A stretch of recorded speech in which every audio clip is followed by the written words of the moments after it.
Hi, I am Chris from Air Windows. We're doing a stream and I'm going to check to see if my volume levels are good or not. I look hotter than it actually is, but it's going to be a long day, so maybe I will work up a sweat. Anyhow, we'll see. We will see how things shake out. And today's going to be an interesting one because today, technically, is Make Patches and 6 Signs Day. But I don't get to do that quite yet because I've got a bunch of work to do that I wasn't finished doing this morning, having to do with Meter and Console X3. So what I'm thinking I'll do is let's open that stuff up. I can demo what I'm doing with it. This is what I'm testing. I've basically made some changes allowing it to deal with loudinated material more effectively. And so that's what this is going to be about. And I've got changes that are not propagated to Console X3 yet. I'm going to be as soon as I'm finished doing this, because there's never enough time and I'm never done. So here is my code for Console X3. Here is my code for Meter. This is about ready for me to push an update. In fact, it is. So tell you what, I've got some stuff to do over here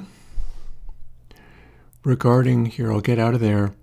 I don't have to worry about uploading Console X3 yet because it's not out yet. But this, on the other hand, it most certainly is.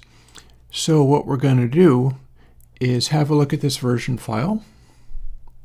And it says it's 0.28, but guess what? That's now 0.29. You can't see it, but that's what it says. And I got to go back over to where I'm doing this work. Desktop, just Windows Meter. Don't mind me, I'll get through this. I have to do this every time. This is always how it is. Git add-a. I'm doing this stuff in terminal because I don't trust other things to work for me properly. And let's see, here's where we do 0 to, I guess we got up to 9, yeah. I think we got up to 9. So commit message 029.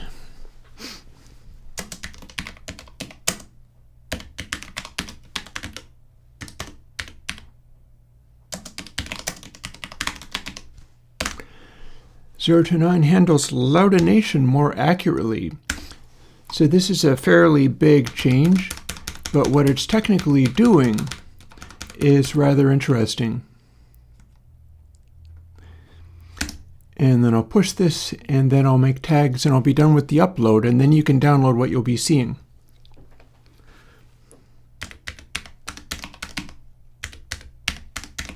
Let me see if I typed that. No, I didn't.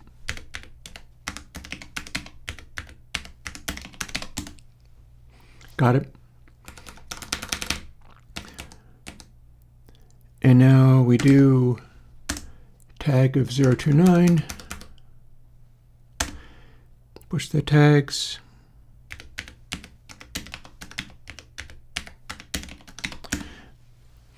Normally I can type better, but I have a keyboard in front of me, much like I had for Sign Machine. So now I'm done with terminal. So basically, here I can technically put this away. We're not done with updating X3 for this purpose. But what I can do is show you a little of what's going on with it. And actually, that just failed, didn't it? Don't mind me, I'm doing my best. So if we open Effects and Content Peak, this is the method by which I'm going through and demonstrating things. So this is the upcoming Console X3. I'm going to be updating this while you watch before going and doing the 6 signs things. I'm doing them as fast as possible so that I can get on with the synth stuff, because I promised that to 2 separate people. I've delivered on the sign machine. I haven't delivered on covering 6 signs 1.2 yet. And that's what I'm going to try to do today. But firstly, we can see what the Foo Fighters All My Life does in Air Windows Meter.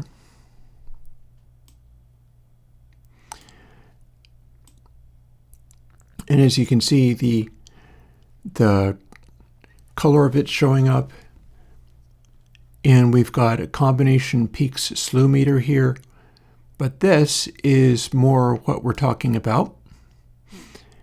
And All My Life is a song where the intro is relatively quiet and then it kicks into full blast, but it is not quite as loudinated as some of them might be. So what we're seeing here is, and in fact, maybe I'm not going to finish evaluating this. I can show you one which does do the thing I'm talking about. We're not seeing that much full clipping on this. This is the top meter. See how it's drawing those little things there? This is not showing us full clipping as effectively as I might otherwise be. So instead, I'll pick something else. And here is I'll pick an example that I know delivers on this. King Gizzard and the Lizard Wizard, the dripping tap, that is the waveform. As you can see, and I've already measured it, it graded 8 HAAA. And now when I blank that, we'll see that it gets started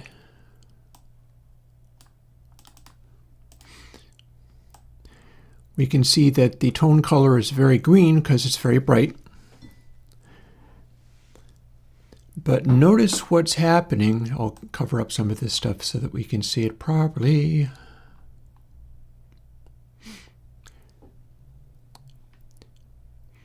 Here's what we're talking about over here. This meter is now actually measuring clips rather than just skipping them.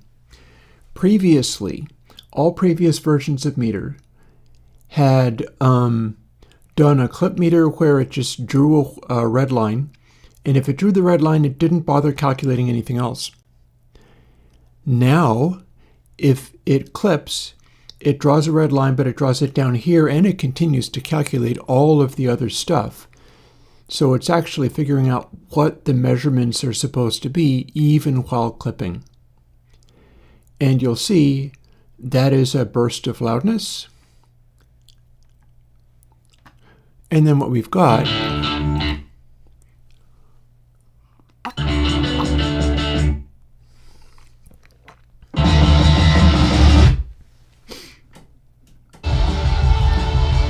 is fully loudinated stuff.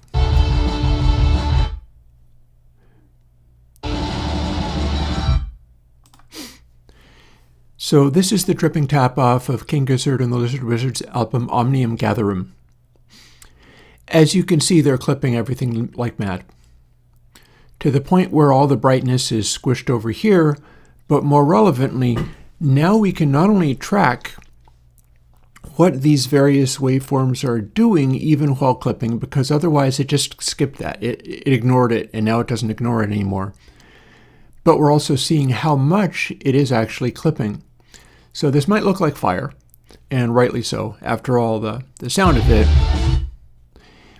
is basically this.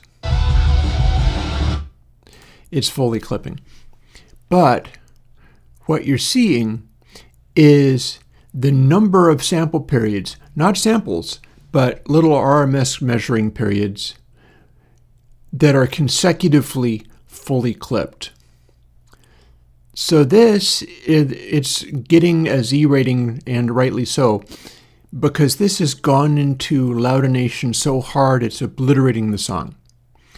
And they kind of do this. It's part of what they're doing with the sound, but it's also part of this era of calculation, meaning that when it's doing this, you're really not hearing anything properly. A bunch of things are just literally flat tops. All the information has gone away because they have gone into full distortion, and that's all there is.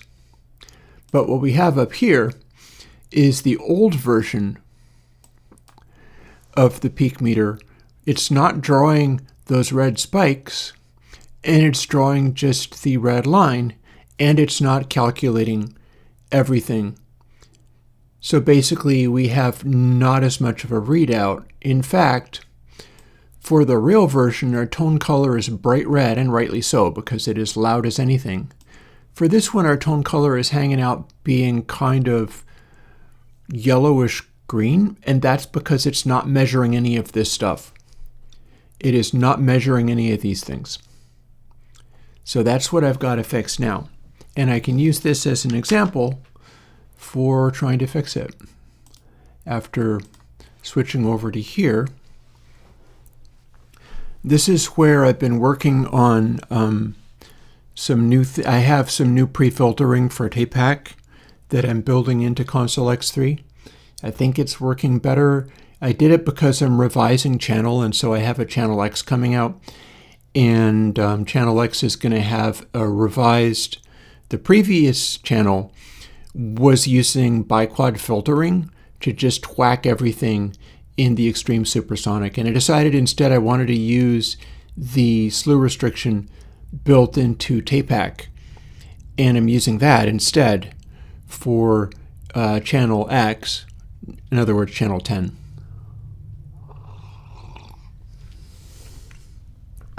So that stuff's fine, but we've got this stuff to deal with. So let's go and look at what Air Windows UI has. And we'll notice that we have a thing called sustained clip that starts at 180. Reset arrays has it there.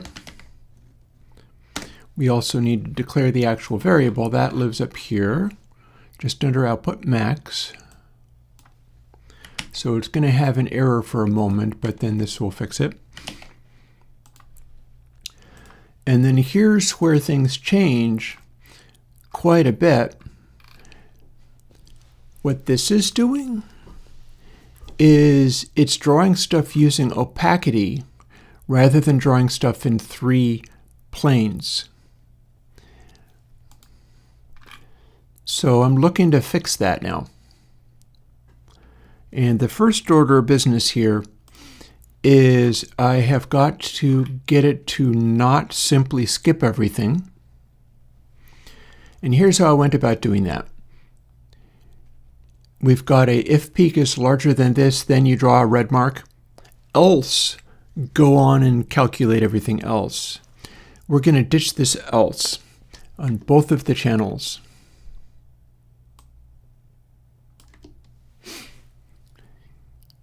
And the reason we're doing that is because we do actually want to continue making these calculations on the data that is in there. See, if I build it now, it will already act differently, but only when things are super clippy. Because when things are super clippy, previously it was going, oh, you're clipping out of bounds, let's not count any of this. And it would skip all of this. Now it'll be calculating all of that anytime it's clipping. But then we also have this.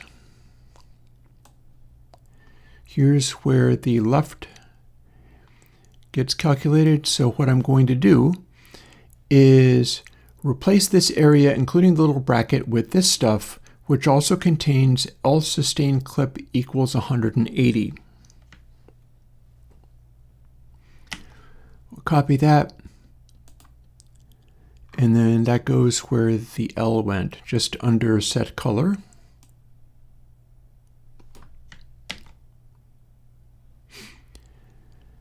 And that should be drawing this over everything.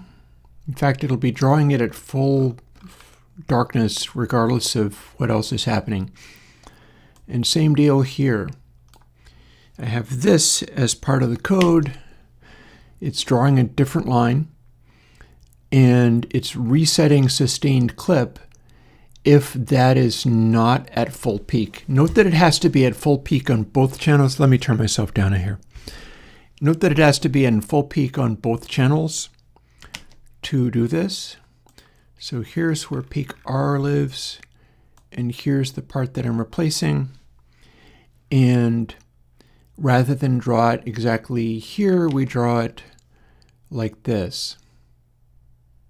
And I feel like I've copied something. Nope, I didn't. This is in fact the correct. You know why I know? Because for each one, if peak L is larger than that, but then also peak R is, then sustained clip gets reduced, meaning that the line will go up. It goes low at the top and down to 200 at the bottom. That will be reduced as it goes. And if both of the channels are clipping at the same time, it makes it go faster. On the assumption that if you're in full meltdown mode, then that's how we're measuring it. In theory, this is ready to go. I had done some changes here with this like tone color stuff, but then I just rolled it back again. And I've got changes going on here, and that's quite important because this is manipulating the letter grade for meter. But Console X3 doesn't have a letter grade. So that probably means I'm done with this. And we probably got a working copy of meter up on the GitHub ready for me to put in your hands. First, I'm going to build this and see if my measurements are looking the same, because a bunch of this should be acting the same. Let's see how we're doing. So we're going to do a build, and I might be moving right on towards my ability to, let's move this over to SWB audio capture. Might actually have to update 6 signs once I'm on that. Fire up this so that I'm getting audio through the speakers as well. We're still building. What I'm going to do, and I'm going to call that as much as I need to do with it, because I've got an update for meter as you watched, but I am not uploading Console X3 yet. So if this is not perfectly done, I'll leave it at that. And we will see how all of this shoots out.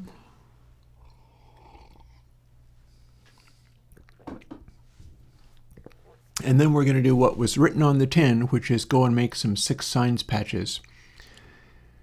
And that's regardless of whether there are a lot of people coming for 6 signs patches, because I promised I would do this. So let's see. That is a succeeded build. That's probably a good start. Probably a good enough start that I can quit out of Xcode now. And let's go back over to here. Here is King Gizzard and the Wizard Lizard, the dripping tap. And what I'm going to do now is sit that there and sit this here is as good a place as any. And now, if I say it seems to remember my settings, so that's fine, I guess. Set meter mode to the middle. It will show peaks and slew at the same time. And then if I hit play, we're seeing some of this stuff come in. And it is doing the correct color that the meter proper is doing. And I see one thing which is happening is my offset isn't quite right. Look at this. My number isn't as perfect as I would like it to be, and that's because I think I have it an additional 10 or 20 offset.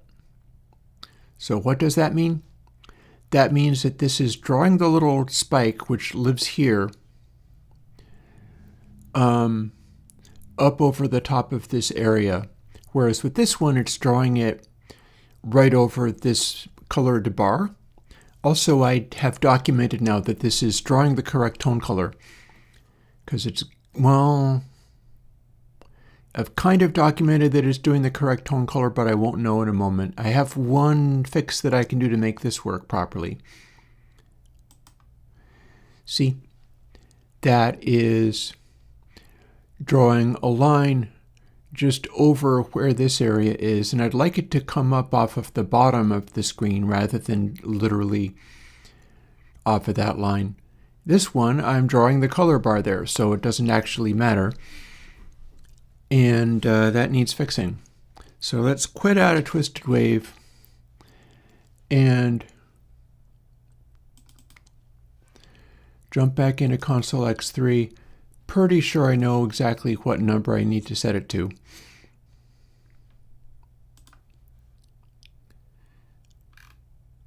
See where it says 180? This default meter actually works from 200. So I'm exactly 20 pixels off. Set sustain clip to 200. Over to here. We reset it to 200 when needed. But then also our other math here needs to use 200 rather than this 181.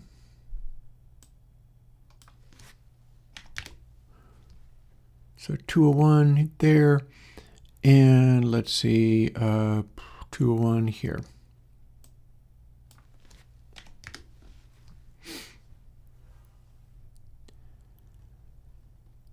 Okay. In theory, that will do it. Let's find out whether that's true. I don't understand what you mean by drum buff synth bus. I'm doing it on finally mixed things, meaning that they don't have buses. What we're going to be doing in the long run is running Console X3, which will have some of this stuff going on regardless, even if it isn't necessarily, like, I'm interested in what's going to happen when I am running basically this on every single element. Like, what happens when I'm running it on the guitar track or the voice track? And it's telling me things like, okay, this voice track is lacking in highs. The voice track is more loud and it's lacking in detail. You should turn up the brightness on it. That might very well end up being useful information. I don't know what I'm going to get, or whether I will get a situation of it tries to guide me towards making every single track balance. I think that might end up happening. We shall see. Meanwhile, here we are having just built another implementation of that, and we're going to go back to here, and we're going to go back to this, and we're going to open it right back up and run it again.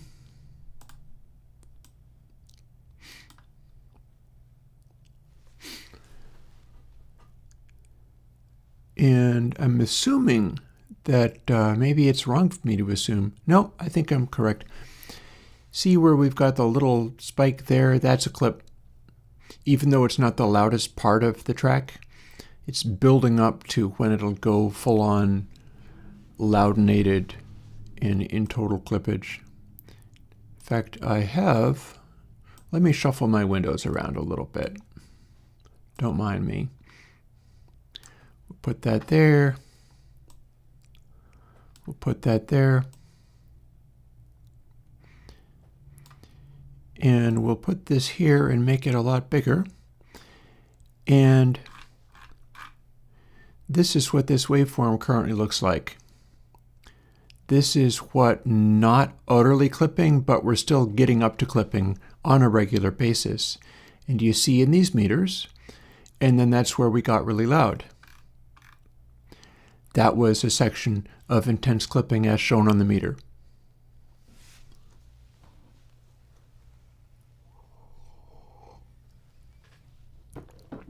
Dubs to 2, I'm not certain of that. I'm looking forward to experimenting with that concept because some of the stuff that I've measured is getting really good performance. And here's what it looks like when everything is extremely overwhelmed and we're in like full meltdown mode. You'll notice that the meters are now showing fully clipped to beyond the beyond, and the color is correctly registering this is now super loud. That's what the waveform looks like down here. And so this is what it looks like on another view of this is what it looks like when you're saturating the peaks and clipping off the peaks constantly. Is there's still some space in there. It's not just purely flat topped. Honestly, if you zoom in far enough, it looks like it isn't even that flat topped. But when you zoom out enough, that's your total saturation. That's your total overload. And it is loudinated. You can see in the meters that it is loudinated to a really aggressive extent. For a hit record meter, it's showing this area as red as a stripe that shows it over time. This one is just doing it as a continually updating background tint. So you're keeping an eye on that. And if we zoom in enough, we can even see in the density here which bits are going into those giant spikes of just flat for an extended period of time. You can kind of like this part. Okay, that wasn't as much of an extended spike as I expected, but this part here, yep, we had a big spike from there.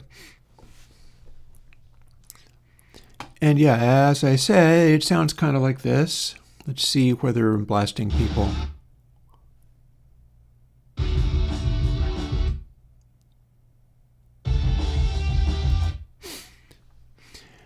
And that's what we've got there.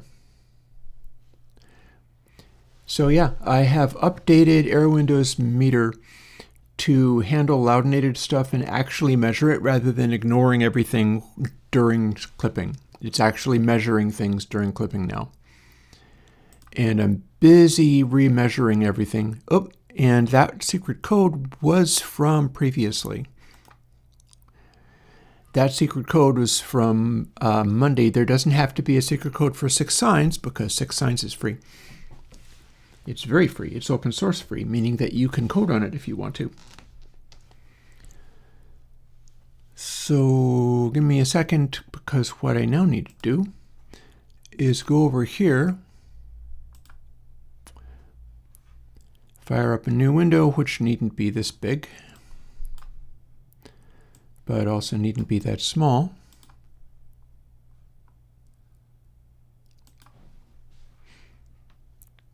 And we're going to make that meter thing that I just uploaded and that is finished building 13 minutes ago available. And then you can download it if you would like. And check it out while I am actually doing the rest of this stream. That suits me.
Okay.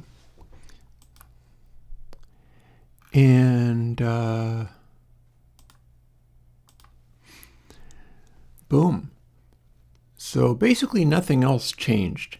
To the best of my knowledge, if you didn't have clipping samples in your measurement, then nothing will change here. But now if you run loudinated stuff, and I've done that fairly extensively, like let's go and see where I'm sure I'm calling it meter, yes? Yes.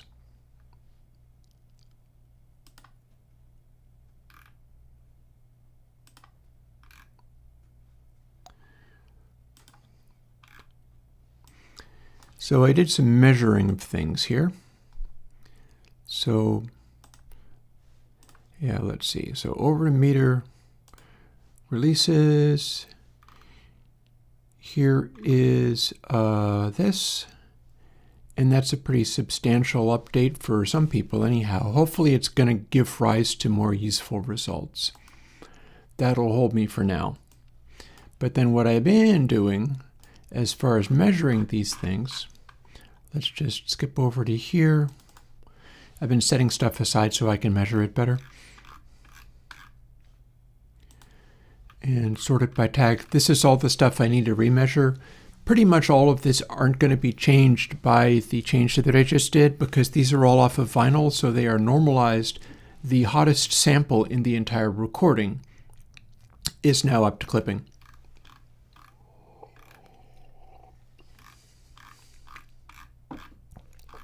And I need to remeasure all of these. Here's a bunch of stuff that I've been measuring with the current version of it.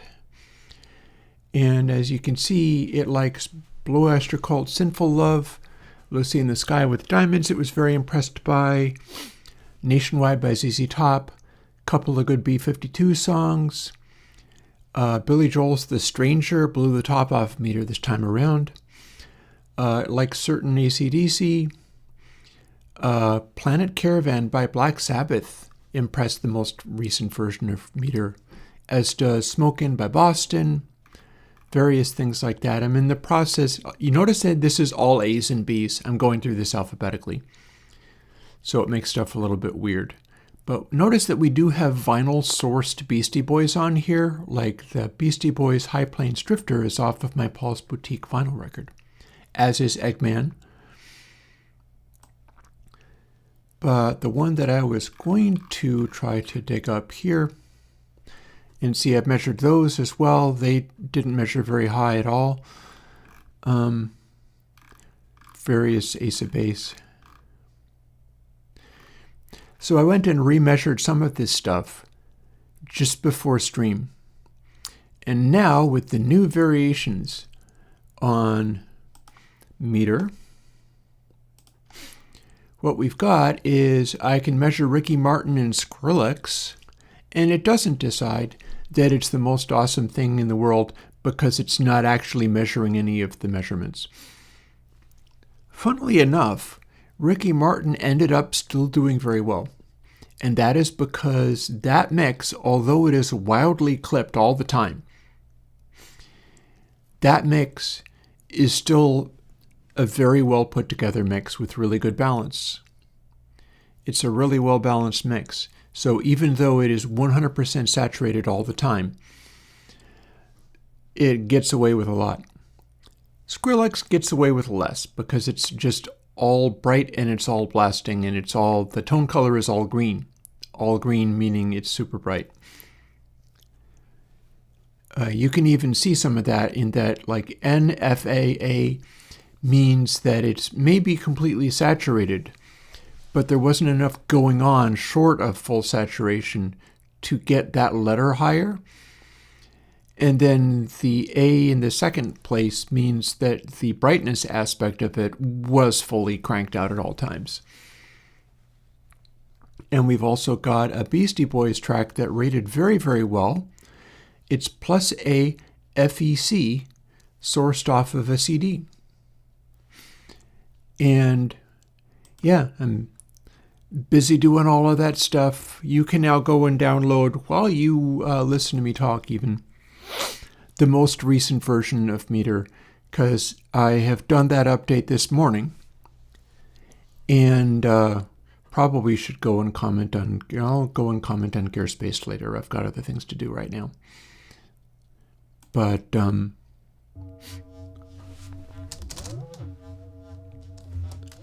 interesting.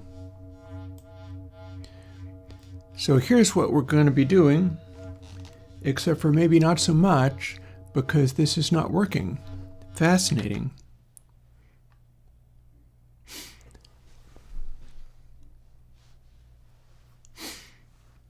Why did it do that? Let's see if Sign Machine's doing the same thing. Somebody mentioned the Hammond organ. Hammond organ is technically not actually an additive synth. A real one is not an additive synth. It's just a mixing of various overtones.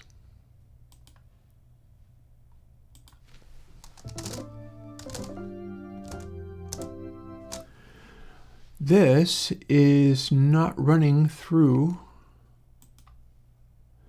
SWB audio capture as it should. I would like to pipe this through the stream, and currently it's not doing it.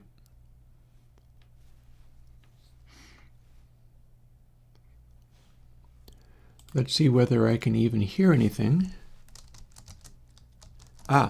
Okay, so what's happening is I am piping it through SWB audio capture, but SWB audio capture is not registering from the stream until I go and reformulate it. So when OBS does this, I have to do this. We set the device to something, and then we go and set the device back.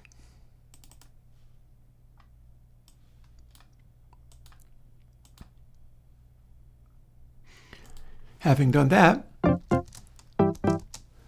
now you can hear it.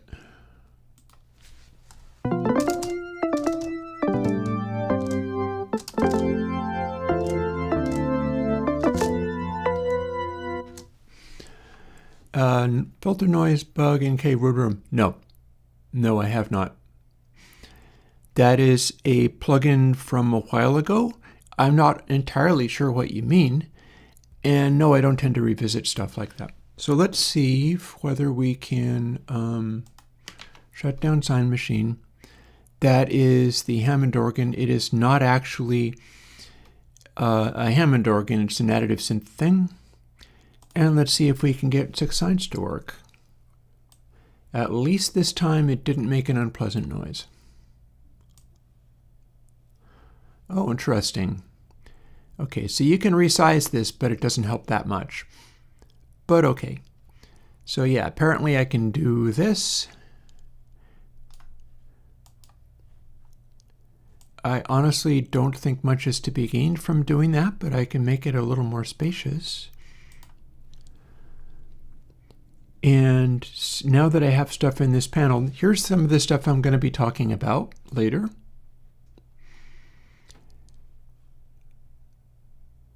Oh, it's trying to force itself back to a default size. Interesting. Yeah, so I think my resizing works a little better than this, honestly. But we're going to assume that you can make it be whatever width you want after a point, and it'll just do that. And presumably everything will still work.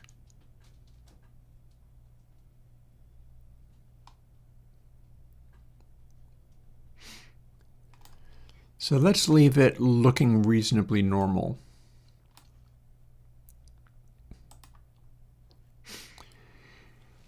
Here's what we're dealing with. This is the Mur bass preset. Or it's not a preset, but I'm going to get it so that people can download all these, same as before. Let's see what happens. Oh, are we? I was pushing on that, don't mind me. Let's see if I can click this and open this in the Finder, which is something that might happen, or perhaps not. Right-clicking is also not opening that in the Finder. So I'm looking to make all these available and make lots more.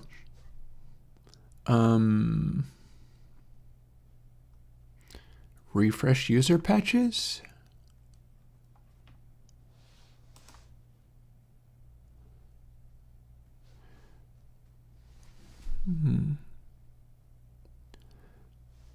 Okay, silly me.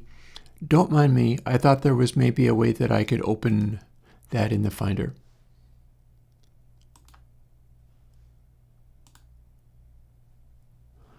Oh, here's a new feature. Check this out. There's now an analyzer built into 6signs. This at least appears that you can shift it around. Although, again, if I was doing this, I think it would act a little different. But check out some of the neat things that we can do here. I will, how about not scoot that up? I'm trying to find a suitable way of positioning this so that it does all the things I would like. We can hide other modulation and then go about this like this. Hey, Chad. Well, it's please a pleasure to see you. So the new thing does this.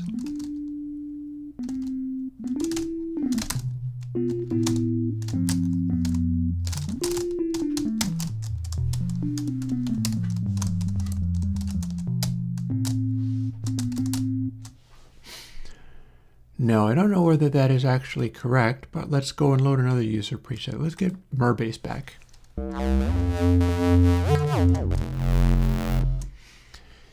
So this meter is something that Paul added in the middle of doing stuff.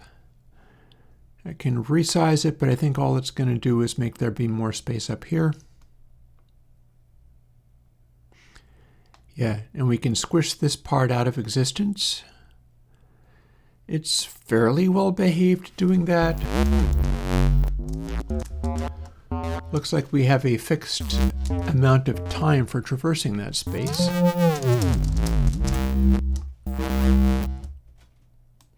And it's showing various waveforms.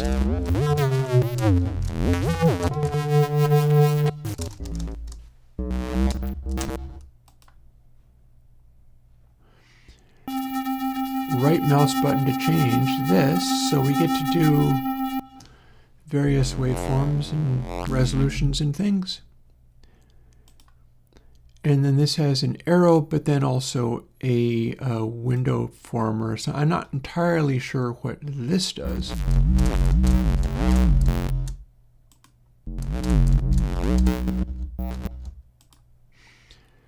That changed between two things that are both too tiny for me to actually see. One of them looks like maybe an up arrow, and then one of them looks like maybe some microscopic square or something. I don't know what that is. It doesn't seem to do anything.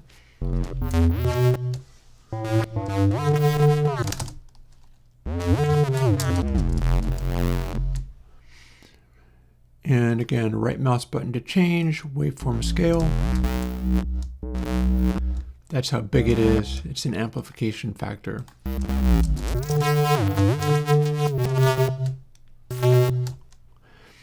And it's even showing us kind of what some of this does.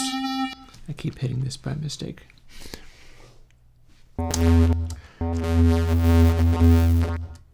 That is a factor for what the output waveform is doing. Note that I have some overtones coming in here. One thing I can do over in the interface here,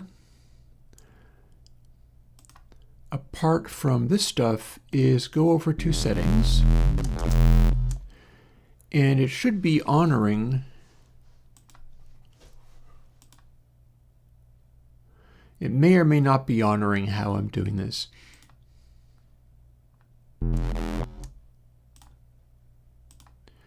My hope is that it would be honoring the preset, but I can't be sure of that. Paul does all of this stuff in a big hurry and may have thrown me to the wolves here. Hard to say. We do not have any saturation. We do not have any sample rate 0 hold. This is not the original stuff that I did or that I was using and had him keep. This is another separate thing.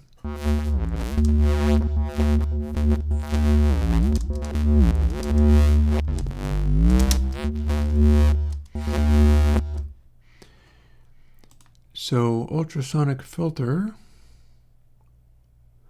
Looks like I don't necessarily get to manipulate this control because it's kind of not letting, okay. Main ultrasonic filter off. Main ultrasonic filter on. Is it letting me change that?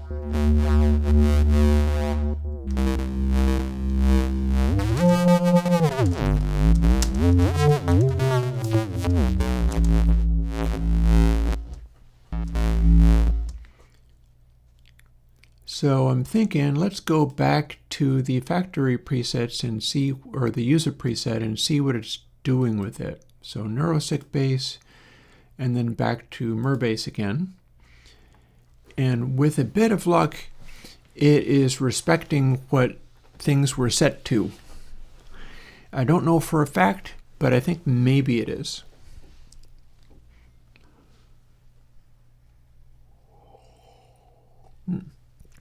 Oh, Xard. Already, so Xard observes that the source code for this has 6 signs analyzer with an always on top. That does look like a little arrow. This is currently always on top, but if we have this with the little square, boom, okay, we figured that one out. Thank you. That's what this does. This is now an always on top meter. I'm honestly not sure if I need this to be here, but no real harm done. It is at least showing some of our stuff, and we can even sort of tuck it over to the side here as just further eye candy, or tuck it over somewhere else maybe.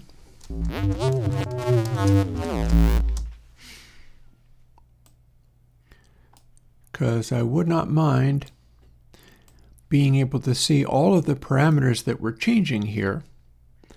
Like this can stretch a little bit this way, but it seems to want to be roughly this.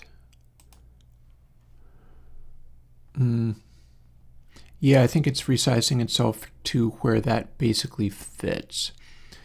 So the way these things are resizing, wave, and this is a sequencer. So this is a step sequencer that is capable of iterating. You even get to do non-16 steps if you want. Currently, we're not actually using that at all. But this is just being stretched out laterally, but we don't technically need it to be doing that. To be perfectly honest, making all of these things fit in different window sizes is not an easy task. So I'm not going to blame Bacon Paul for having stuff end up looking sort of freaky if you're moving it around, because all it's doing is going, I want to be this size. If you don't want me to be this size, I don't know what to do. The way I do infinite aspect ratios is by drawing literally everything in like little boxes and then rearranging the boxes if I need to. And that's a lot to ask. We're not going to be expecting that from this. So let's go back to settings. Here's where we get to make stuff be about this size, maybe. Let's make it look nice. There, that looks like it's supposed to be set up this way. Now if I click on this, I'm going to show another window, but I believe, let's double check it. Yeah, everything still fits. We're just stretching this stuff. So back over to settings. For the original question I had in mind, we're going to put this in one place and leave it. This is not really designed to be resized.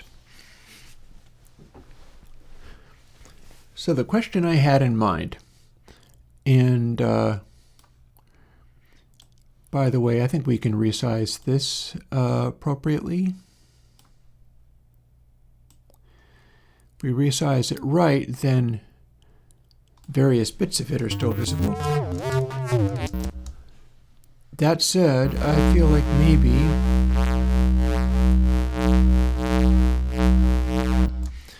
this is better because then you get to see what the waveform did. And we've got that flashing on the screen, so we got fun stuff to look at. Bacon Ball, hey, well, you can disable drag to resize if you want. Honestly, I think it's handling it about as well as you could ask. Again, you're not going to be breaking this stuff down into chunks like I do in Console X or Console X2 or Console X3, and then rearranging them with wild, crazy aspect ratios. So you can disable it if you want. I think it's handled pretty well given the constraints. So yeah, the thing I'm checking is whether these patches are still doing what I wanted. And this ultrasonic filter, I believe that is off unless you tell it to be on. It's yet another way of dealing with the downsampler. Oh, are there fixed sizes? Handy. That could work. Here we have a, we'll investigate that. Here's a 100%, 10%. I bet you still have the resiziness though. There we go. We can do an itty bitty version. I'm going to go back to either 100%, or maybe what we'll do is fill up the space as cleanly as possible so people can see what I'm doing. And that's probably going to be it. I don't know if we're resizing this in the bargain. I feel like maybe we're not. But that's going to be better as far as letting people see what I'm doing here.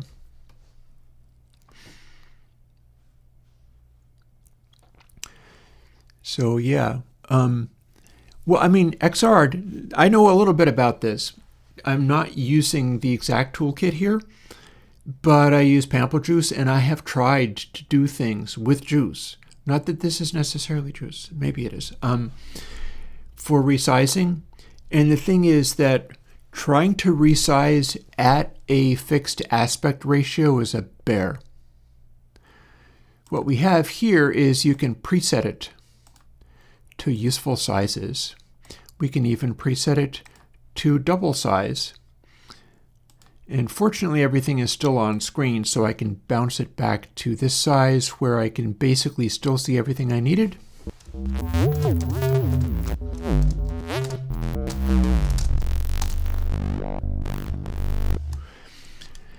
And if I'm not mistaken, my downsampler is still as I left it, so I'm happy about that. Again, we've got all kinds of things. I'm going to talk you through some of the stuff that's been added to version 1.2 because this is not what I was originally using. And interestingly, we get to do pre-filter, and that's interesting. So that's going to be pre this filter, I believe. The ultrasonic filter is not going to be too obvious right now because it's at 48K because I'm running at 96. I'm thinking maybe the downsampler is causing these lines in the interface. They're meant to be there. Either that or some of my feedback is doing that on purpose. It's meant to make a sort of weird artifact, and that's what that looks like. When you have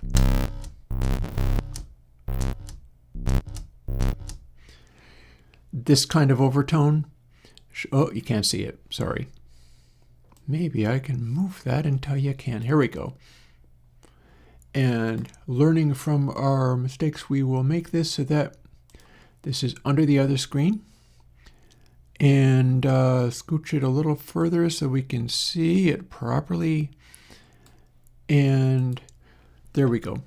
So I'm doing that on purpose, that little waveform, because I'm making a crazy synthetic dubsteppy whatever bass. So those little spikes are what's causing that. Downsampler is part of this routine. The one that I begged Paul to keep is his original one, Lanczos A equals 4. What Lanczos A equals 4 is a sort of incredibly fast downsampler that's using like only 8 samples and doing that to do the filtering. Notice that it's changed the behavior here. But I love the sound of this downsampler. The reason it was not removed, he was going to remove it, but then I begged for it. If you go with one of the traditional style downsamplers, you'll see it changes the sound.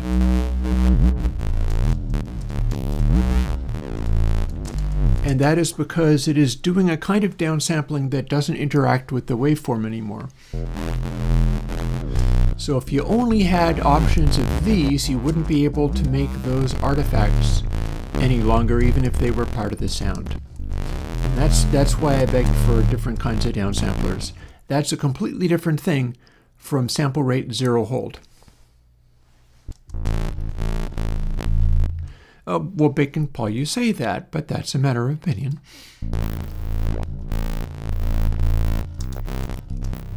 See, this very controllably sort of throws this weird little snarl up there where it's plainly heard, even at 96K. And of course, you can do a 0 hold, and that gives us also other things, one even higher than that, or we can do the linear interpolation that also throws weird artifacts, and that's partly because I think we're converting from the sample rate of 240K. If I pick this, we've got a different one going on. But for things, and also I feel like maybe we can make that ultrasonic filter. Yeah, if you apply the ultrasonic filter, you're changing that behavior again.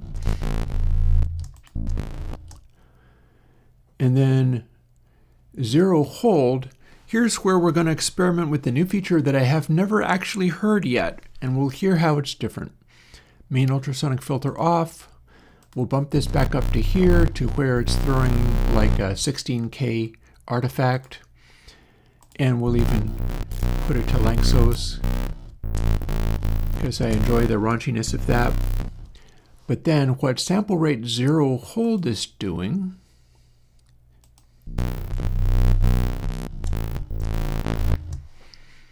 is a similar behavior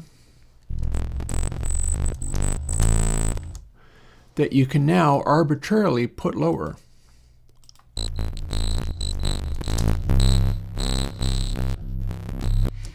So this particular patch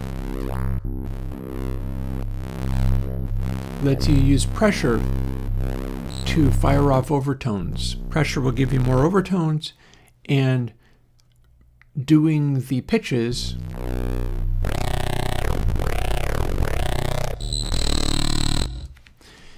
does also weird things. Oh, don't use 0 hold with the Lanczos? Well, I am. I mean, why not both? Why? Well, so the look of glee on my face is from understanding that that is yet another thing to manipulate. Let's put it to SRC expensive, because that's what you'd like me to do. You understand when you see, some of my user base, I mean, some of my user base are like dubstep people in London. They're doing things like neuro dubstep or whatever, so they eat all of this stuff up. And they will be the first people. Oh, okay, I will do as you ask, and then I'll experiment with all the other things. So Well, that's SRC fast rec. I'm guessing medium is regular.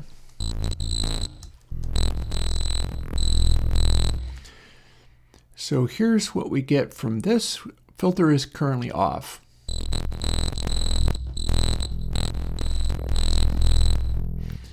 Well,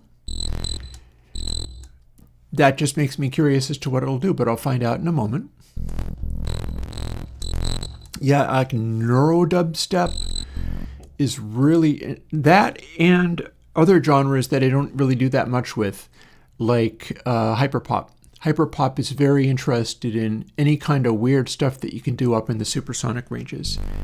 And these kind of manipulations are absolutely categorized as that. So this is SRC medium downsampler. It is aliasing in a controlled way. If I turn on ultrasonic filter, now it is not. Even though the sample rate 0 hold is at 12K.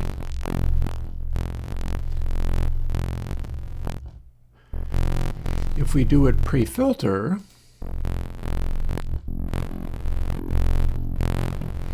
okay, so both of these are fairly effective at stopping this part from working. 0 hold is not responding anymore. Not terribly surprised by that. Out of curiosity, what happens if we have that not responding, but then we also do this?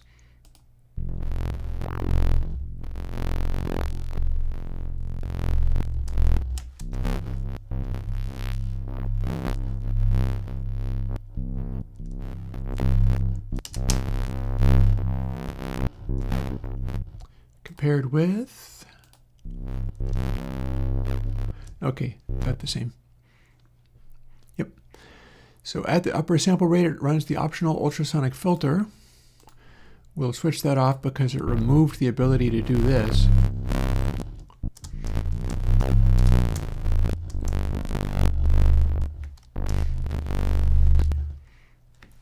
So yeah, you can stop the upper reflections but keep the 12K, or indeed in this case it's 16K aliasing. There is full-on 12K aliasing. We're not doing the bit depth or low pass or high pass. If we did the low pass, we could still have some of that. These are all things that are happening as if they were part of, I'm not sure quite what this low pass is, but it's something. They're all happening as if they are part of a sampler that is being done after the entire thing. So it's basically like a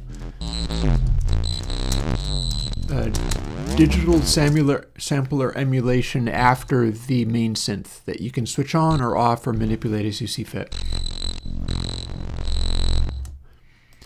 So you got 8, 12, and 16-bit. You got 7 through 20K low pass. And then we've got a high pass that goes up to 50 Hertz. I don't know whether it resonates.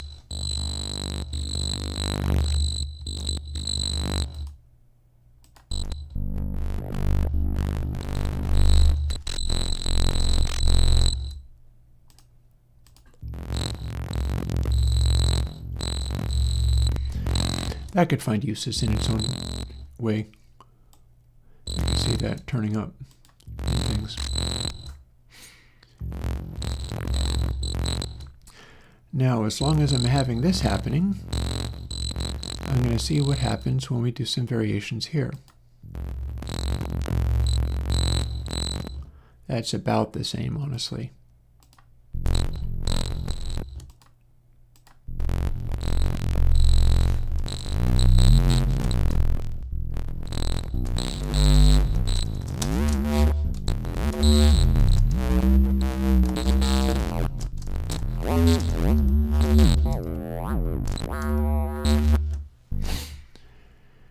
And then if we are doing a sample rate 0 hold here at different rates, note that I'm back to the 0 hold in the overall one.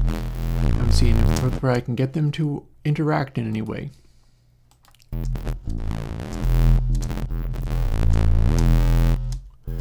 Again, this is more the neural funk kind of thing that I'm shooting for there. Nothing much happening there.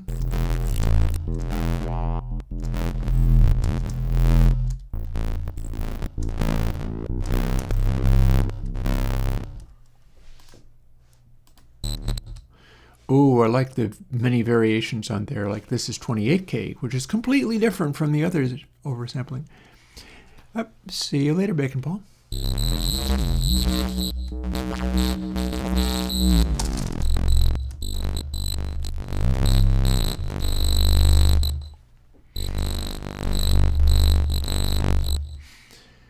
So these are the kinds of things that I find interesting.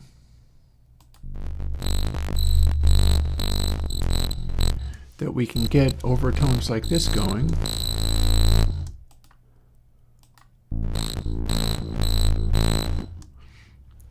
So both of these are using a downsampler that is much more primitive than your fancy pants downsamplers like this. The point of these SRC expensive, medium, and fast is because they will behave the same way no matter what sample rate you're at.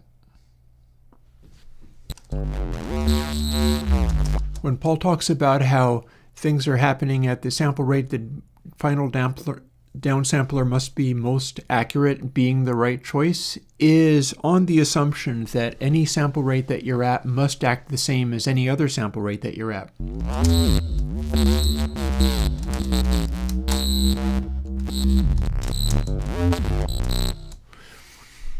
Which is a fine assumption to have.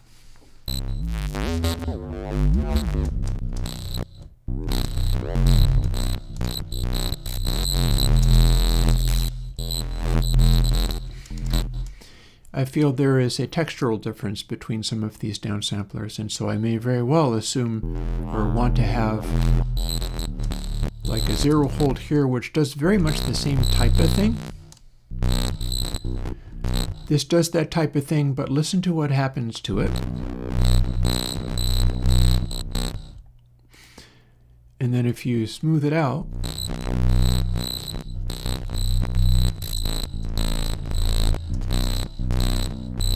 I feel like there's a change to the edge of that artifact.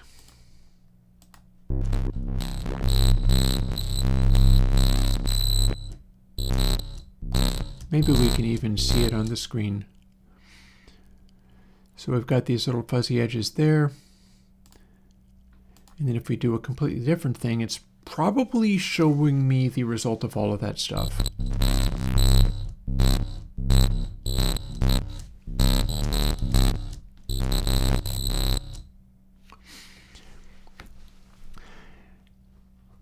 Using a more primitive downsampler is drawing the waveform slightly differently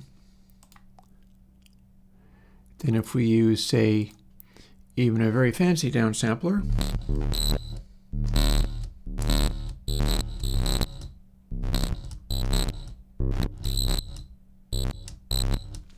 Come on, you.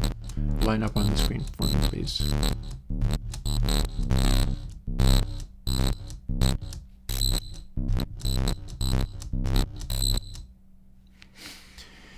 Notice the little bitty overshoot on the front edge of that. That is a reconstruction thing.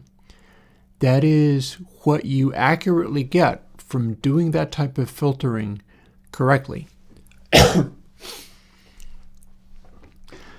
And you've got spikes in the transition points because that's what you literally get from doing this kind of filtering.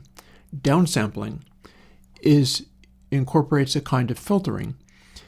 And so what we've got here is an accurate waveform of what you get when you do that filtering and reconstruct the square wave following the I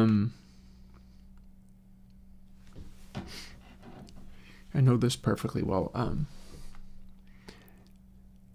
And Fourier sequence is not the word I'm looking for. I'm looking for basic sampling theorem here.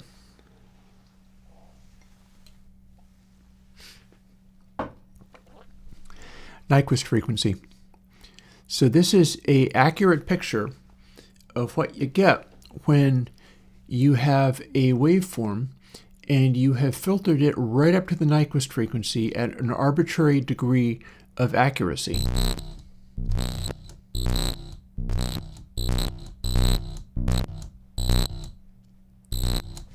It's a little hard capturing it on the screen, but if I'm patient, I can do it.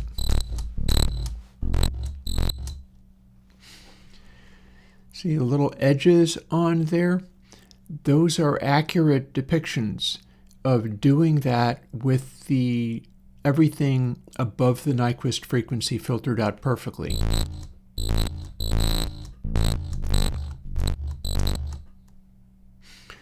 You got that little hair on there. Now if I go to SRC fast, it will be drawn more smoothly.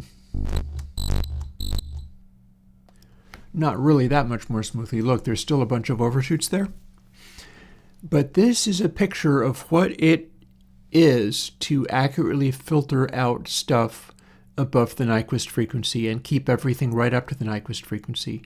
That's also going to be redrawn accurately regardless of what sample rate you're at, with no changes to the tone when you do that. On the other hand, if we go to something like zero hold,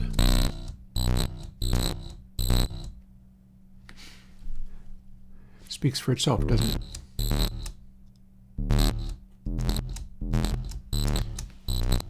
So we have a sort of arbitrary synth wave, this being the wave that we are reproducing, and it's drawing it with a more clear line and less of that little hair on it because of the way that it's handling it. There are poorly named high-end converters that do this, by the way. And the reason I say poorly named is because it isn't really very high-end after all. So when you have a digital to analog converter that doesn't try to reconstruct the waveform, you end up getting results kind of like this. This is also a factor that relates to overslews for like resynthesis of MP3s and stuff. Anytime you've got peak limiting that is calculating out interstitial points from the resynthesis of the waveform, they're calculating stuff like this. If you had a converter that was not reconstructing the waveform, it would not generate those overs, intersample peak overs. This downsampler is incapable of generating intersample peaks because it's just doing a zero hold.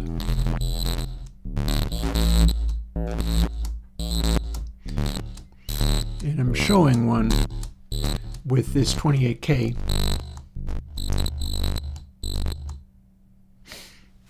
Just because that's showing regardless of what I do. But then if I go to this, we're going to start getting intersample peaks. Not very big ones.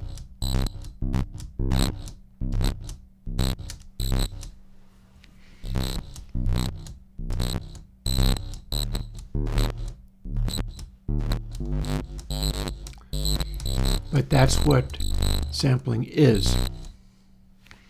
See, the slight fuzz on the edge of those things is an accurate reconstruction. This is what the waveform would actually do when you're running the, and I'm doing SRC expensive to exaggerate this. If I do SRC really cheap, it'll probably make less of a fuzz. That was actually a great one. You see the slight hair on the edge of them. That is the little oversweep. I'm moving it as if the scroll wheel would let me zoom this out. It won't. But And then if we're doing linear interpolation,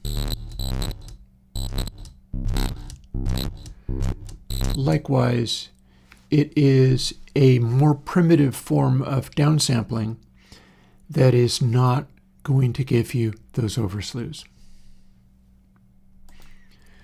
So let's take the sample rate 0 hold back off again and return to our realms of weird, crazy neurofunk stuff at this filter, and apparently ultrasonic filter will probably make this go away. I stand corrected. No, it does not. Oh, I didn't turn it on, that's what. On.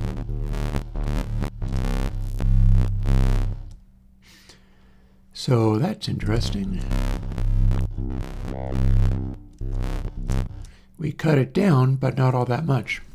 This is also not dissimilar to my DRes 4 filter that I just put out the other day. Because now we're doing a filter to stop it from doing the oscillations. And then linear interpolation is drawing little diagonal lines between each of these points.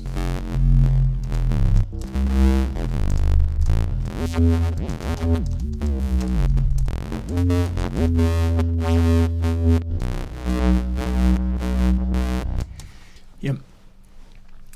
I need to apologize to Bacon Paul. I'm spending the beginning of the stream just working out on all of the things that I love about this plugin that he doesn't like and doesn't want there. My apologies. I'm doing it on purpose. It's because I love playing with this kind of stuff, and I'm showing some of the output I'm getting out of it.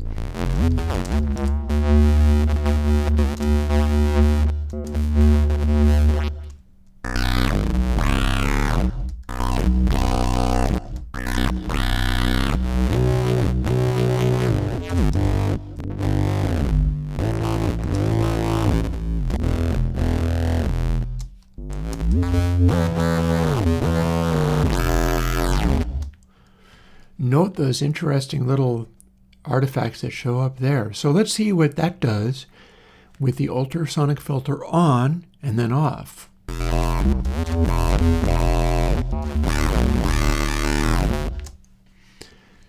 Ultrasonic filter off.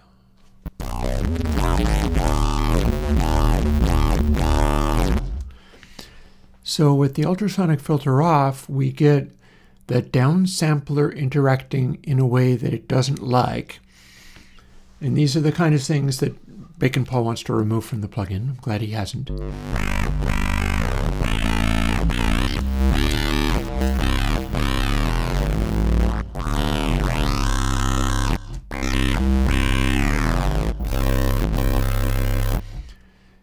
See that stuff? That is not really up, unless you're really into neurofunk or like, what do you call it? That thing that Patricia Jackson does so well, hyperpop. These kinds of overtones are probably no use to you. And it turns out, even if we have it set to like this interpolator, the downsampler, that allows this stuff to happen, we can get some of the gnarly effects without as much of this if we don't like the fact that it's throwing a lot of energy way the heck up there. Turns out we can turn the ultrasonic filter on and change nothing else.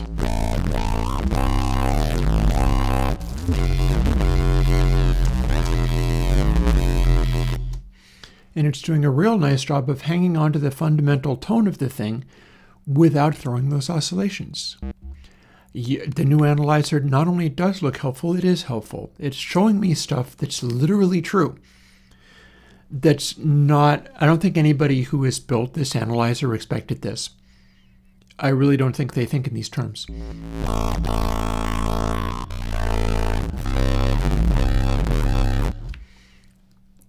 The terms I'm thinking in involve stuff like, here's the ultrasonic filter off.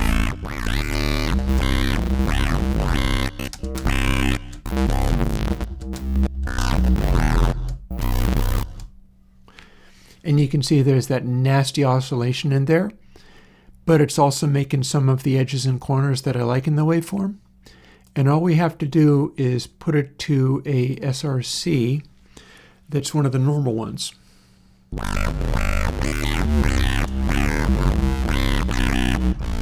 And it's now incapable of doing that.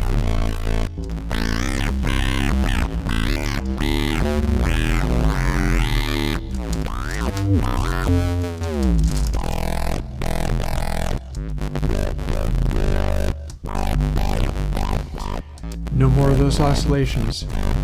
The down filter made them go away as if they didn't exist. But then all we have to do is turn it back on, and we've got lots of them. The zero hold really has a tendency of throwing that stuff aggressively. And it's also retaining, here what I'll do is I'll not do this part as much.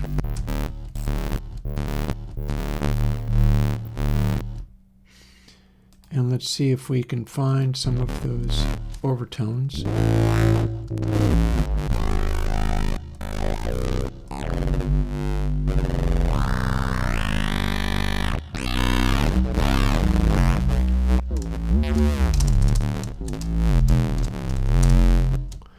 Yeah, well, this is currently on SRC expansive, so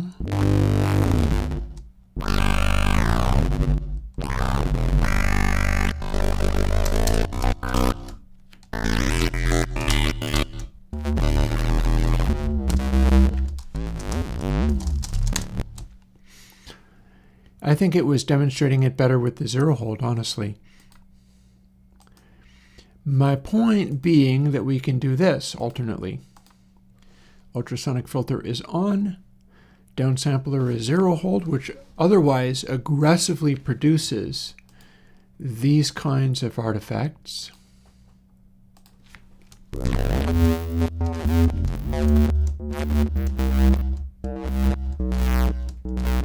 That's not kind to anything downstream.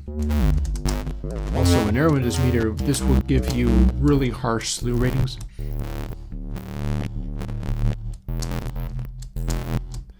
But all you have to do is engage the ultrasonic filter, and then you have just as clear shapes and transitions here, no matter how crazy they get.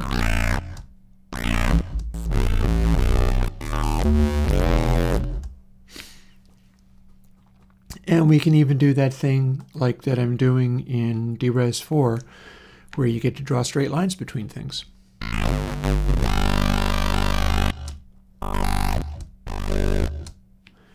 Technically, Bacon-Paul's original filter here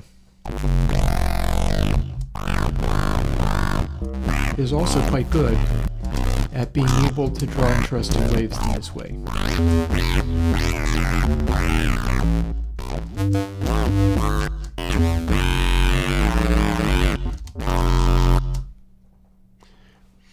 See that little divergence there, which doesn't have much in the way of like pre-ripple or ring or anything like that? That's because the A=4 filter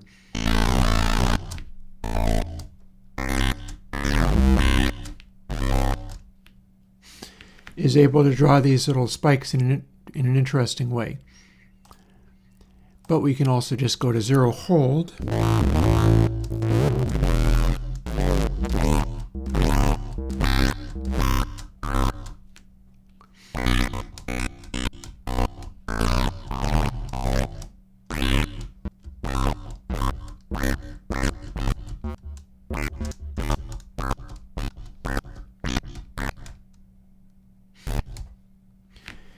And get some interesting shapes which don't have a bunch of pre-ring and post-ring from a sharp digital filter, as normally happens with normal audio downsamplers. And yeah, Grens, this is 6 Signs 1.2. We've done a little bit of fooling around with some of Bacon-Paul's upgrades in this area. We haven't yet gotten into all the oscillator stuff yet. I'm going to. But This is a interesting case of something I've talked about before, and hopefully it's going to work out okay for everybody. Much like how Sudara, who makes Pample Juice that Console X, etc., is built on, Sudara is incorporating stuff like CloudMD files into the default builds of Pample Juice in order to help people run with that kind of stuff. And pretty much literally every audio coder that I know is also running with AI stuff. I'm the only one who is not, and the only reason is because I don't have firm enough grasp on the details of how to use C++ to be able to accurately track whether it's talking sense or not. So I'm just doing stuff the way that I've always done it. But this is one product of people who are already able to do stuff competently, running with AI, but then knowing what they're doing. So what happens is Paul goes, oh, there should be an MPE smoothing panel here, and AI throws some weird thing somewhere. And then Paul goes, oh, that's not correct at all, and like types away and straightens it out. So my feeling with this is the guys doing this most effectively think they're having the AI doing their work, but really what it's doing is just making them go on a tear. All it's doing is throwing a bunch of stuff here. Like, for instance, Paul suggested that he should be removing the drag to resize because it currently works in a drag to resize. And to my mind, this is adequate. Like, we can fill up the screen this way. It's not especially useful, but probably what happened was he was like, AI told me how to make this dude scroll to resize. Oh no, these things should be attached to the bottom. Okay, here we go. And it attached those things to the bottom. And then this is where it scrolls, but it doesn't stretch these because he told it not to. So he probably told the AI, okay, make these things stretch. This can be attached to the bottom. Go. And it did this, and as soon as I started stretching it around, Paul went, no, maybe I should just turn that back off. And he's free to.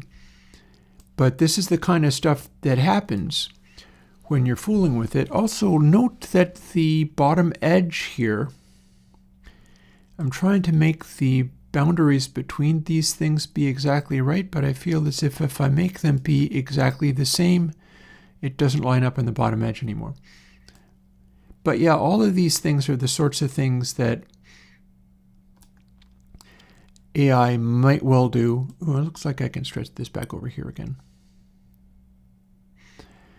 And then he follows up on it and fixes all of this stuff. And they may very well be carried over from the short circuit. Like, short circuit is going to be a big deal as far as free samplers are concerned, because that's coming out of the Surge XT community. One of the things these guys are good at, and this includes working with the AI to like throw all kinds of different stuff. Unlike a lot of people, the Surge community cares about UI and is interested in making stuff work right, rather than just, oh, let me throw another bunch of features on. Because the challenge with something like this is you can get into a situation where it is now your custom tailored thing that has been made to be exactly like you would imagine it, and nobody else will ever understand it. That's the trick with that kind of stuff, is when you have the AI supposedly doing all your work for you, and really you're just doing the work anyhow, but you think it's doing all your work for you. So you're pitching ideas and you're going, no, not that idea, this idea, and let's do this idea, and how many tokens does it cost to do this idea? And you start doing all that kind of stuff. I guess you're independently wealthy, so you can afford to spend as much on tokens as you want. That wouldn't be the case with me. And you throw stuff around like that. And I think what's really happening is people are just running with their own ideas, thinking that the AI is giving them the ideas. But mostly they're going, please do this. So they're furnishing the idea. And then it throws together some crude version of that. They often liken these things to an intern or whatever, some primitive intern. And then the people who know what they're doing turn around and go, "Ooh, that's no good. We should make this be this, and we should make that be that." And then altering it as they go. So I never did find, here's the funny thing, like, if Paul wanted to, he could simply do this, go, I should be able to click on this and open user presets in the Finder. Sign Machine had something like that. Sign Machine had a thing where it opened it in the Finder. And he also had all kinds of things where he was opening stuff in web browsers. I didn't like that so much.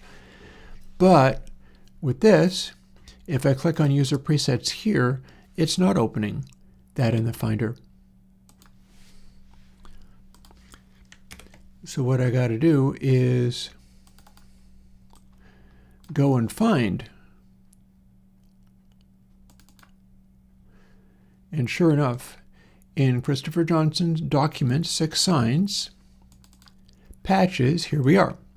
So what I'm going to be doing is making a zip file of all of these and anything else that I make through the end of the day, and then putting that up for download. So you will be able to download all of these things by the time the day is out.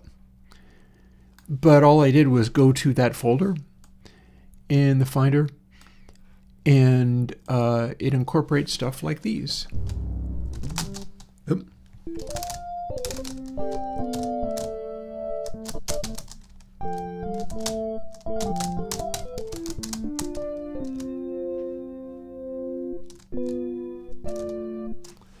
This sounds different than I remember it, and I'm interested in why that would be.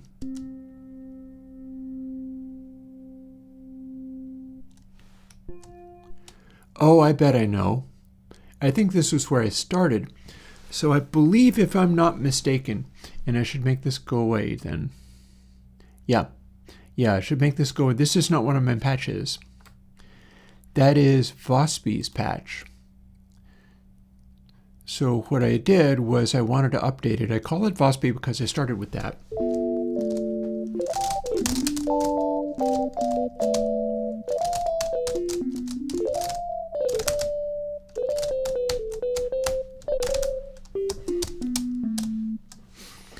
And I have a bunch of stuff going on where I was trying to model what my Fender Rhodes sounded like.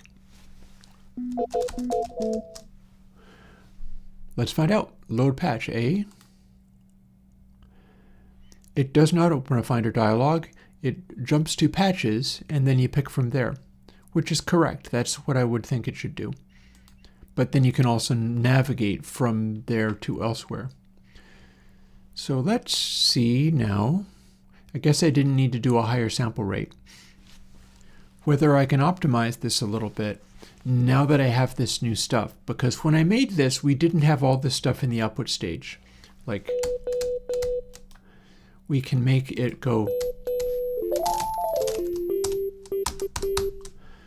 funny little overtone. I'm not going to want that. I'm probably not going to want the saturation in here, although you get to have it if you want it.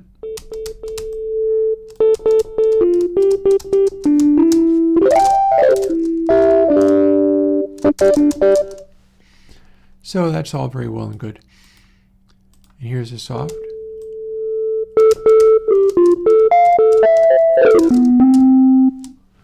Fine. Clearly available within the synth if you want it.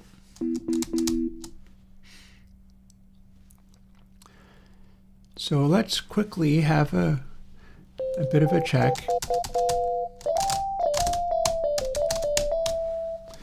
And see what happens to these high-pitched ones, which are being generated by something else, and it's part of my original patch.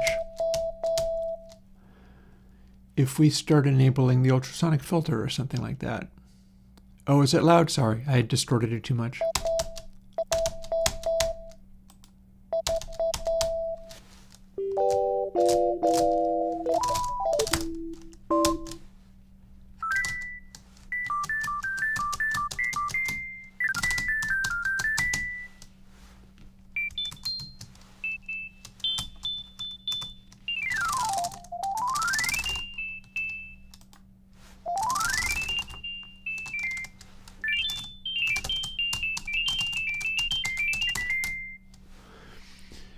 I feel almost like I have a metallic quality coming from that, which might be desirable,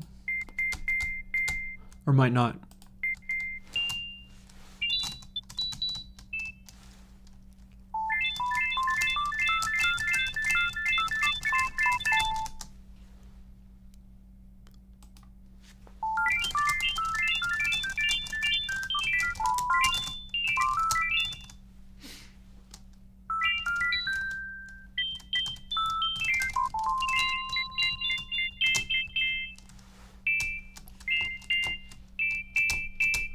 Okay, adjacent notes.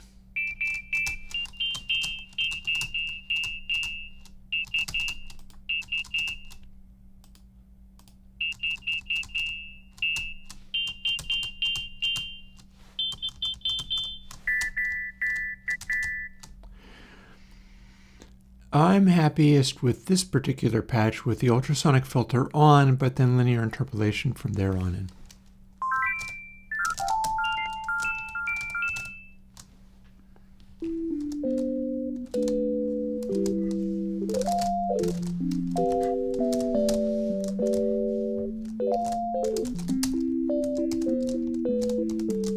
Probably ensuring that Paul will never use any of my patches, and that's fine.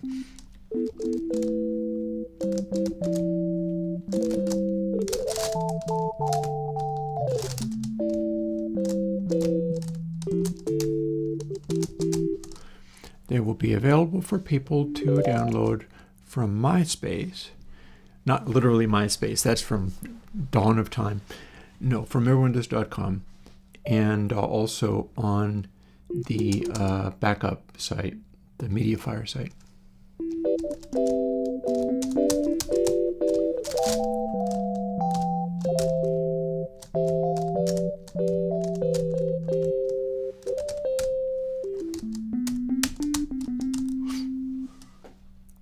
So we're going to resave that. Ooh.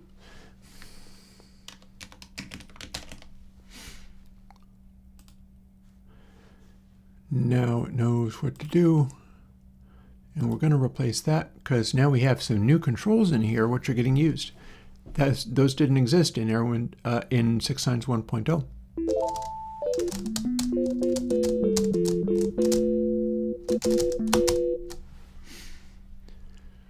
So we'll go through maybe and check all of these to see whether they're working properly.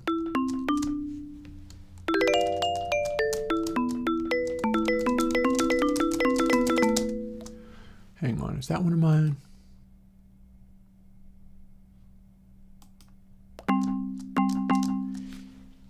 I can't remember whether I did this one. It suggests that maybe I did not. After all, what I see is that it's not running a high sample rate, and it is not using the downsamplers I like.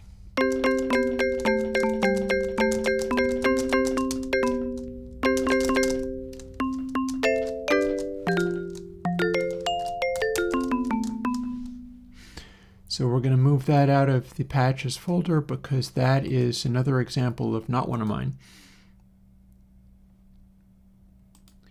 Gnarl bass, on the other hand,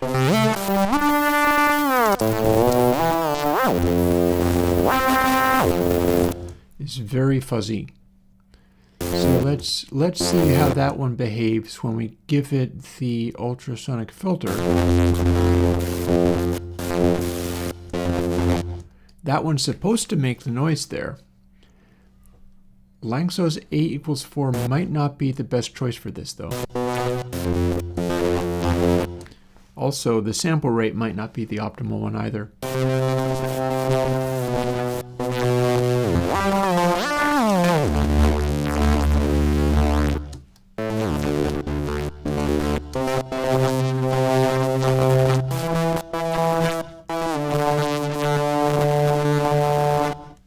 You can see the fuzz coming in there. So yeah, if we do a normal sample downsampler,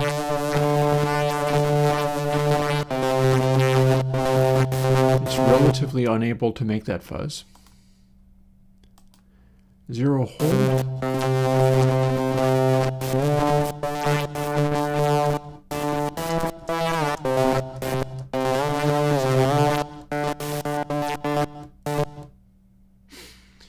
We do have nice crisp little waveform thingies in there and no overshoot on the sharp corners.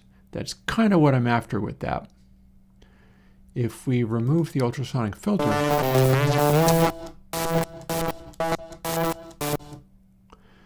then we have even sharper corners, but at the cost of too much in the way of weird overtones. That's not helpful, so I'm using the ultrasonic filter possibly in a way Paul never intended it to, but I like it that way. I think the idea is it's supposed to interact with the sample rate zero hold, but what I'm doing is I'm interacting with the downsampler zero hold.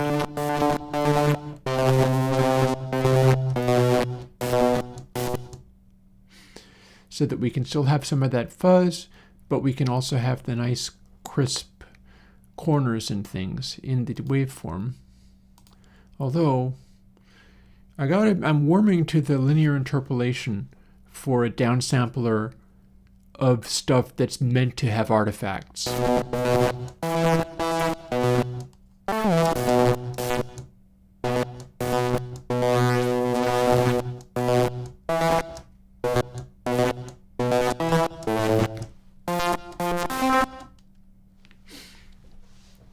I'm not completely sure of it, but I feel like there's something to be said for it.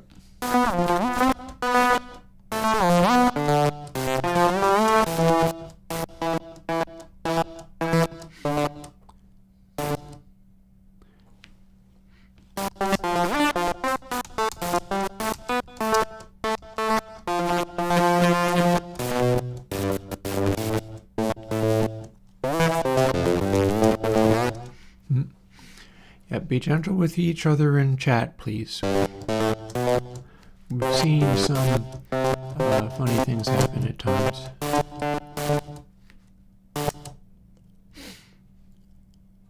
So let's see, zero hold by contrast.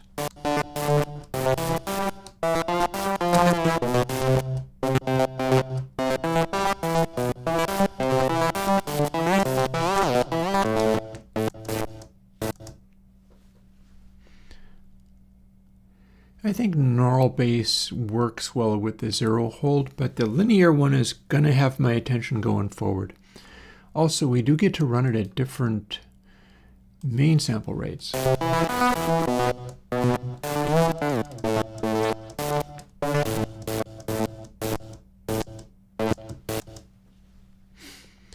And that will change the texture of what's going on.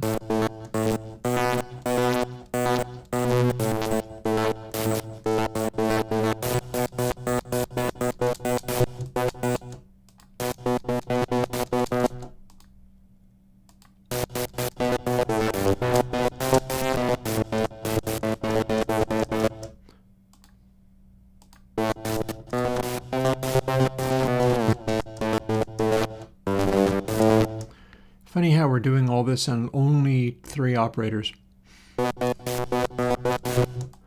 This kind of nonsense you can do with very few operators.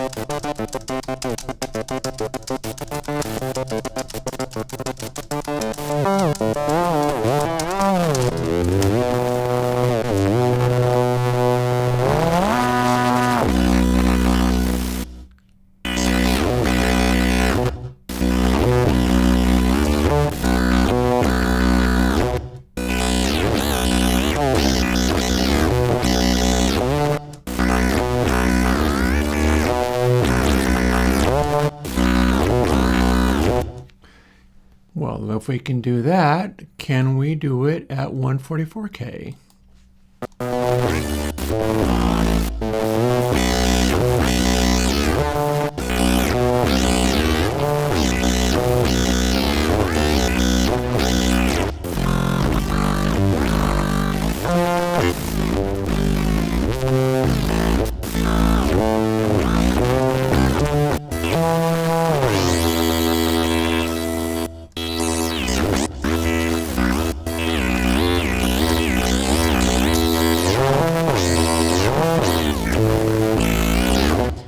See you later, Grins.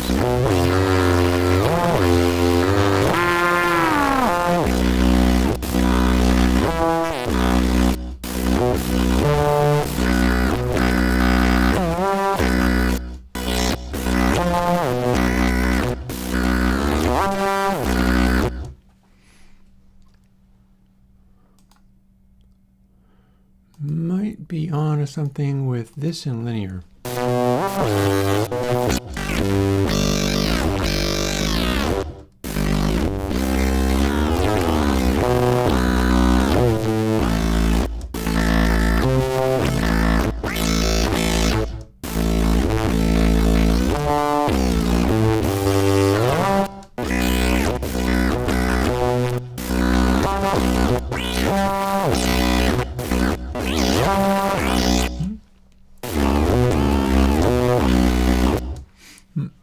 Well, Jonathan, you may argue, and that's sometimes led to interesting results, I shall say. So we'll see. People will do what they're going to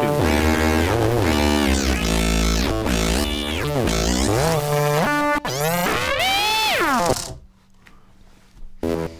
I will be making patches. I feel like that one's probably where I want that to be.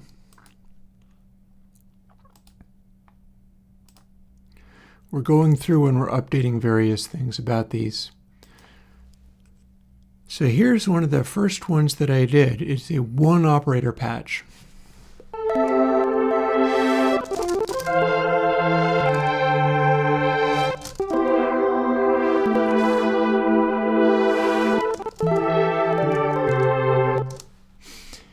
And I did this one operator patch for the purpose of playing with the poly aftertouch.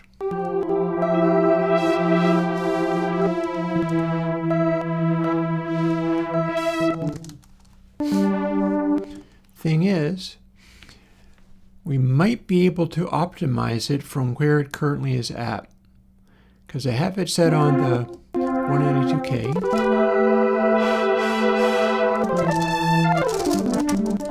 Notice the thing over in the side there? Is that visible? Let's find out. Okay, we're going to shrink this window a little bit so that people can properly see it. There we are. And then scooch this back over here. There is. So I use X key keyboards. They're reasonably cheap. They look ridiculous. They're like very thin. And the key action is repugnant. Like it feels like you're tapping on chiclets. But it sends polyphonic aftertouch for a very affordable price. So I'm all in on, I guess it's a CME X key. And there is support for poly aftertouch on this.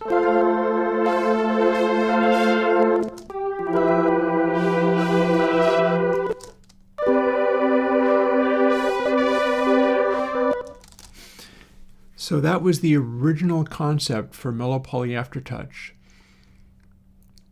And this is also one of the reasons why we ended up with the ability to pick multiple downsamplers, because what I was doing, I lost some tone quality from what I was looking for.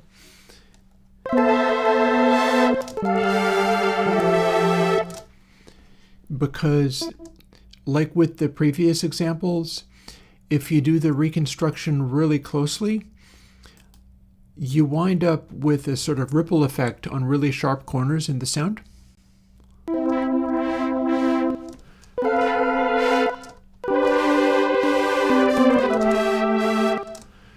Whereas with the other downsamplers,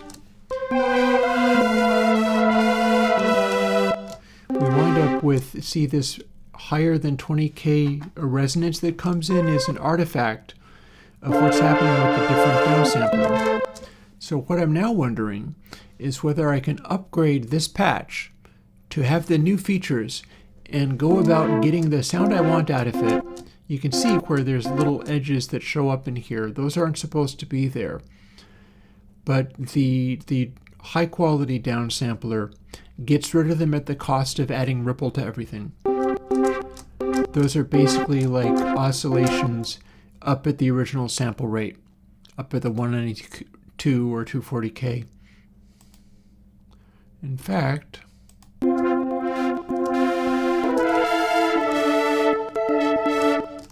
we can run it at 120K.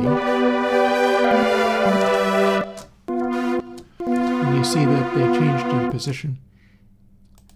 So we're going to go back to the 192.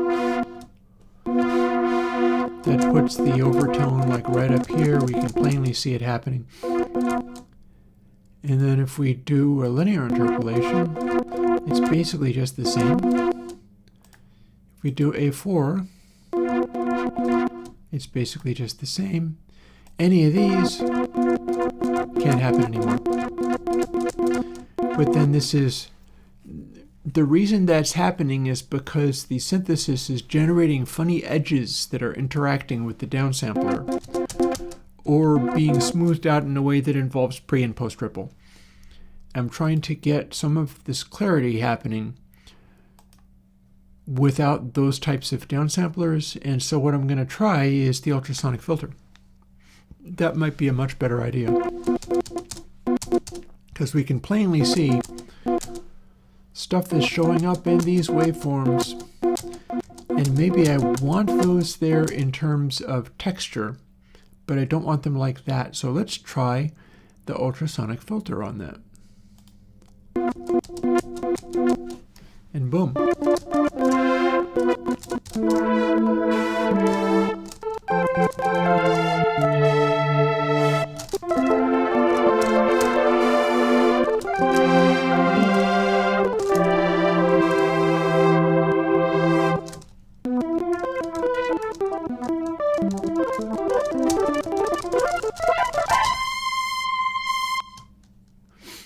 And we can lean on it. An interesting thing about how all this works, and I don't know how much of this is implemented by Bacon Paul and Six Signs. Sign Machine absolutely does it. When you're making everything out of signs being added to each other, you get to deal with aliasing in a very direct way. If you have a sign that is higher than the Nyquist frequency, you simply ignore it. So we get to do waveforms that are like real edgy this way, as long as we're sticking to signs for doing this stuff. That said, we don't have to, but if we're sticking to signs, we get to have these waveforms. And the pressure is making it go up into higher harmonics.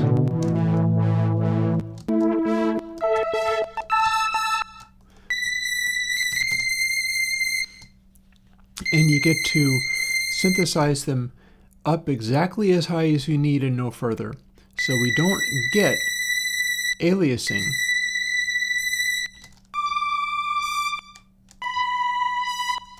And that's one of the advantages of this type of synthesis. And this is not dependent upon having to use only a certain kind of downsampler. Like we can use this downsampler. And sure enough, you can see at the end up there that it is filtering off what's at the top of the frequency. But when I'm using a different kind of downsampler for this type of stuff, it's typically because I'm trying to get I want the ripple of the reconstituting filter to act a certain way. I want the texture of like thick continuing highs to act a certain way.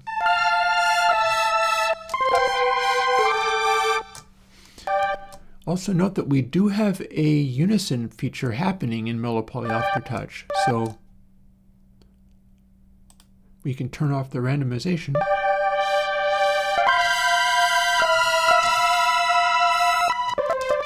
Or we can turn off the unison.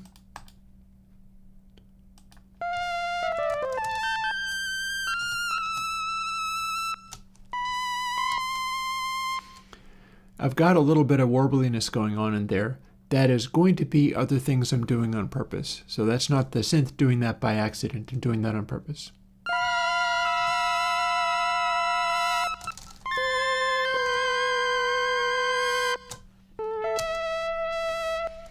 depends on how you're calculating it, really. That's the next thing we can try to find out.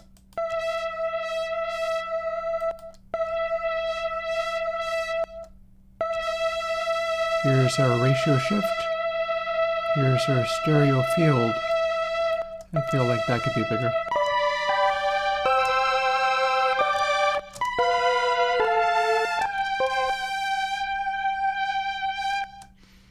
And random phase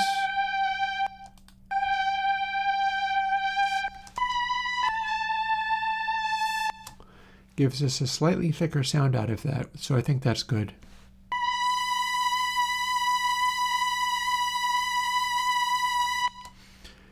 I'll give it slightly more pitch spread in there.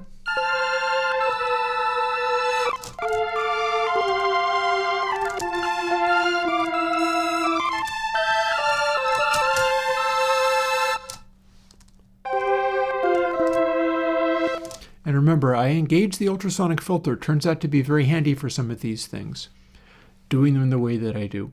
And I know Bacon Paul would rather I use the other downsamplers, in which case I wouldn't have to do it. But turns out this does work pretty well, because otherwise we have weird little stuff in the middle of patches. And you can see that bump there.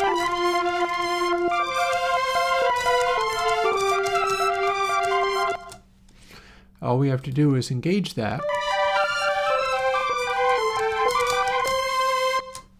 And it smooths it out nicely while still allowing a downsampler in this way.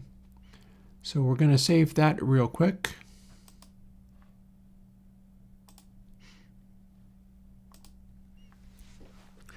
And then immediately jump into another weird thing. So here we're starting to explore the oscillators at long last, getting into the oscillators. So this is an envelope in the LFO and stuff. We can make it do a bunch of different things, including engaging the, we can have the LFO doing stuff. I believe step engages this. We're not currently using the LFO for anything. And we've also got a lot of options for like re-triggering them in different ways. Pretty much anything you could imagine you can tell this to do, which is of course also very disconcerting, because then anything you can imagine could be built into the patch. But when you know what you're doing, it's handy to have all those options sitting around, as long as they're discoverable in an appropriate way. Ooh, also notice we have a low frequency thump on this, so let's quickly run back to settings and see what happens if we do a high pass.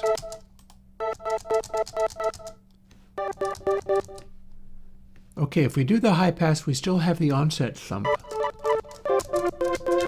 but it's blurred and a little different. See how it's moving? It's sort of scooching up there.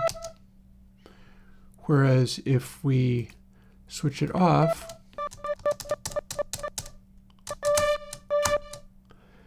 that's like a straight bar that is still including subsonic things as the note gets engaged. But then if we engage the high pass, see how that's flat? It's now skewed. It has slowed down the low component of it without making it literally go away. That's partly because we don't have other options other than none, 10, 20, or 50. This is none. 10 has made a blur going on in here.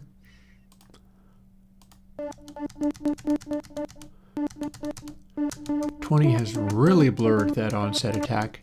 So the way we could actually make that go away is to not have it attack so fast. And that might well be worth doing. Currently, we have a thump. And that's what a thump looks like when you measure it. And then we can blur it even more. It hasn't really entirely made it go away. which tells me, I mean, Paul said this is a Butterworth, so it's not a resonant filter, but it also has limitations in how far down it can go. And so we go to level, and this is probably where we can manipulate the attack. 6 milliseconds, 39 milliseconds. And then here's sustain, and here's release. So if we make these be big enough, we kind of see it manipulating things like it's... So here's a fascinating thing. As we've slowed this down, we no longer have an onset artifact, but we have an artifact as it hits the main envelope attack point.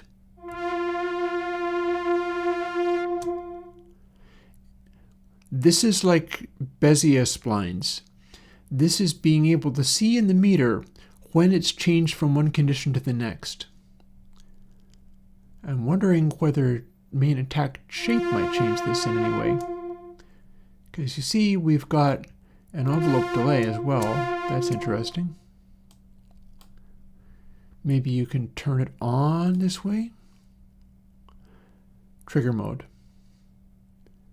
Okay, so on starter and release.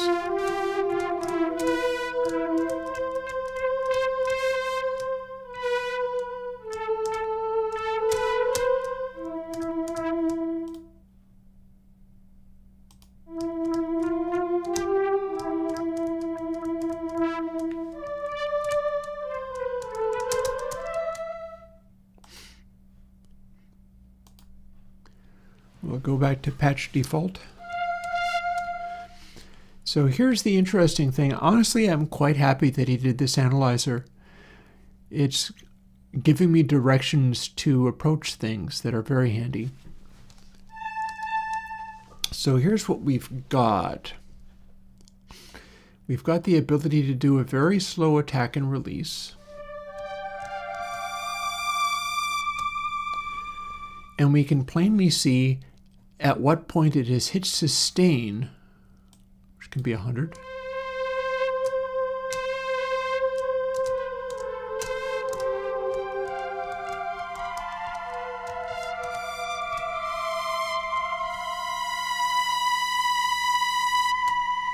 If sustain is 100, we don't get as much of that effect, do we? So these slow right down. And when we have them fast, you've got the bars. That is the speed of an attack and release of a waveform translated into Fourier analysis. So there's a reason we sometimes use attack and release speeds on these things, and that is because this is actually a broadband thump that is interfering with other sounds. It's not just the note, even though we've got a note with like some harmonics on it, as we see here. Playing it like this means not only do we have that, but we also have low frequency stuff being thrown in there, and we can't simply filter it out because, as you saw, it doesn't change that very much. So the only way to smooth this out so that we only see the sustained notes with the degree of harmonics showing up without these onset and release noises is to, first of all, use an attack, but then also do something to manage the way that we're seeing. The abrupt cut causes this.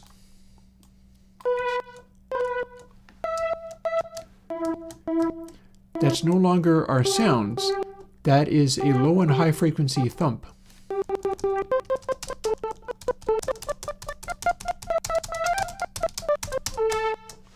I was putting those into the Sign Machine stuff on purpose, by the way. That's part of the sound for some things. Like if you have an attack, you might have an attack where it is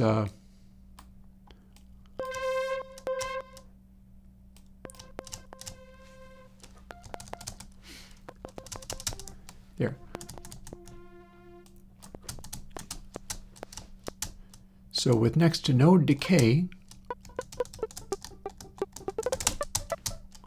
what you've got is the waveform going, right?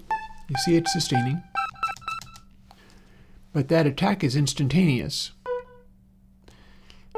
So you have a sudden change from silence to whatever that wave is, whether it be not many harmonics or lots of harmonics.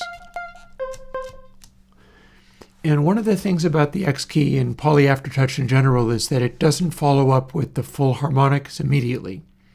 You don't get to do poly aftertouch and instantly go to full poly aftertouch. But what I'm talking about is the way that the attack is causing this to happen. Rather than just the note, like this,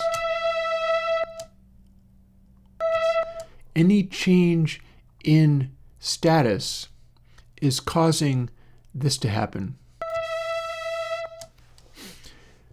Attack makes a noise.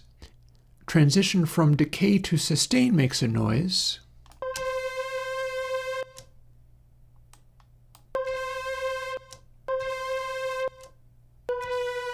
See, there's the little lines under there. Faster. Well, hang on.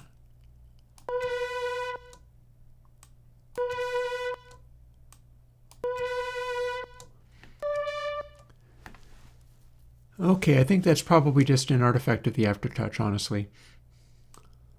So if we did a decay,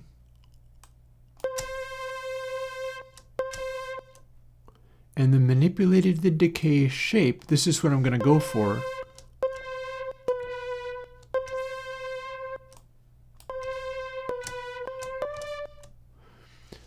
So that's probably not what I'm looking for with that.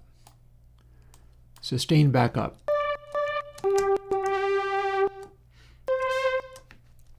I'm noticing those little artifacts there. See, it's 2 notes, 2 bars.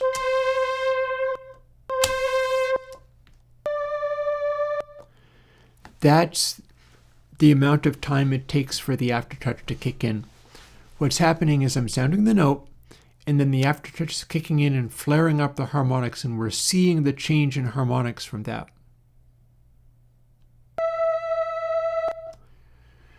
No aftertouch. No additional bar. Full aftertouch.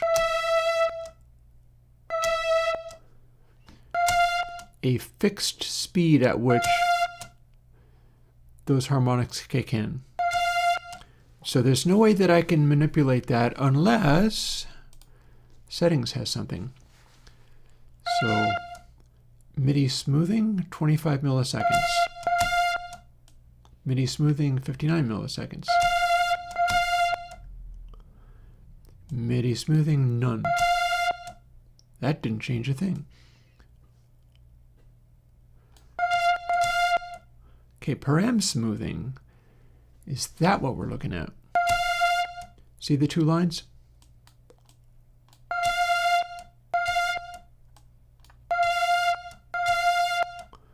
Okay, it's not that either. Let's set these to default. Notice there's a little menu thing in there. That's nice. I think I could probably double click it. Yeah, and it'll go to default. But we do also get a menu item for that. I think that's thoughtful. I appreciate it. I don't think we can do MPE.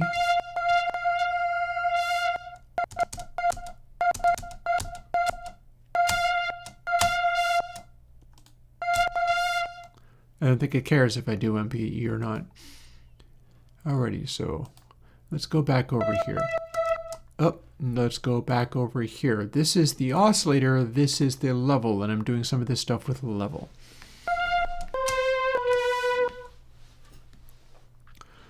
Or am I? Hang on. Okay, so on this section I have this going at full sustain and full release at all times, and I'm doing this manipulation on the main output level. Fair? Okay.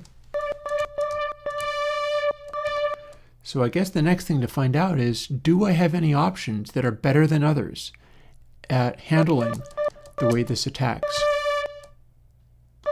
And again, the second line is the harmonics kicking in.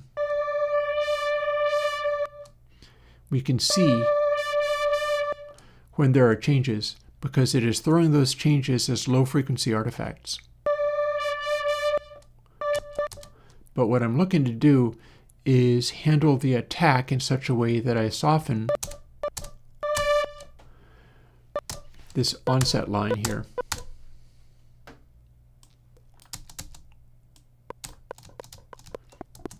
Like this. So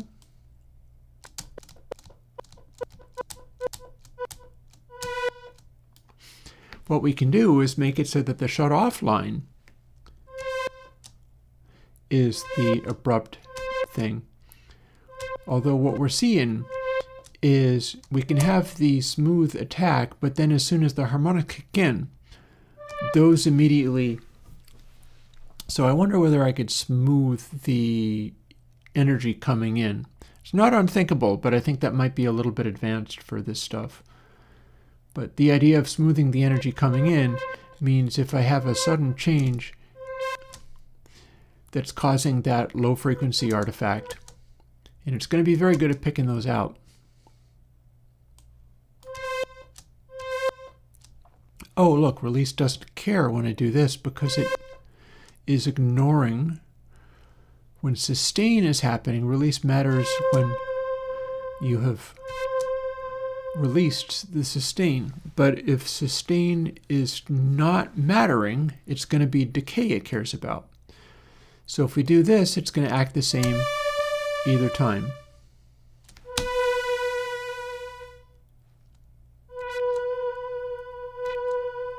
Except we're seeing those bars because we're changing the amount of harmonics, like that.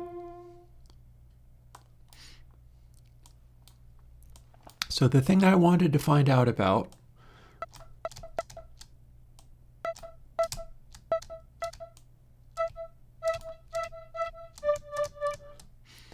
was what in the attack shapes will either exaggerate this or make it less, because I want to know what's going to make what I'm seeing is this. Full sustain. If we have, I guess decay isn't going to be the thing anymore. Release and attack, we're going to see additional, and this is a spline-oriented thing. This is something that Freya Holmer was talking about in a video. We get to observe the moments when something has changed mode. As it switches from attack to sustain to release, there will also be horizontal bars. And the horizontal bars are simply the sudden transition from one mode to the other.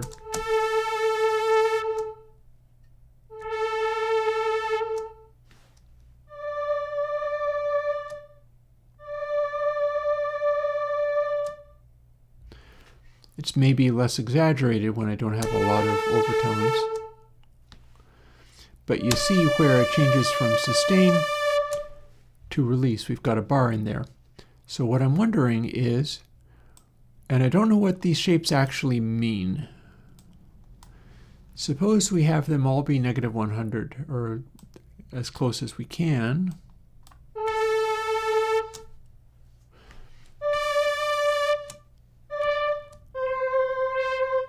I think what's happening is our attack is a slow attack, and then it's sweeping up more and more rapidly until it hits that flat point, at which point it stops. I feel like I can hear it doing that.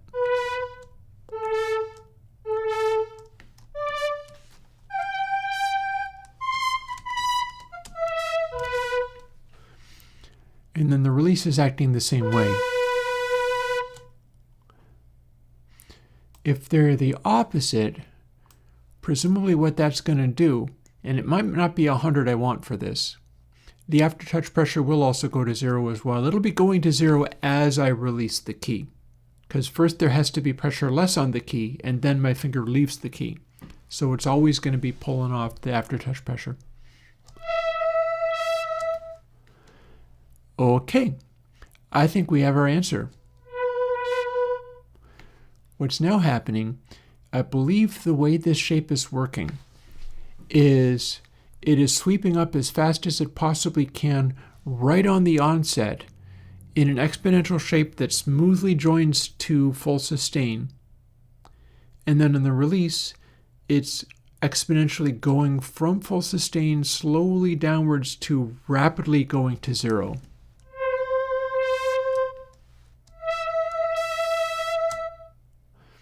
You can even see it hit zero because it's a little faster. Like, look at how the decay is going. You do get a switch, but then there's a little bump at the very end. Whereas if we have this be zero,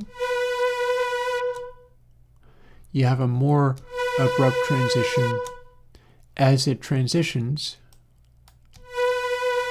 out of sustain. So this is very interesting. It's like I'm experimenting with what makes the smoothest splines on the envelope without technically having a splined envelope to work with. If I was doing a synth, what I would be doing is just making everything be Bezier from the get-go. But this is making like linear lines and things. Surge has an interesting thing around this. In fact, Surge has a demonstration of this stuff. I bet. Now I'm playing both of them at the same time. So look at where Surge's filter and amplitude EG are drawn. If we have it set to, and let me set it to something, what do we got here? I'm not sure that's drawing things the way I would want them. I feel like that's maybe not what it should be. Yeah, I feel like maybe this rendering is not quite what it's supposed to be. Something went wonky on that. The thing I'm trying to show you and failing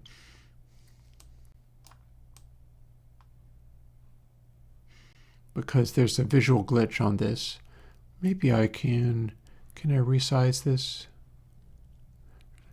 Point being, see how we've got digital, and this is a very similar thing to what's in 6 signs. This is a straight connection between this and the flat point here. It's being drawn in a weird way, but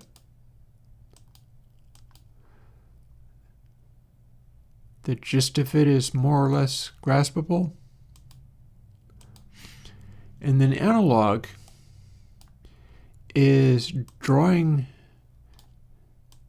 this graphic in, it's not actually updating that at all. Digital apparently is giving me more options here, but they're a little confusing as to what they are. Analog is drawing this up to connect with that, but notice there's a sharp point where it swoops up to there, and then at a sharp corner it starts swooping down again, and you'll hear that corner in the sound. Whereas with digital, we apparently have a bunch of variations available here, but it's not really drawing in a particularly comprehensible way. So I will not worry myself too much with it. Something going on here. This is a visual glitch that I wasn't aware of. It's probably already been fixed. I haven't updated Surge XD in a while. We'll quit out of there. My point being, in 6 signs, we're seeing the result of that. Whereas attack makes that, but then we get another artifact as the poly aftertouch kicks in. And we get to manipulate this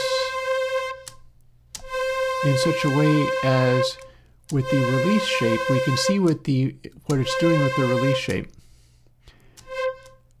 At full minus 100, what's happening is the release shape is transitioning from straight across to exponential swoop down. Just going zoop. At zero release shape, we have a linear connection from the straight line there to a straight angle to silence. So there's two corners from that point to that point. You don't really see the final corner very much, but I'm pretty sure it is there. And with this is more of an exponential release curve. So the point at which it starts attenuating is a sharply defined point. Then if we do this, we have a increasingly fast attenuation to the stop point, and that becomes a sharp point.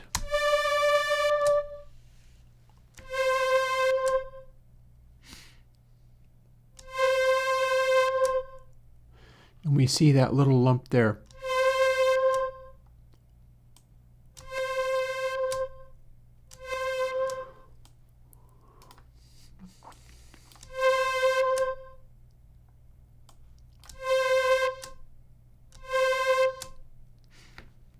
Let's slow it down. You slow it down enough and there's no observable cutoff.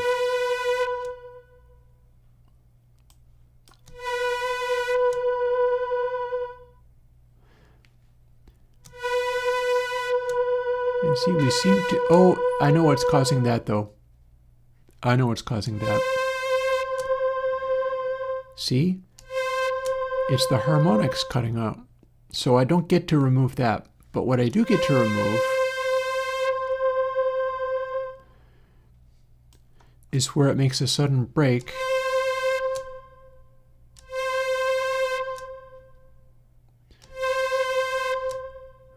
And there's like an additional clear line there. Let's hit this very gently so it doesn't activate as many harmonics.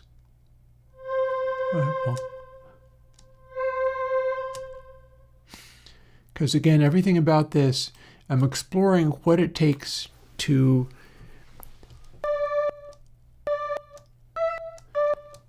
suppress the onset and offset clicks, seeing that the analyzer now shows us them. And I'm curious as to what it'll take. And when I solve that, I'm going to build that into Mellow Poly Aftertouch, and we'll have that. And again, I built these into the organs and sign machine, I'll have you know. But probably they wouldn't have an offset. There would just be an onset click. And I'd probably be more interested in having it be a high frequency thing rather than just the thump that we're getting. We're getting a low frequency thing. And again, additional lines are the harmonics kicking in. And the harmonics kicking in are the polyphonic aftertouch manipulating OP1, which, now that I say it, can't we make that be envelope attenuation? What if we have this attack slower?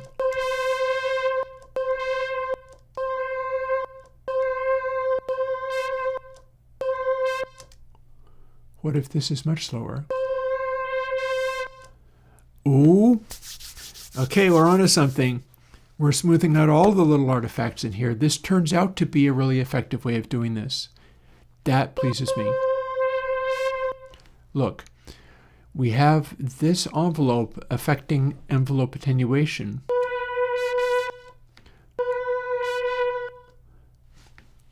I'm going to tap the top of my finger as it's on the key.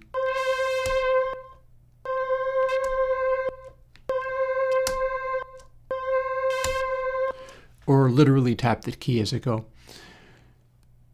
So, well, we've got release at full speed. Maybe that's not what I want.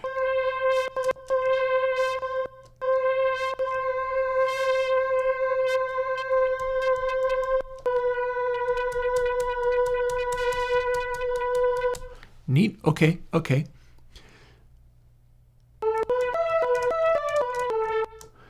I wouldn't worry about it, Bacon Paul. This is giving me very useful information, so don't worry about the analyzer being a little sloppy at onset. I'm able to use this effectively. Watch this. So we can have a very sharp attack and release on the envelope, but it's letting me do the attack and release on the poly aftertouch information coming in.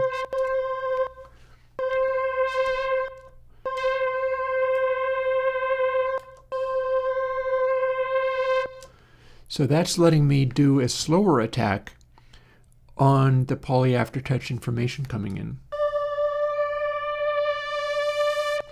That's useful. Thank you, Paul.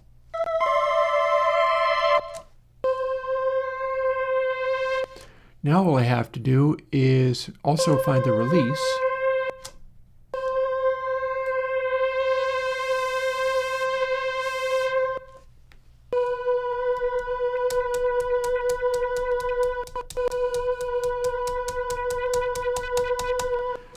And let's soften these a bit, because if we slow this down even more,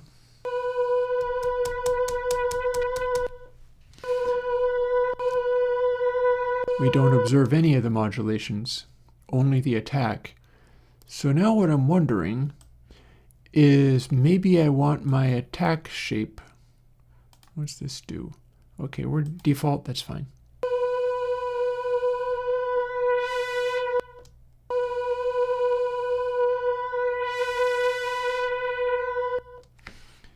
We've softened it nicely.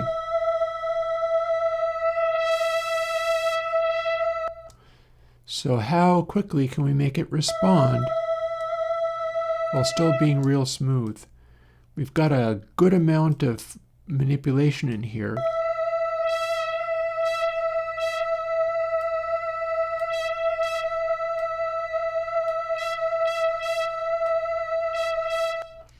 This is going to be sensitive to the attack shape as well.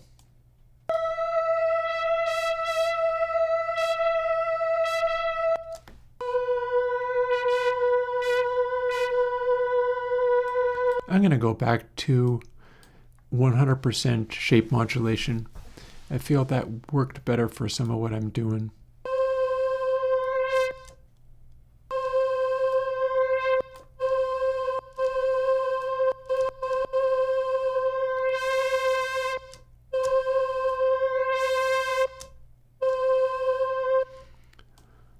Let's give all of these guys these attack and release shapes.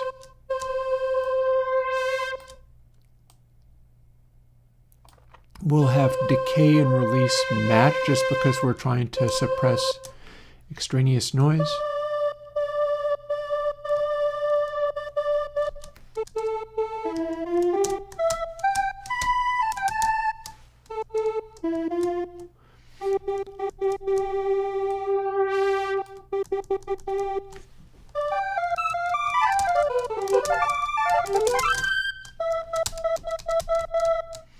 And very neat. So I'm wondering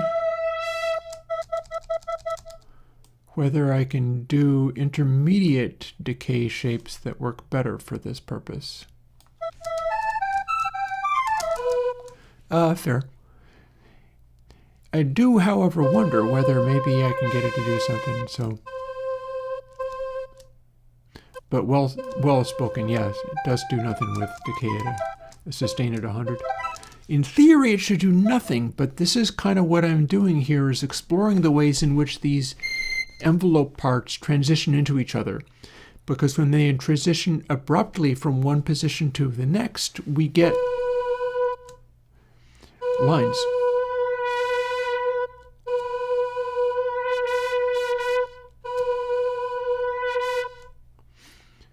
So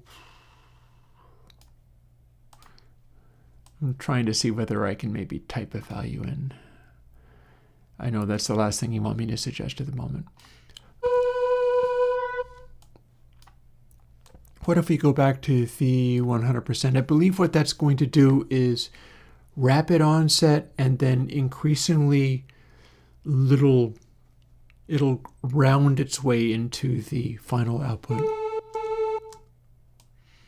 And yes, decay will presumably do absolutely nothing set up this way. Here's a funny thought. What if decay shape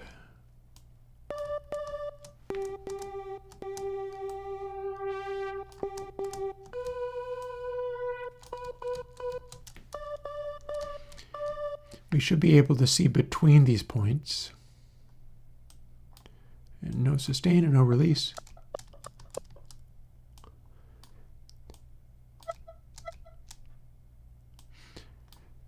So the experiment here is, can I make it so that it suddenly snaps from attack to decay in a way that's visible on the meter?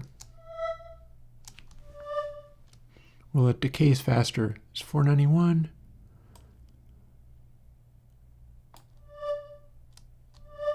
That looks about the middle.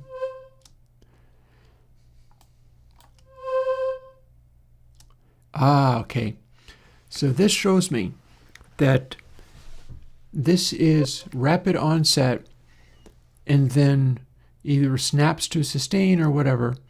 And if I do this, it's swelling slowly up to the top and then abruptly cutting down like an exponential decay, which is what main decay shape at -100 acts like. It's falling away faster. Whereas if we do it to +100, it's hanging on longer but then falling down increasingly fast.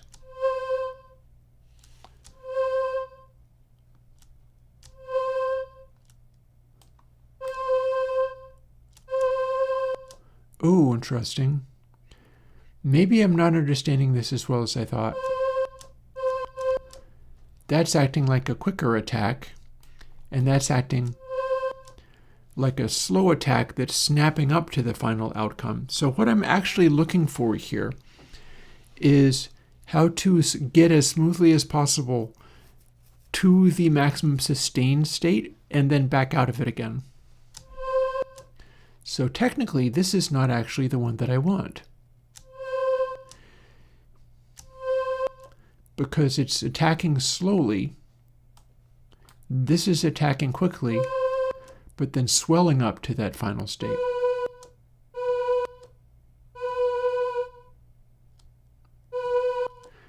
So it looks to me, if I want to smooth out the attacks and releases, I'm looking for something like this.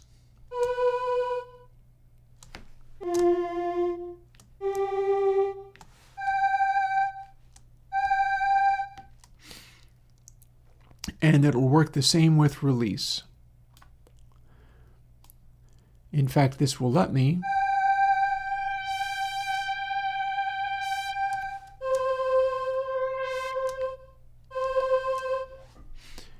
pick my sustain level,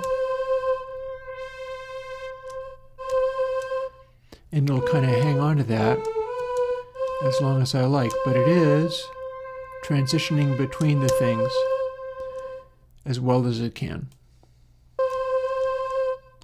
So if we slow this down until it no longer has a visible attack bar,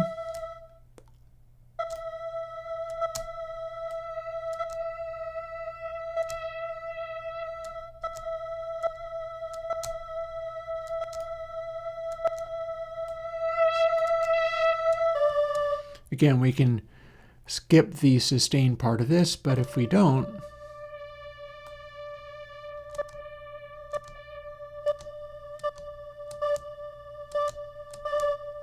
we're basically just sustaining how long the initial part is. But this is stopping it from having an abrupt change from the swell up attack to a sudden exponential fall. Instead, this is the anti-exponential fall. And this is the exponential fall.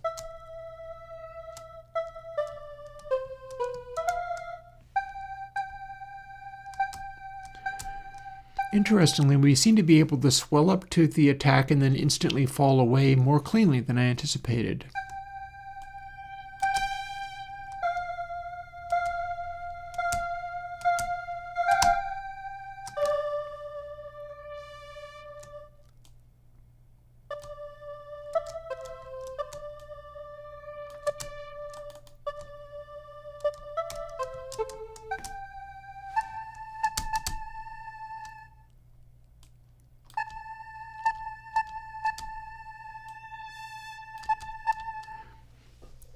This does make a sort of fat attack transient thing going on, which works pretty well for me, so I'm basically down with that. And then release.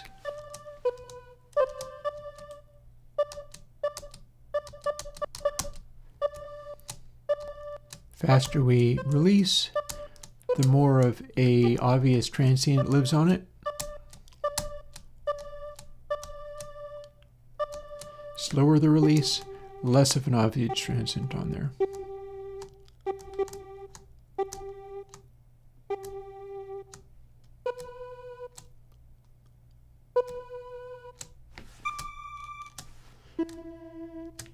We can have just the hint of a transient on it.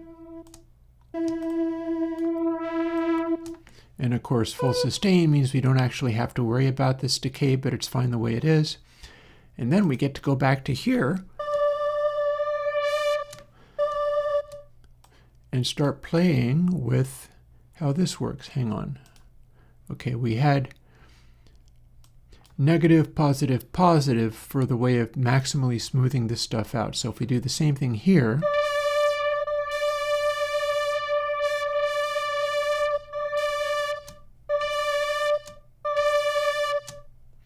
now our release off of the harmonics is causing a line.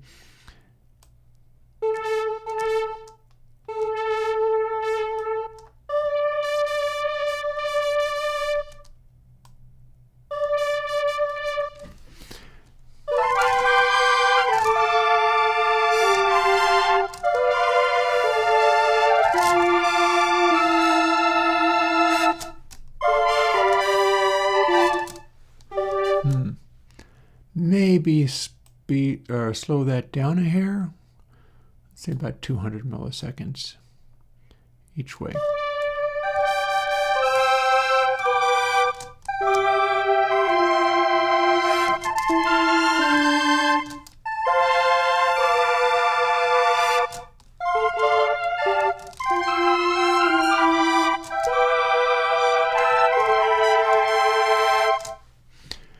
And we're going to save that as a nice little tweak on Mellow Poly Aftertouch that no longer has slumps on it.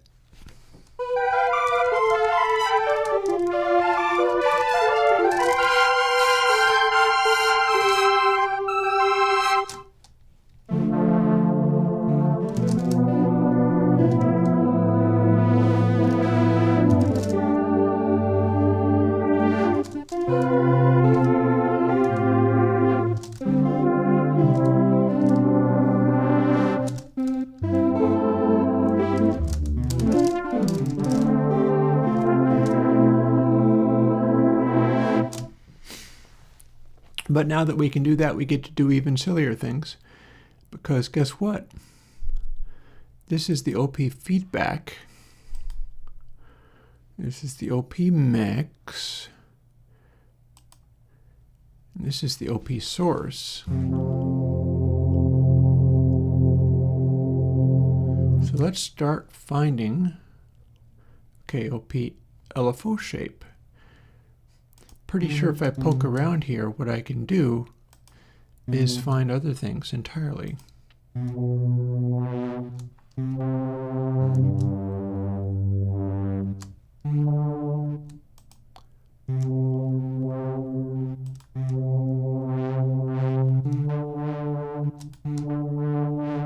Okay, that's still the LFO shape. Okay, I think I misunderstood. I had the feeling that we were getting to throw all manner of other waves on this, and I was going to quickly throw another wave on it and have it be feeding back. Perhaps I have miscalculated. Extended. There we go. Okay.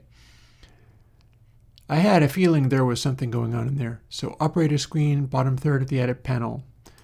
Here's a operator screen. This is operator feedback, though. Here we go. Extended mode. So extended mode, phase map, resonance sweep, and noise. So let's quick play with this. Again, these are LFO related things. but I think something's going on here.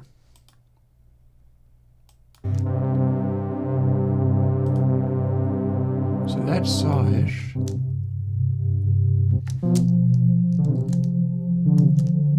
I guess I was already using a saw-ish wave on that.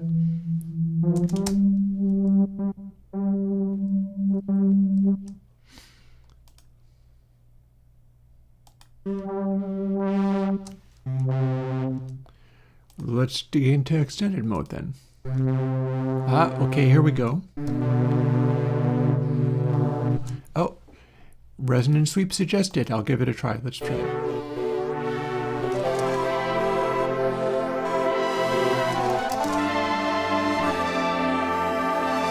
Absolutely, Paul. Hell yeah.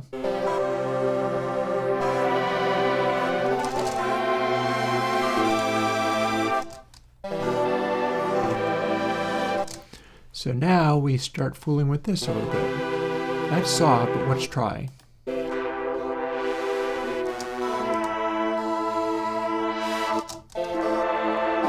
Have we overridden the oscillator with this?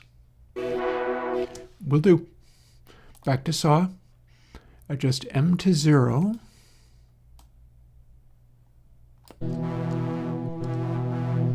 Mod matrix. MIDI, hang on. Poly aftertouch. And M. Well, first I gotta find M. So M, LFO, M. Guess I'm gonna have to do ENV. Or we can try extended mode.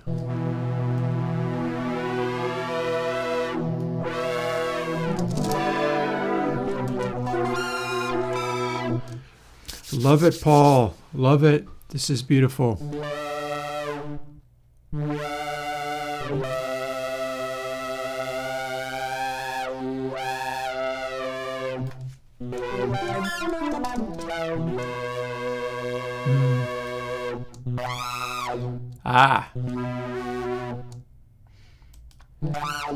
Okay, now we've got something fun going on. Yep, Paul is explaining what's happening in chat. Check this out.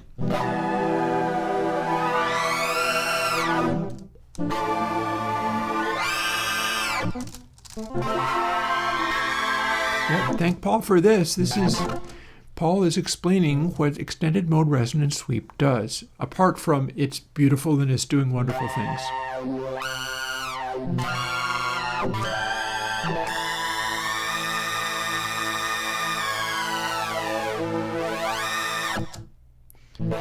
I bet I can push it further.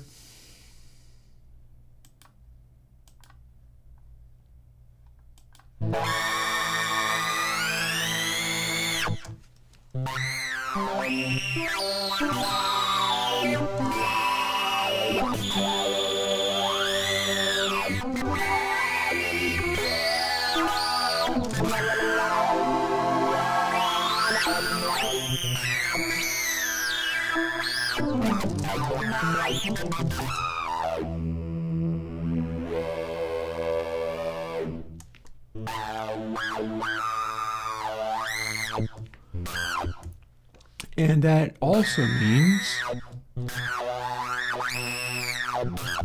and this is responding nicely to the way that I've smoothed poly aftertouch here.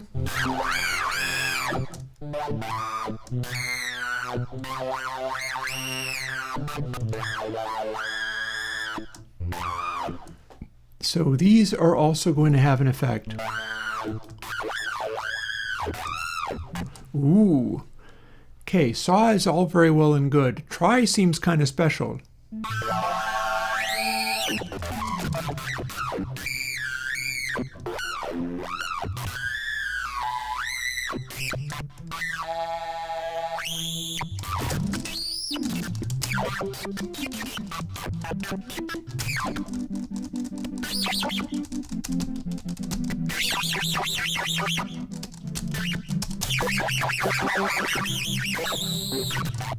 Remember, that's poly aftertouch, so each finger is sending separate pressure. Though it's such a resonant thing that you can barely tell. But still. Ooh, I bet I can have it we can get the attack a little chunkier.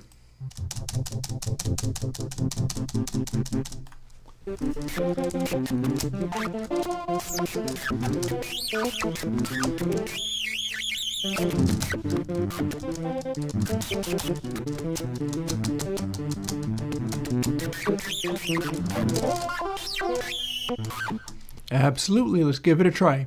Half trap.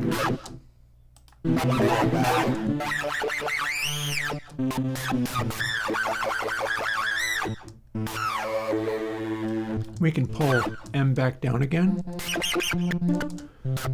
but it does have its uses. And yeah, mod level, I've got double mod level, I could do triple. We do have 3 modulation sends. But this is only 1 level.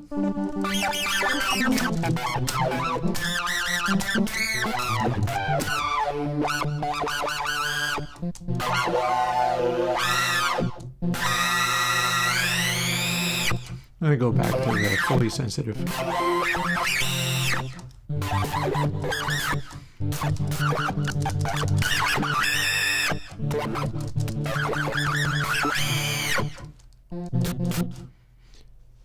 So, full trap, Han, Blackman-Harris. These are all windows for processing all of these.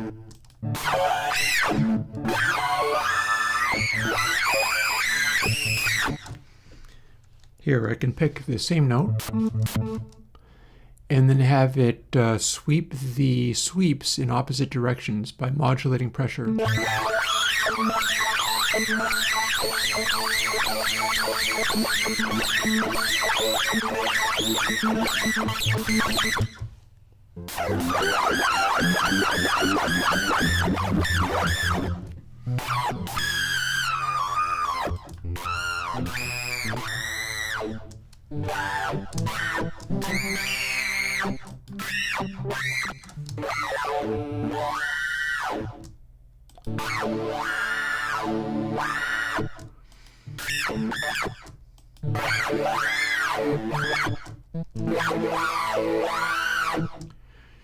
So Tri has a very pure quality to the resonance. We'll do LFO to M, LFO right down.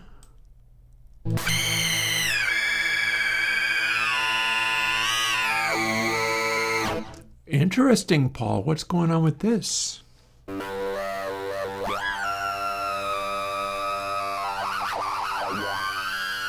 Oh, that's the sample and hold. Let's put it to sine.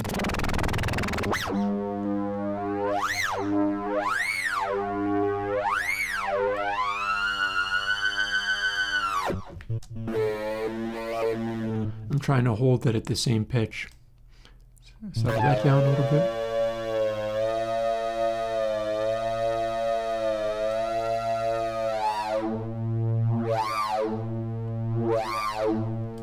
Yeah, that's what I thought it was going to do. Modulating with this. Well, I can make it be the sample and hold LFO.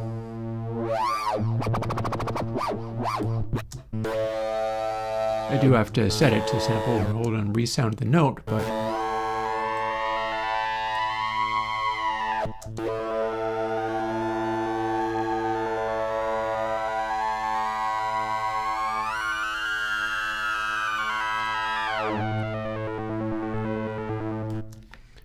alrighty, so let's briefly turn these off just to hear what this does, because Paul has suggested it.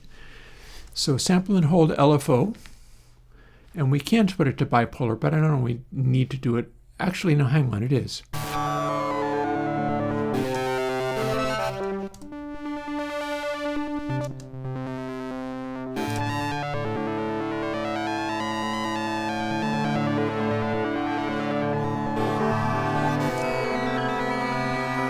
And you can set this to the tempo of the project. So you can set that to be the tempo of whatever is going on. Oh, but okay, we'll do. Off.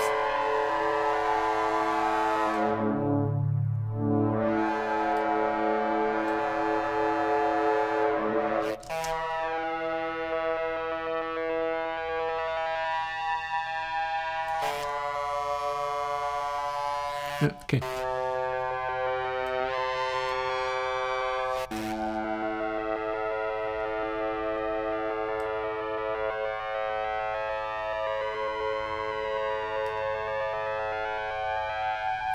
Put it back.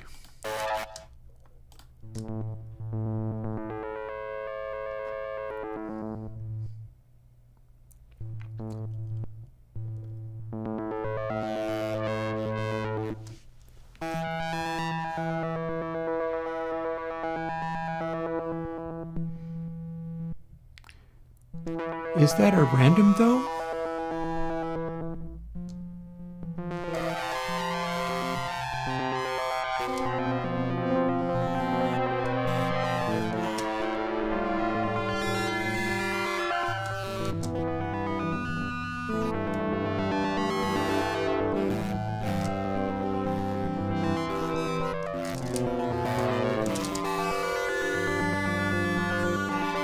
Fair enough. I was trying to figure out where it was getting it. I wondered whether it was getting it from the polyphonic pressure. Probably a way to do that.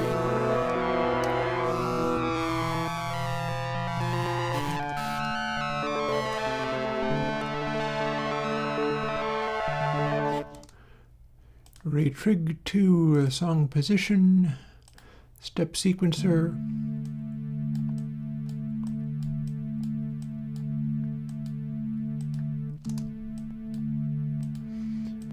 This is the standalone synth, so that might have something to do with the fact that we don't have a song happening. But we can turn on... no, there's no source. So I don't think we can make it... We can't make it do a song if it's a standalone thing and there's no song. We can do retrigger on attack.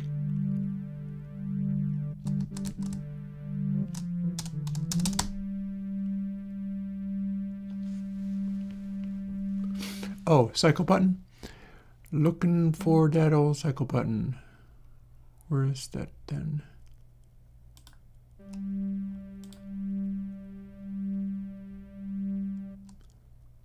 Oh, it does have, okay, it has an internal clock. We're going to find it. I have it shrunk slightly smaller than there we go. I had it just a hair too small. There we go. Got it. I think that's enough of a grow. I didn't realize that that was not showing. Song position.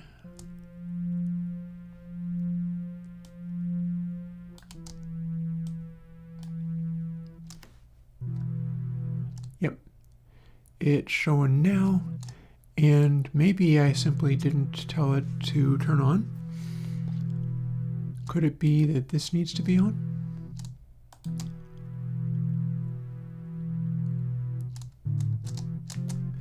I mean, if I was in a DAW, it would be following. I will take the LFO to course knob and turn it all the way up.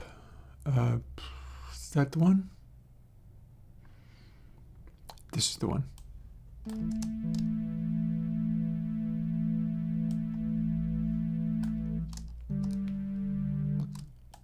Hey.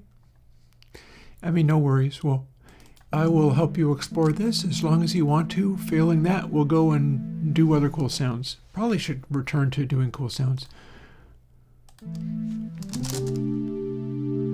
We'll stick with pretty sounds. This is the release version. I didn't do it. Understand, I didn't load the daily. I did the 1.2 release. Okay, will do.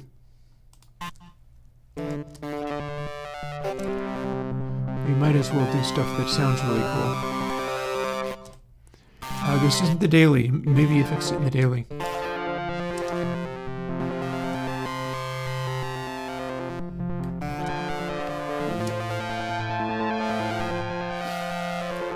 At any rate, I was enjoying this, so I'm going to dial in one with this and save it. Then people will be able to have it.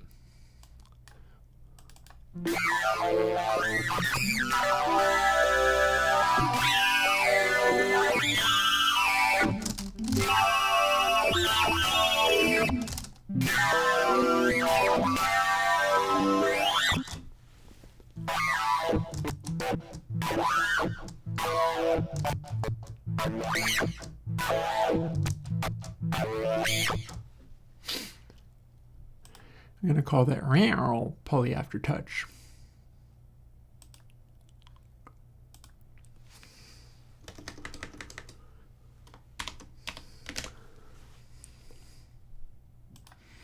There, now people can have that too.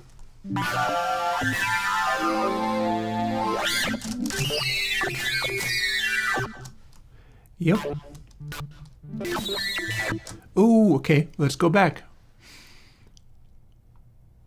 So, step, psych on.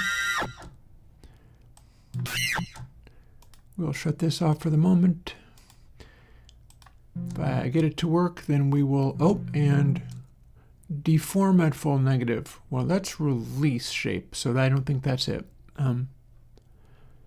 Step sequencer back on quickly. We got step sequencer on. D-slider. There we go. There's D-slider. Got it. Got it. Got it. Got it. I'm not sure what that was doing other than...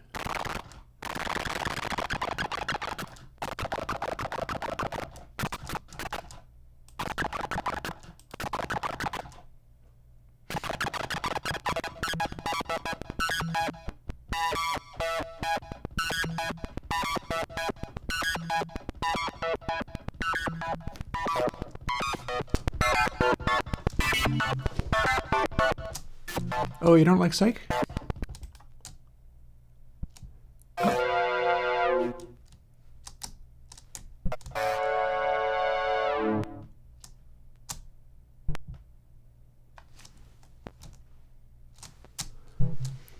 I think it likes psych. In song position, all the steps sync. Let's see if we can crank it up a little bit. Okay, didn't need to have psych on after all.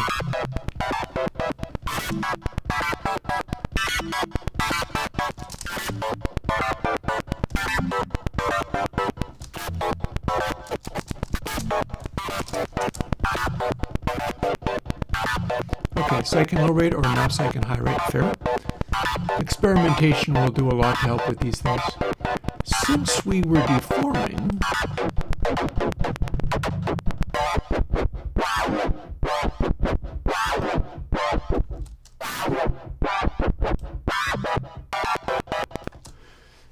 deform has its points. Check this out. Also, we're going to put this back in.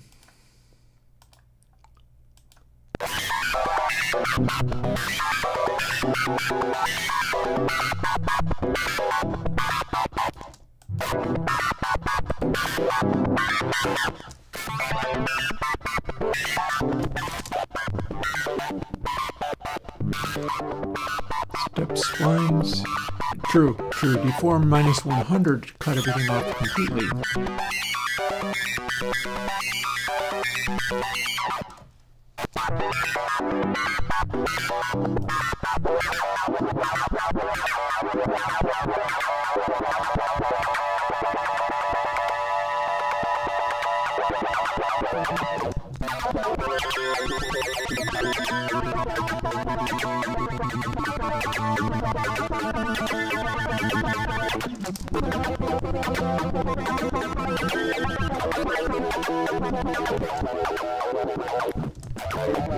Indeed. All right.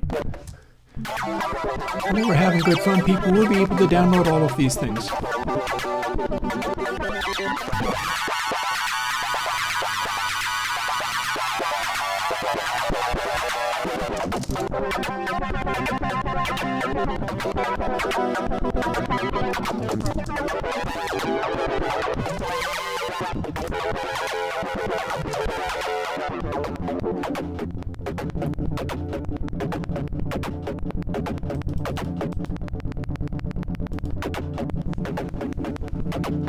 Oh, notice it's drawing a picture of it in there?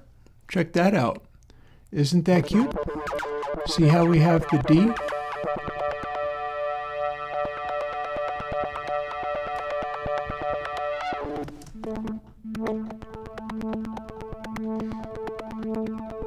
We can have it drawing that.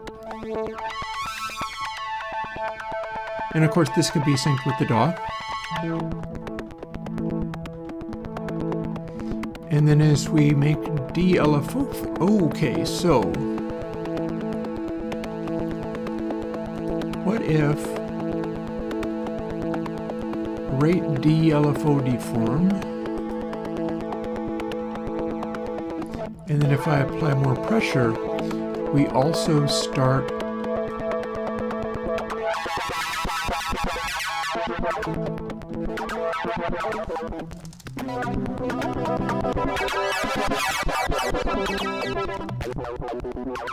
Yep, so check this out, folks. We can do the LFO form right to 100.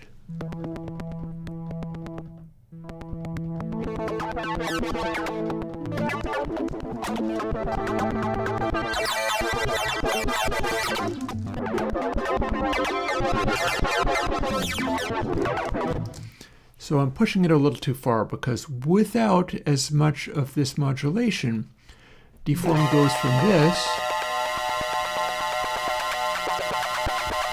to this.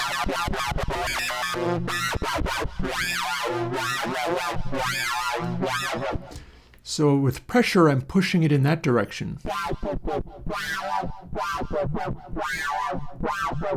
Oh, if you got one of those in short circuit, that's going to make short circuit a lot of fun. In any case, anybody, say bye to Bacon Paul, everybody. That is who did all of this.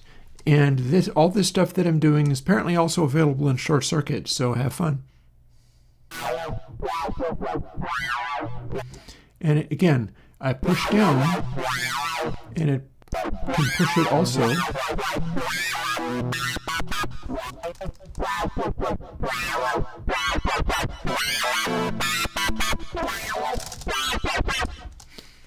We can also do this.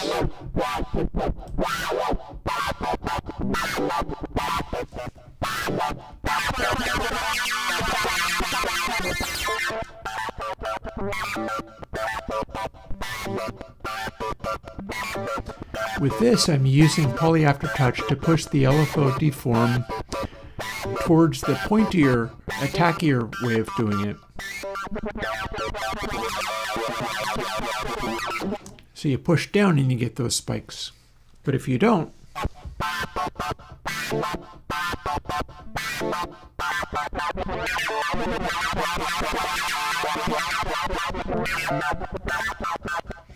so the question becomes, as you lean on the pressure, do you want it to become more spiky or less? This is more spiky.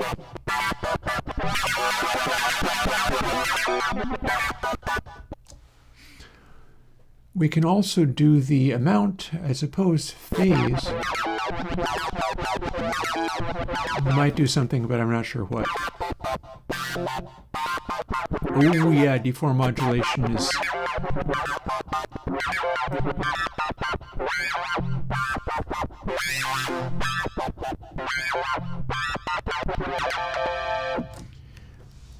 I kind of favor starting with this, which is where we couldn't find the result.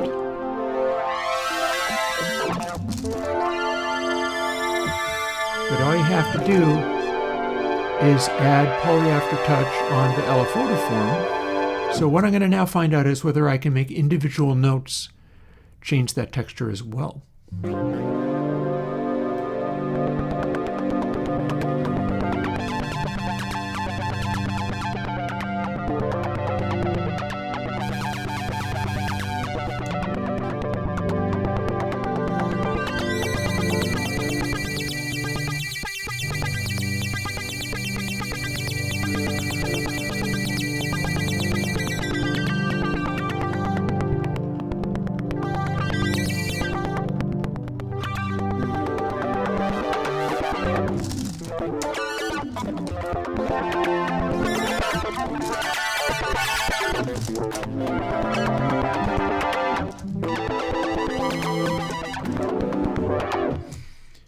And then can we make it fixed offset? Do we have? Voice modulators, voice, gated, released, unison position. I'm looking for a do nothing operator, which I bet I can find. Or we can just do off and then assign that. How about that?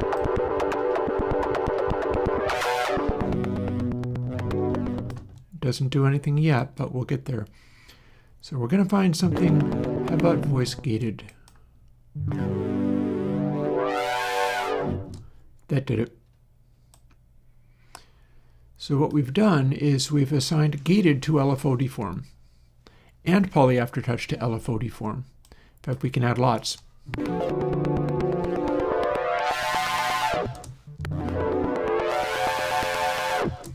That's smoothing out the LFO deform a lot. But then what we can do is gated to LFO deform is probably a fixed value, and as long as the note is on, that's just like 1. So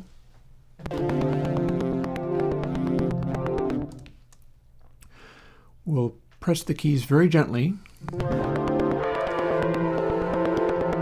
and then shut off the popping. Doesn't take much. Ooh, I think I've gone a little too far.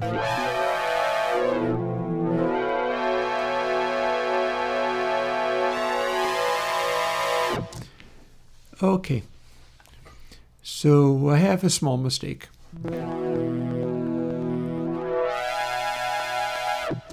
If I use gated, it's just making LFO deform go all the way to negative 100 and stay there. So maybe what that means is that I pick a different modulation source, one that's not gated.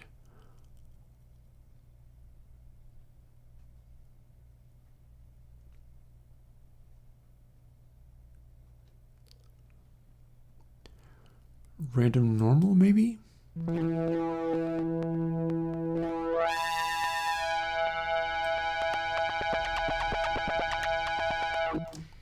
Because the purpose I have here, I'm trying to make it so that if you play very gently, it doesn't have any of that. And then as you push harder, it pops out and becomes more aggressive. It may or may not work.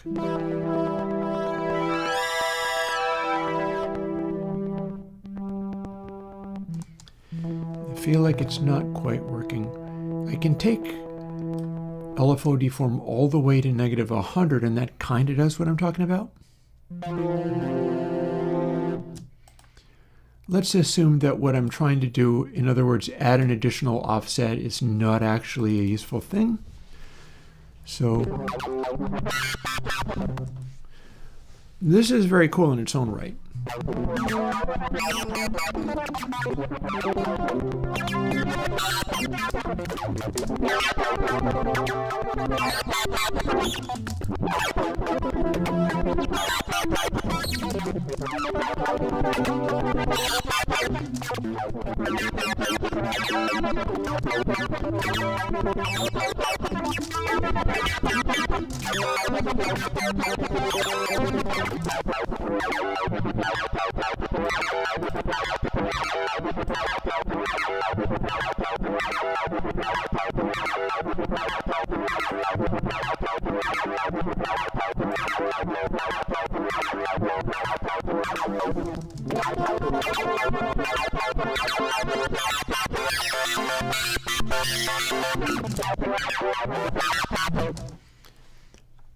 So the thing that's happening with this is that we're basically modulating between the spiky attacky thing and these other forms, which you can kind of see in the interface there.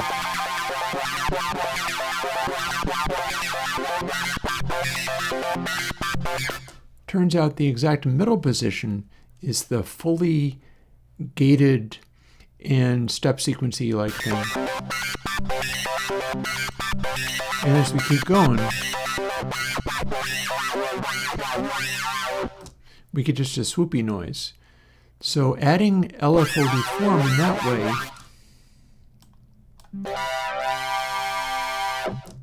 technically what that means is we can do the same trick I was doing with the other one. Poly after touch. LFO deform. Full on. Oh, hello. What are we?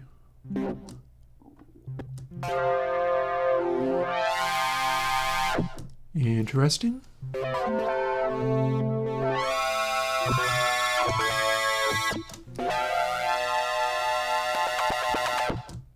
Okay, I feel like it only took that one. It's not adding them quite the way I thought.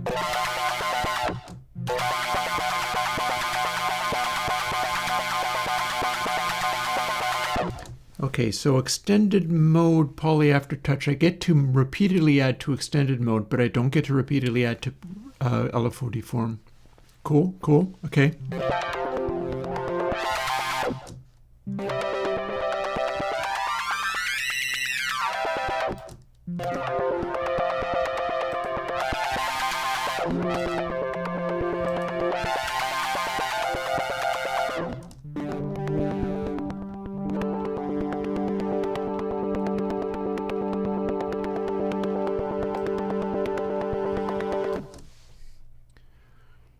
So logically, that means I can turn these modulation targets off and it will return to what I thought it was. So what I was looking to do was add even more LFO deform, but I wasn't able to do that.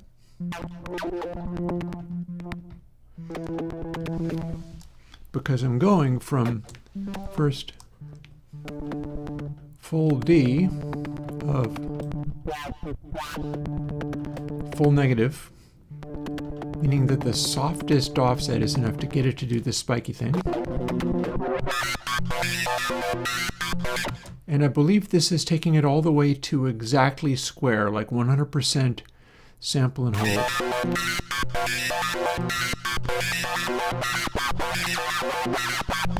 Or even beyond it. Check this out.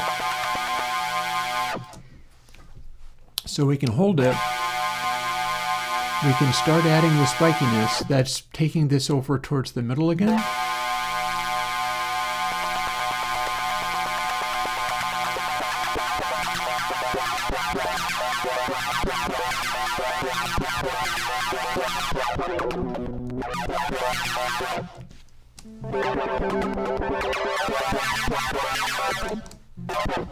I'm trying to figure out whether I'm pushing LFO deform past the middle to where it starts getting all warbly and messy and stuff.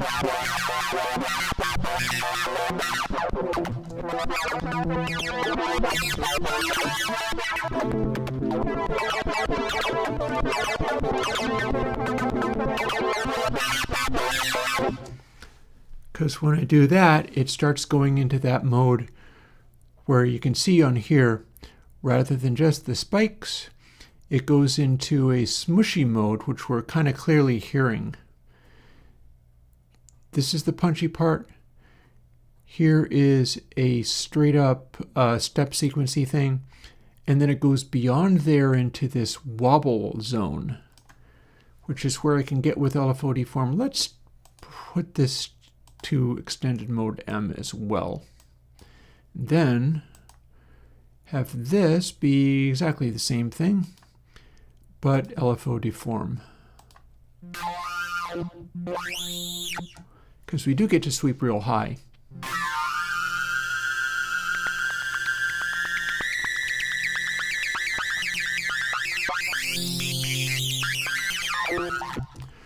Okay. So the ability to move LFO deform is actually able to push it way past the middle there. So I'll be applying a smaller amount of it. Maybe that's because LFO-M. No, that's just the intensity of it. I do want that to be fully cranked.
Ooh, interesting. We turned this on and it went crazy.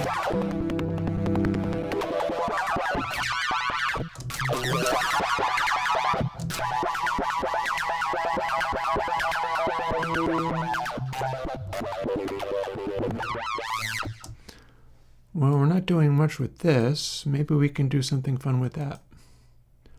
Like LFO RAID.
Okay, here's a nice little lead synth that you don't really want to be polyphonic because it becomes overwhelming.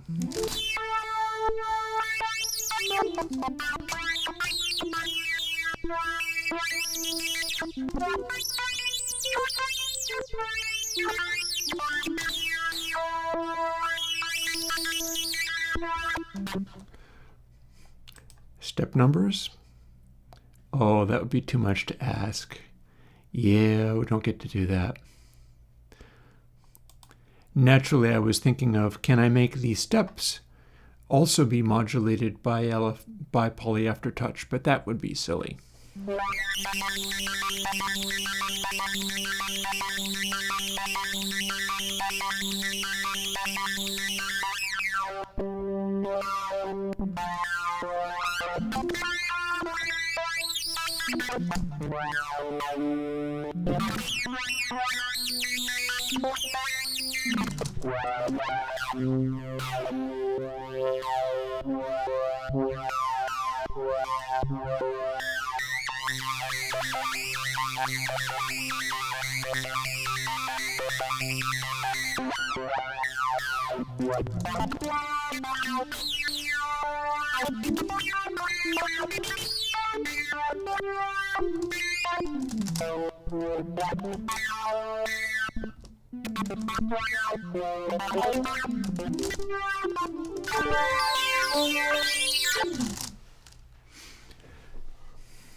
Save that.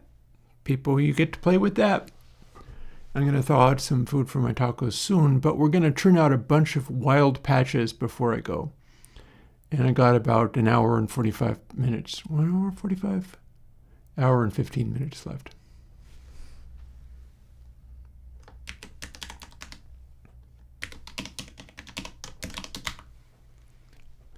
We'll call that nutty pressure lead.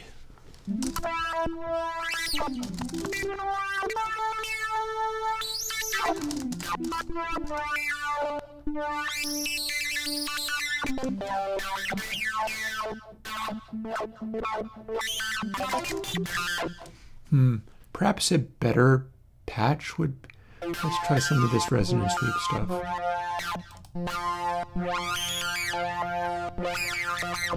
Yeah, that's a little more like an actual lead sound. It's not quite as thin.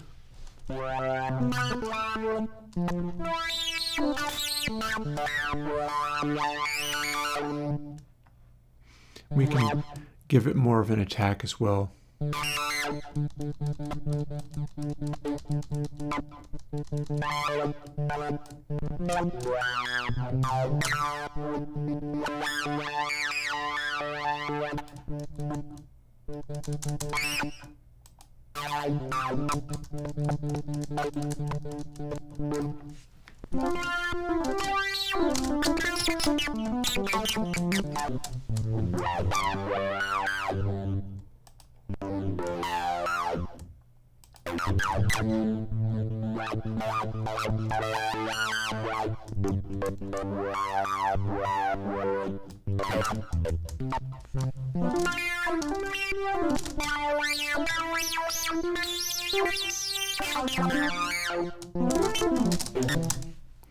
We could, of course, force it to be mono. That might be good.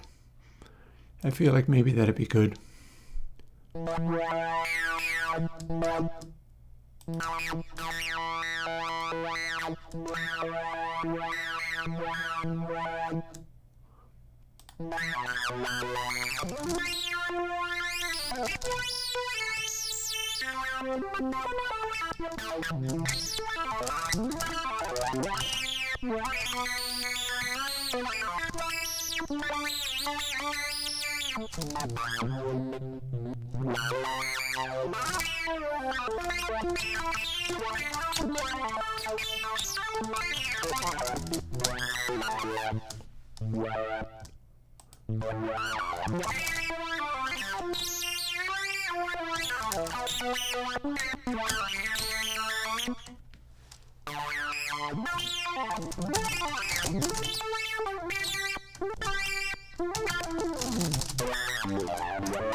So while I'm at it, I'm now seeing whether I can do anything amusing.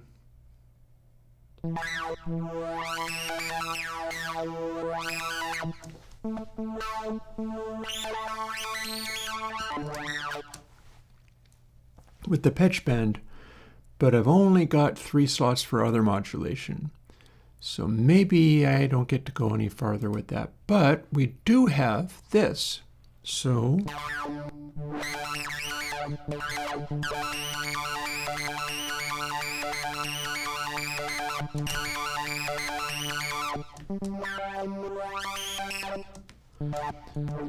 this is probably where I'm getting some of my sharpness.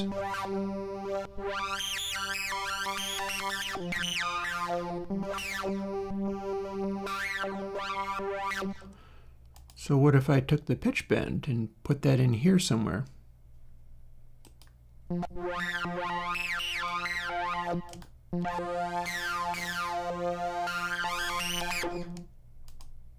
And the 10, or simply directly add it to feedback level?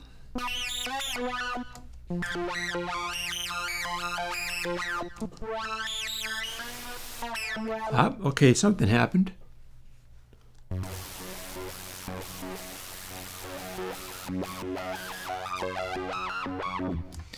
That'll work. That'll work. We will just go about. I don't suppose I can make this be. I think it's going to just be pitch bend. I don't think I have an absolute value function on this. But what we can do is make it go sharper and grungier as it goes sharper. So let's do that.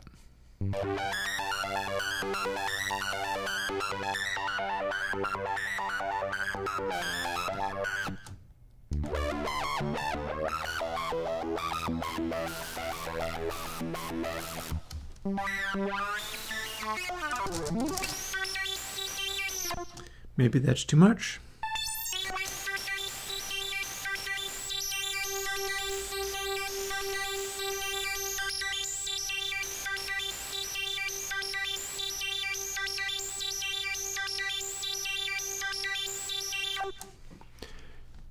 It's being affected by the LFO too a little bit.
We can make it a little bit crunchy that way.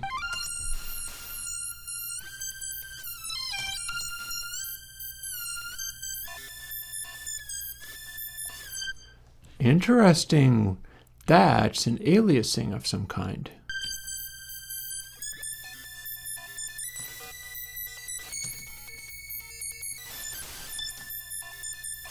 I bet it's not supposed to do that, but I kind of like it.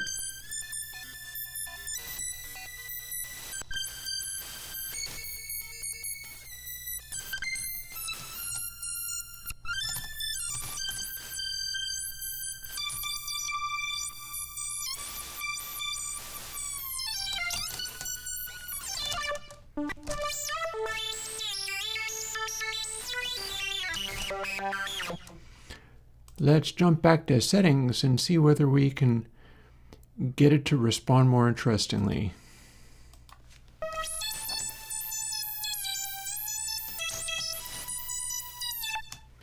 That chuff that it does is the kind of bizarre effect that I can really get behind.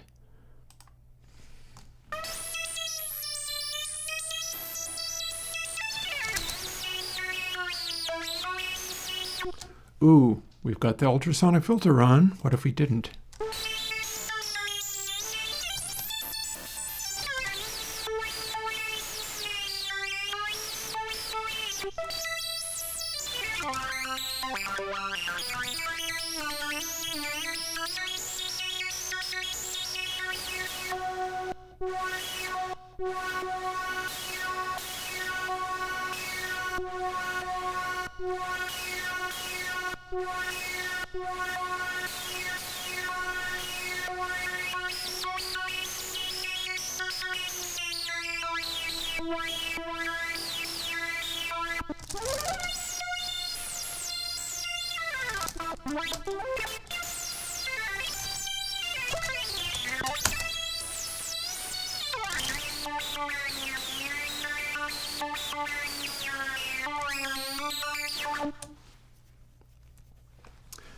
Alrighty, this is messy.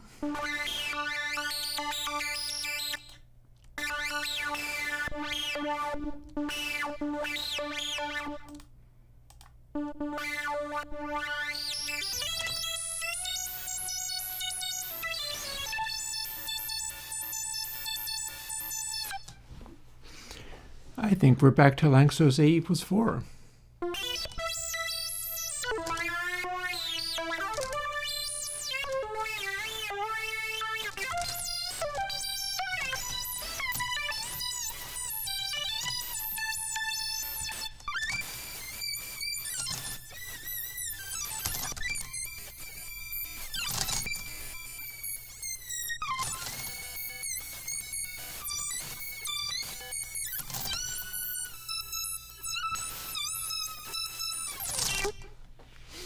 Interesting.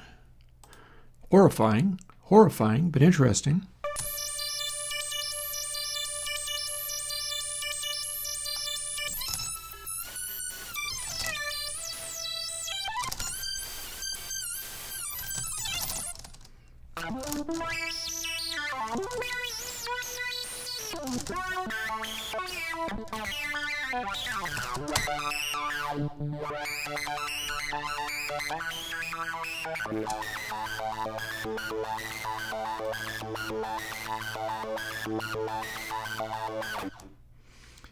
Then back to OP1.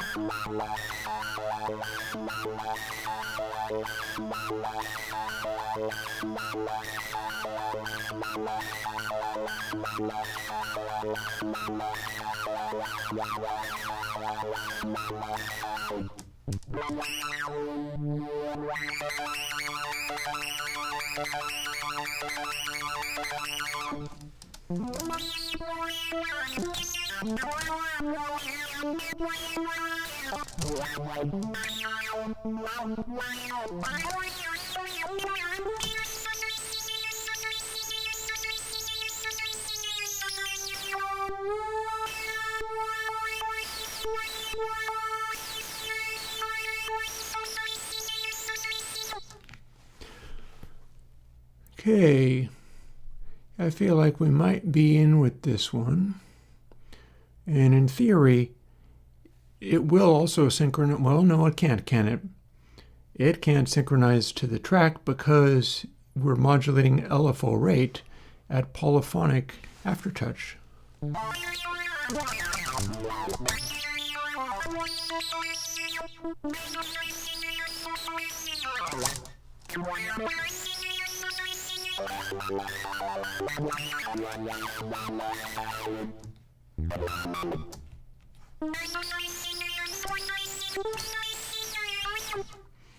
Let's go back here and maybe soften that scrunch just a tiny bit.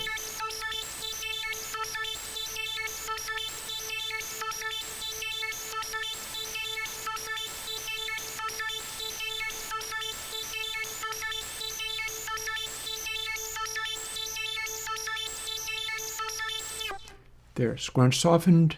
I was hanging on the pitch bend as hard as I could.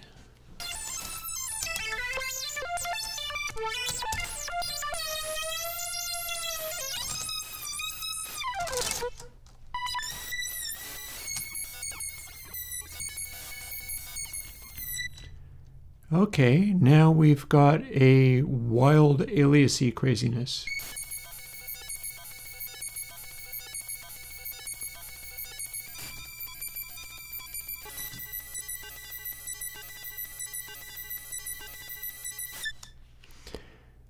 That's nuts. I think we got our nutty pressure lead.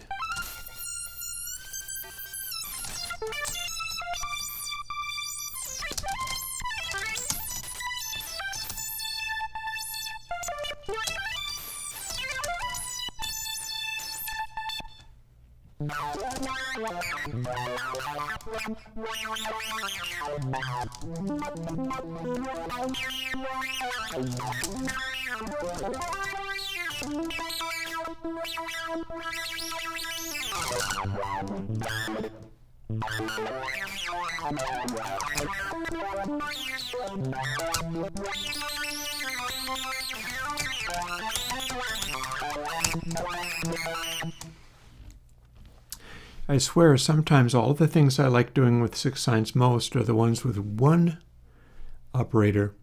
This is one operator.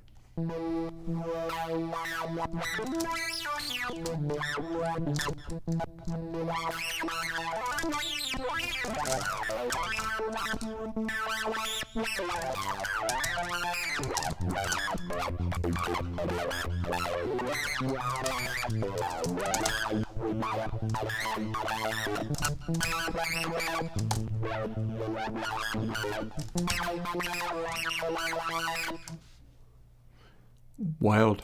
All right, we're done with that.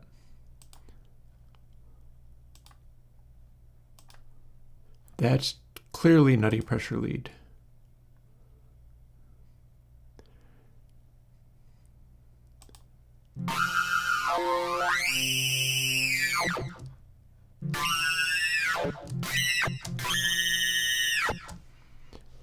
Now, did I save the other one? Don't think I did.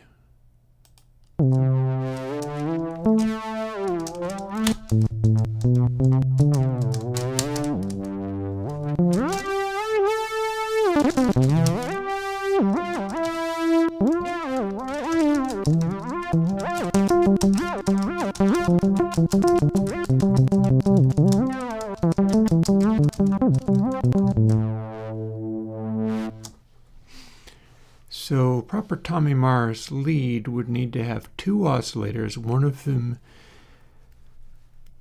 being portamento and the other one not. Don't know if I can do that here. I can do it in Surge. I don't know if I can do it here.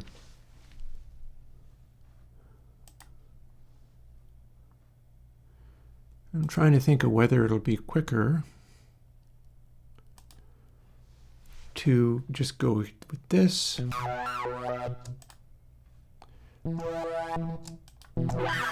Have it be poly. And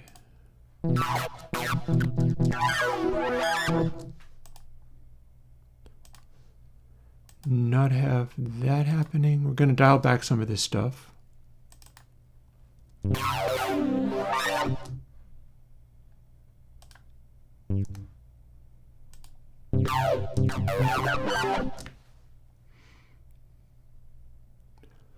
Like this attention to LFO rate needs to not be there.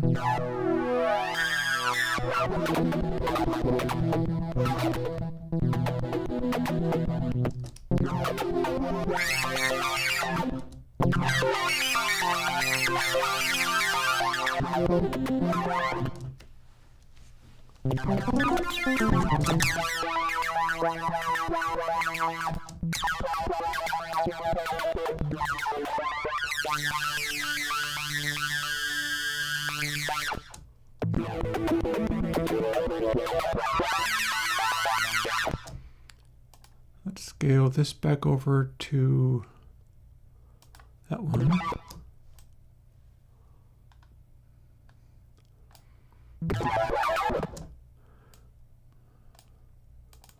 Meaning that this goes off. I'm dialing it back to a previous place so that I can save it as the funky chord thing.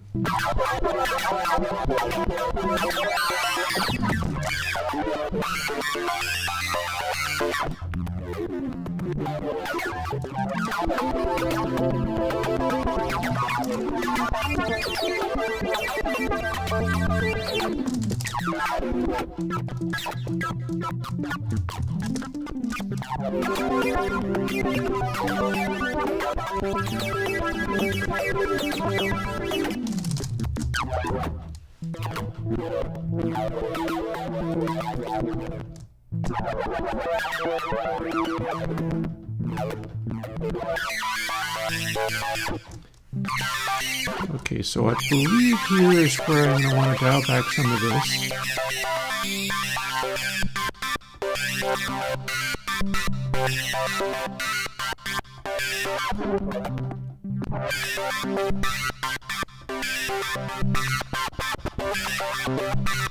Yeah, I'm wrapping all the way around again. See, it went from percussive here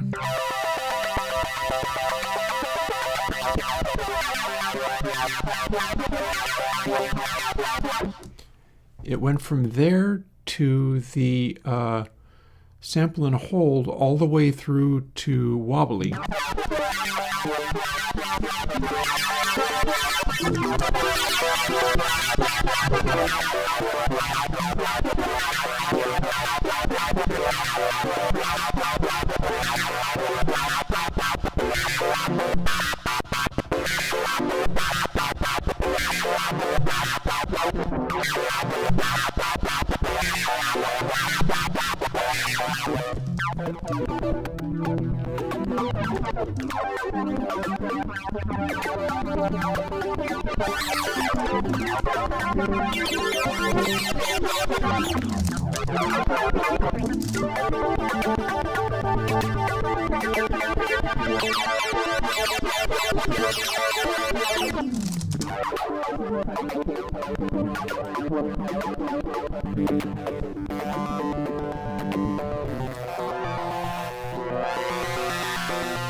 So what I'm losing here is it is sample and hold, but it is not modulating LFO deform.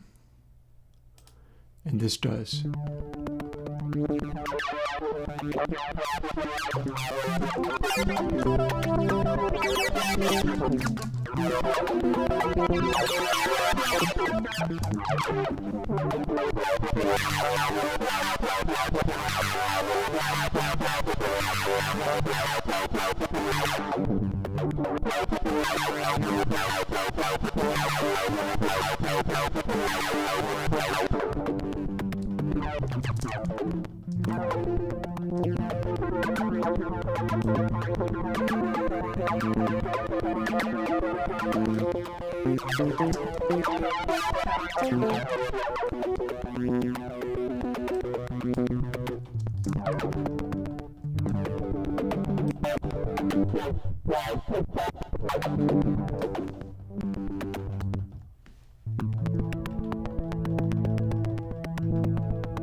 So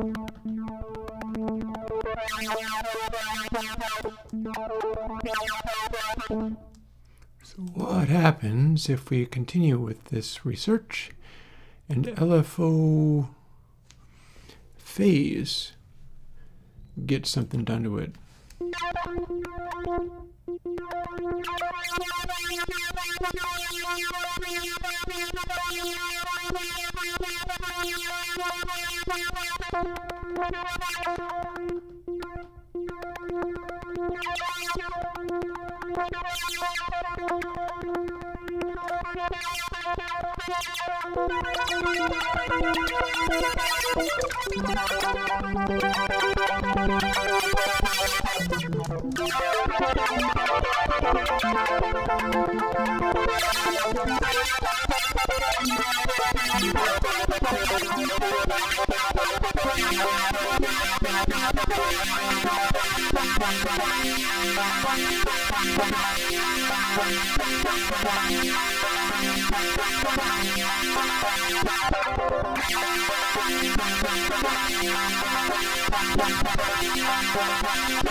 So, what else can this do?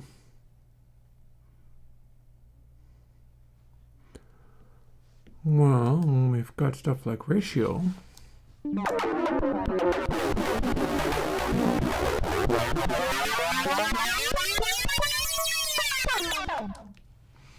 Okay, we just messed with the pitch now.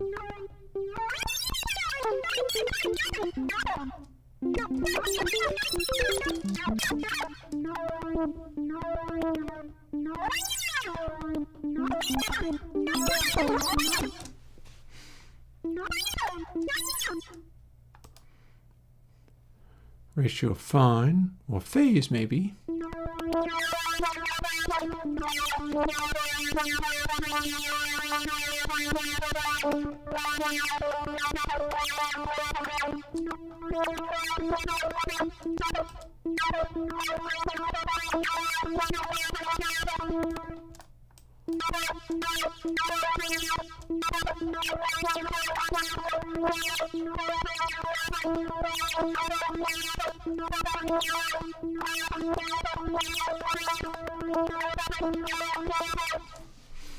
I feel like that grabs onto it slightly differently. Not completely sure of that, but...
Phase does nothing.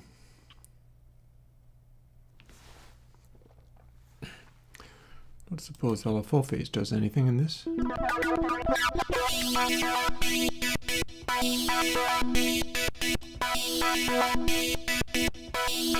No, that doesn't do nothing. Maybe we just ditch this final one.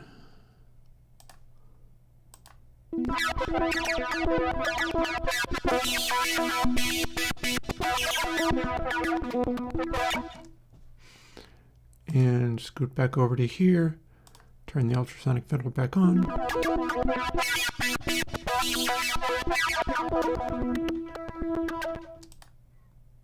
Set this back to linear.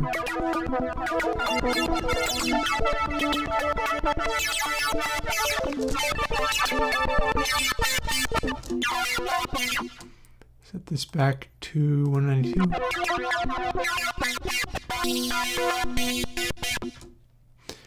Back over to, let's see, here.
Okay, so what I'm getting stuck on here, and I gotta go and defrost my dinner pretty soon, is I'm trying to get it to both have that poppy clicky thing going on, but then also have the maximum setting be more of a wubby, swingy thing, whereas in fact it's actually able to push all the way through to like a continuous sample and hold, like this.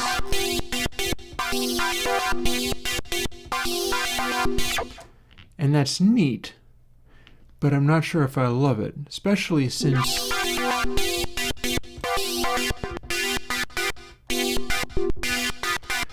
this is doing stuff too.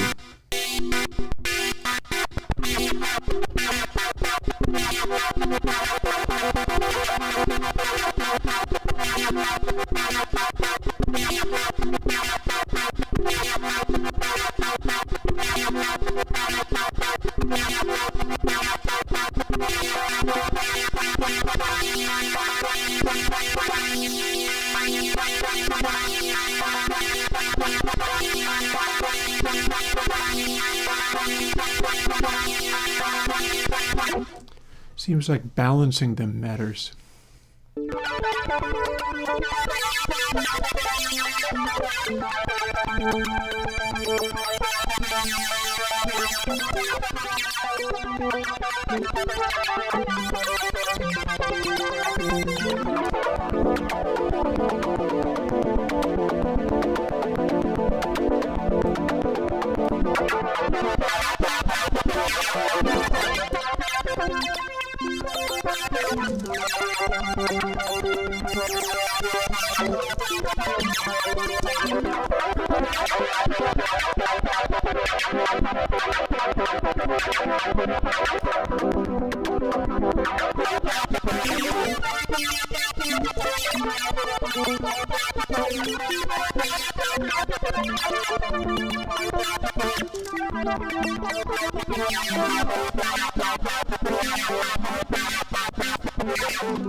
So we're going to call this like wubby chords or something.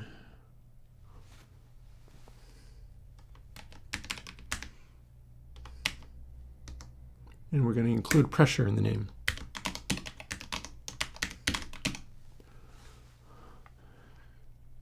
Wubby pressure chords.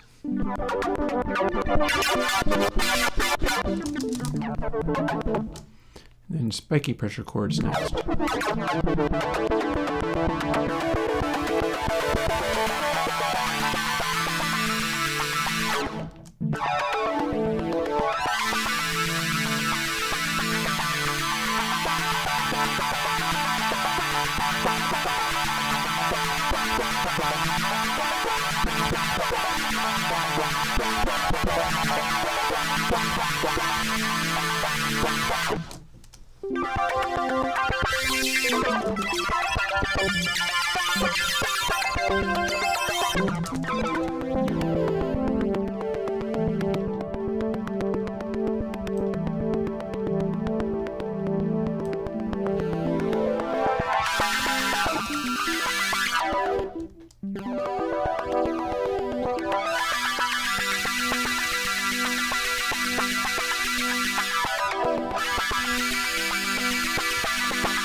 There we go.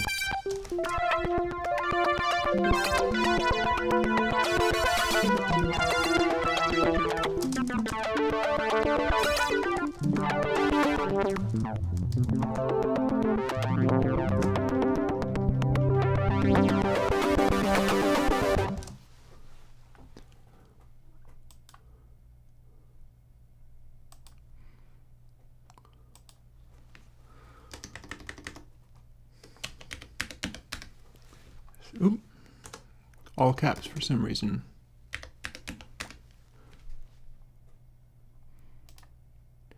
Spiky pressure chords.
Yes, whoopee.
Okay, key track from 60.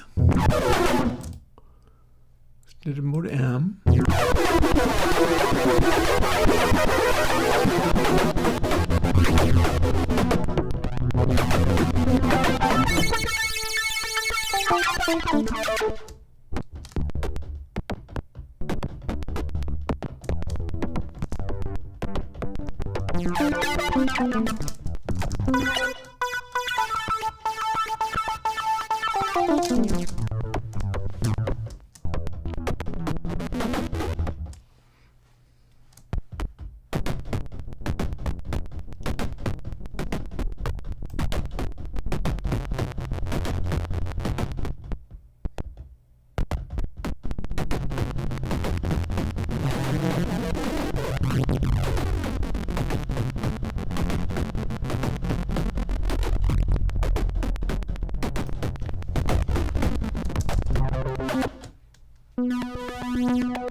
Saving it. Got there.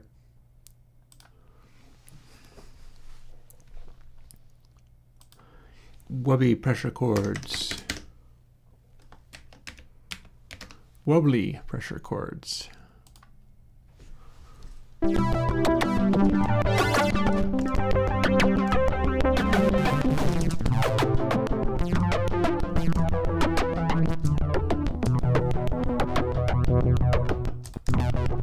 Oh, error.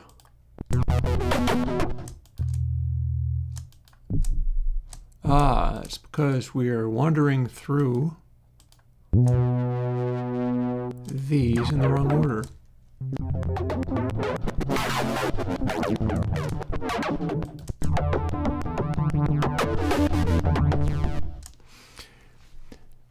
So I got to run for just a moment, but I'll be right back. I don't have time to put anything on. Got to thaw out some food for dinner.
Hey, I'm back. That took like forever. Sorry about that. I had been sitting down doing this for so long that I had everything left to do.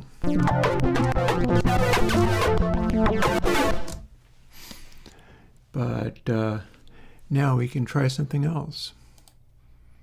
So how about bouncing back to something else we have, like for instance this.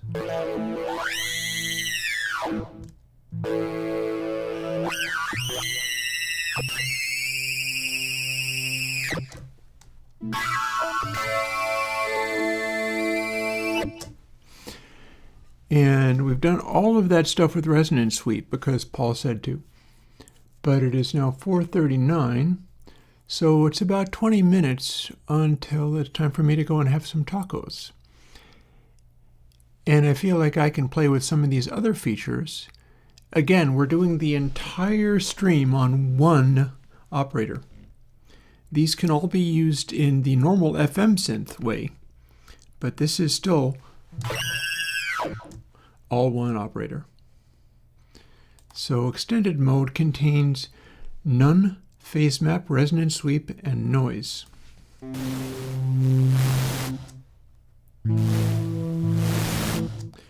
So here's stuff we can do.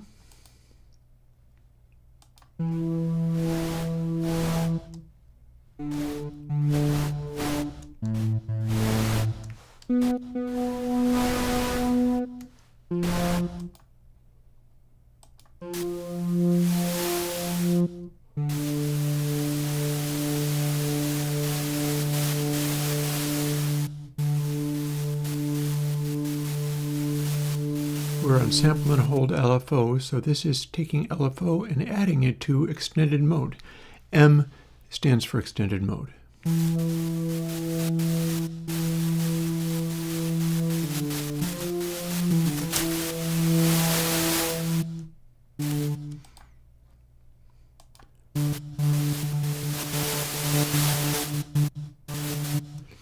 Mix means crossfade between these two.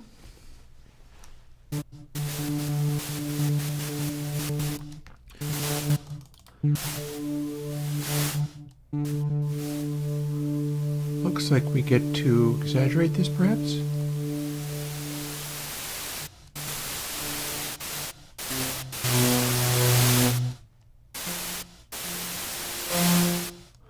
Okay, we've just reversed the order of crossfade.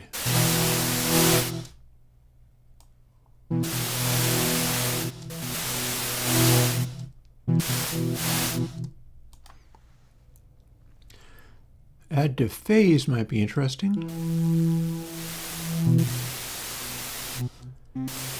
Yeah, if we add to phase, basically we're just replacing the initial sound with this.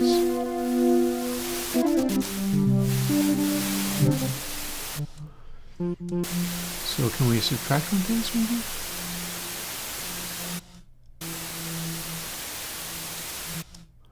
Not really.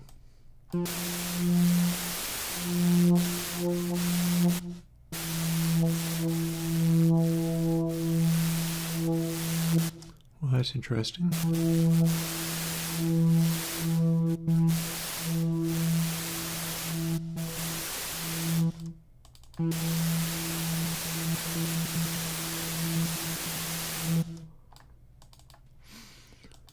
Here's some more kinds of noise.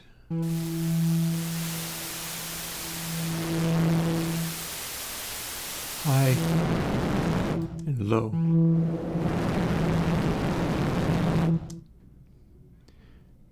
We're still adding it to phase, so we're hearing it modulating the note rather than anything else.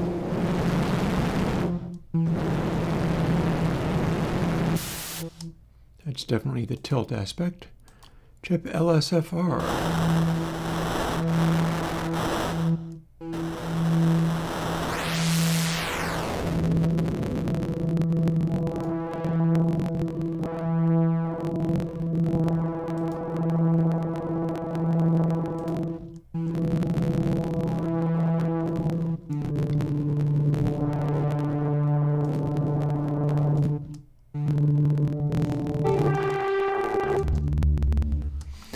So key track means it's going to be a higher pitch chip LSFR than if we didn't have it key tracking.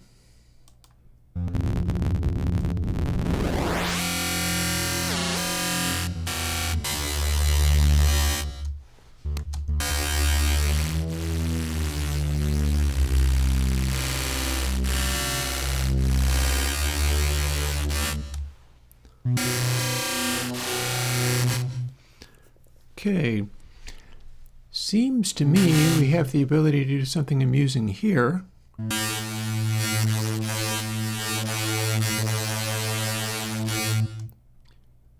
First, let's shut these things off and see where we're at.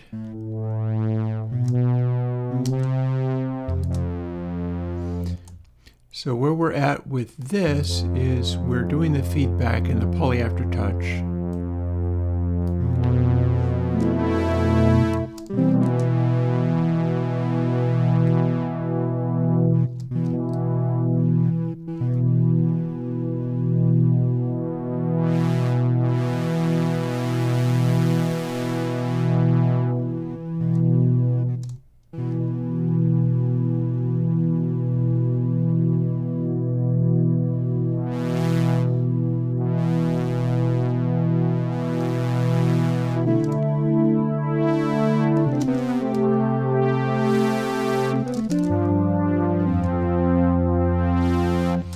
So that seems like a decent base for working on this other stuff with. So, ooh, Exec Breeze, you're welcome, in all caps. Yeah. Back to OP1. Now we've got this going on.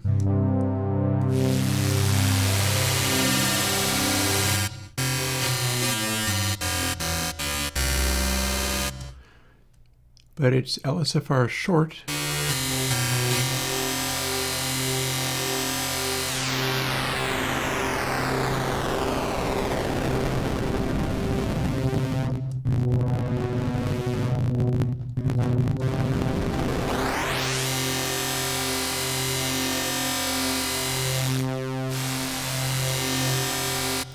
I like the idea of turning it way the heck up, but then the question becomes, what else can we do with this?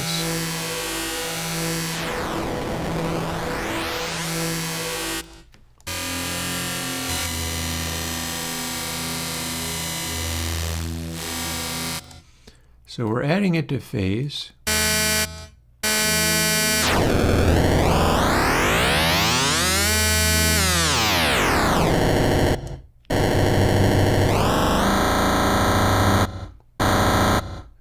Well, that's good and loud. Ah, we do not have this key tracking yet.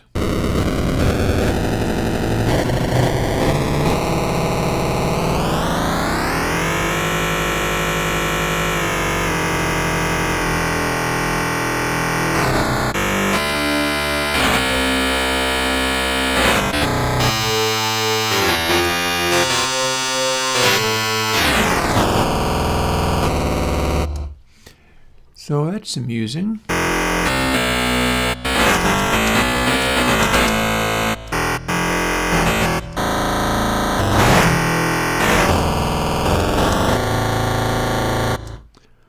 How much more amusing will it be if we are doing something like this?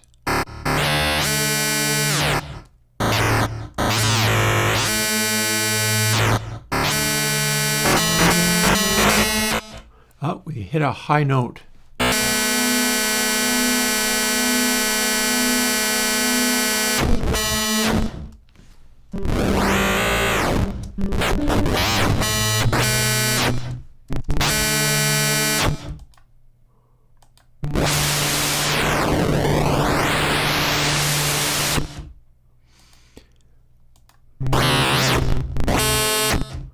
So add to signal, not great.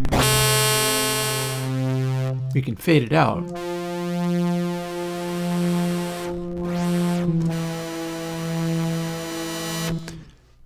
But it's honestly still not rocking my socks yet.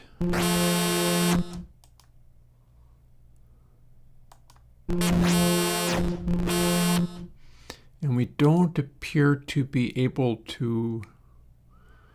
Well, now, what if one of them was M and one of them was N? What happens then?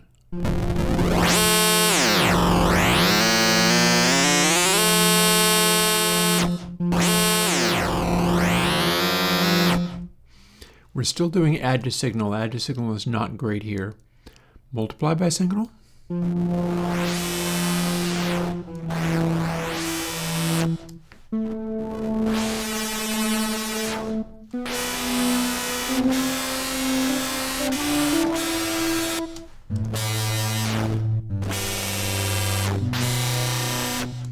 And we're certainly not doing much in the way of tuning it.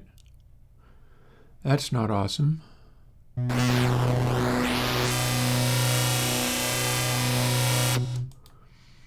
Multiply by unipolar signal? Well, that has some potential. Like, that has a little bit of potential, maybe.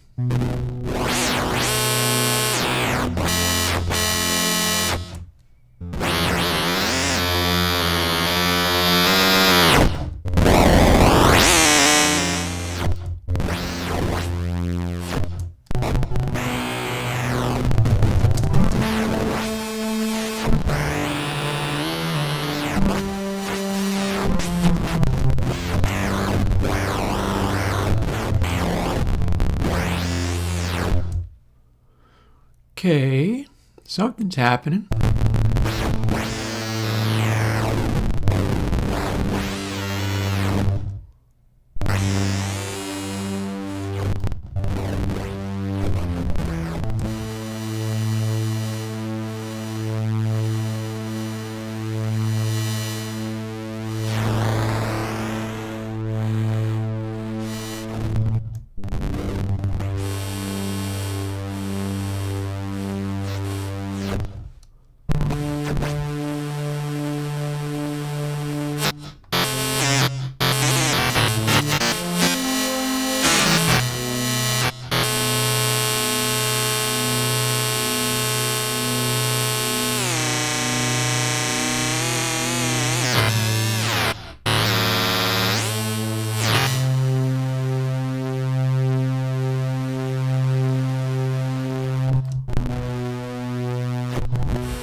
Okay, that made it go really loud at this point.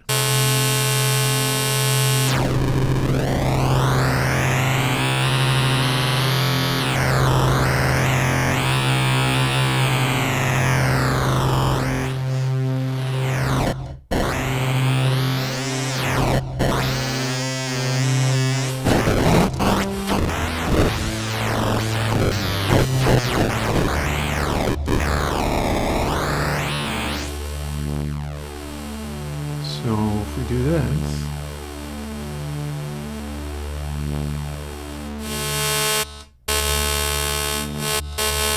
maybe not that.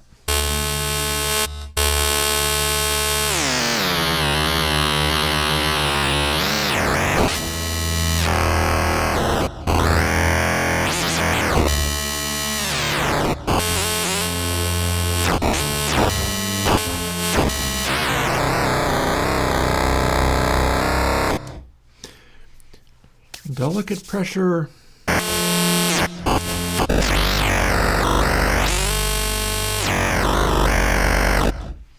Is not helping as much as I would like. But maybe it's because I'm multiplying by unipolar signal.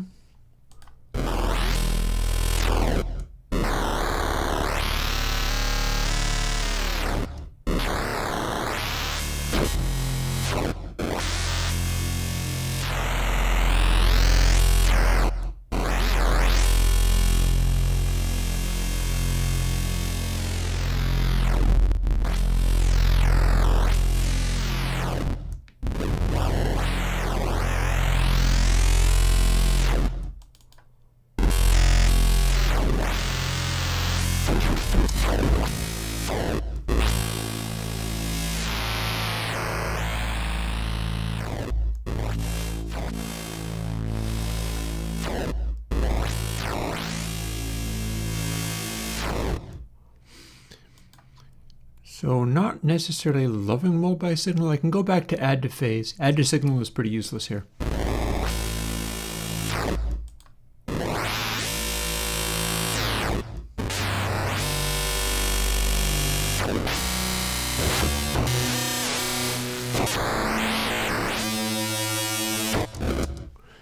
Okay.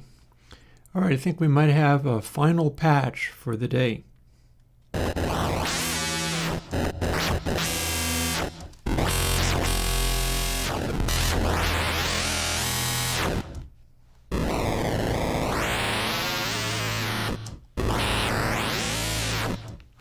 Also, we can push it further with modulation wheel.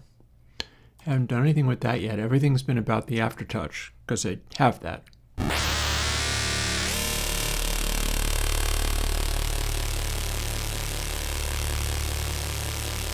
Oh, but we have to assign it to something.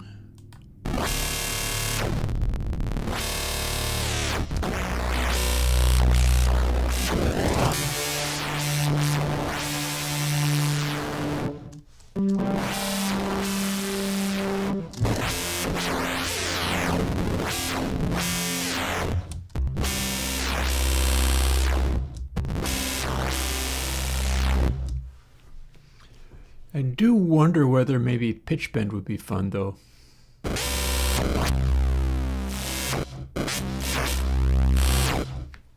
VSH. Well, then, once I'm done, which is going to be in about a few minutes, play it back. We covered a lot of amusing ground.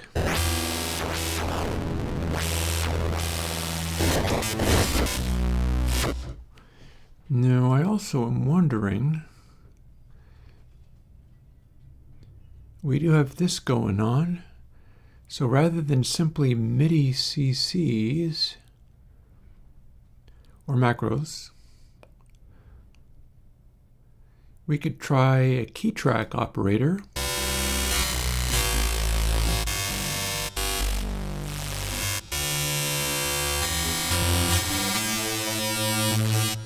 Lovely. Okay, got there. That's what it needed.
I don't have anything assigned to the modulation wheel anymore, so I needn't bother pressing it.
kind of sucks unless it's a bass.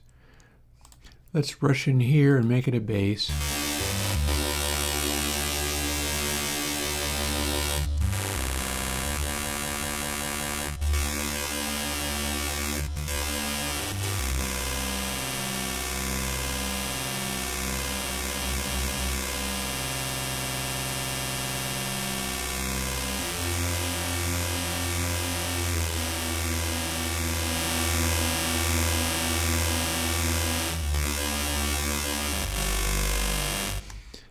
And where is my portamento? I'm looking for a portamento and I'm not finding it.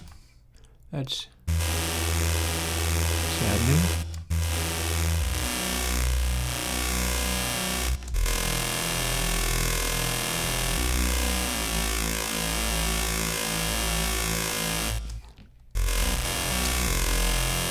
Oh, there it is. Found it.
And this now doesn't do anything. Okay.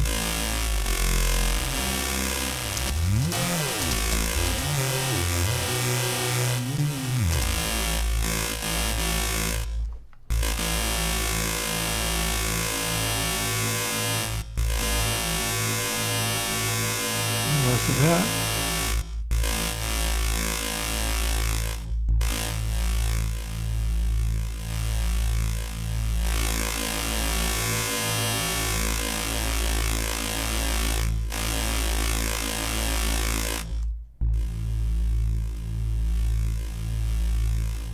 A little more of that. And let's see whether we can get the LFO doing anything useful whatsoever.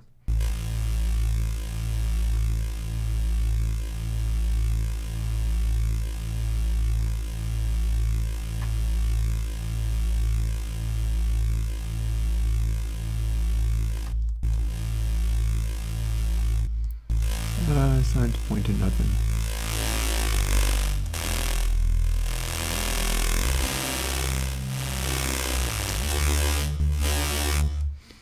Also, the whole thing is very quiet, and I'd like to deal with that. What can we do to deal with that? Let's go for, assuming it's going to be a bassy noise.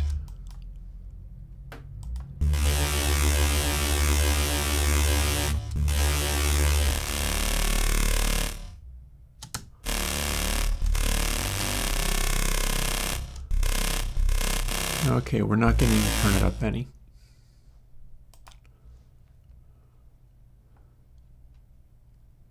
Fine. We are 5 minutes past actually when I was going to go and have dinner, but we've got one more thing to try to do.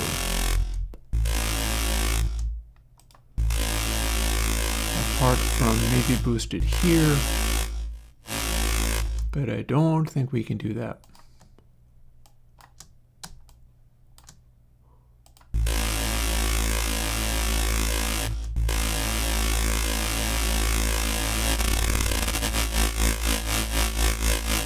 not going over Unity there.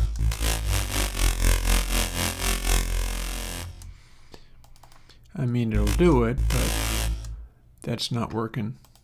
But this could.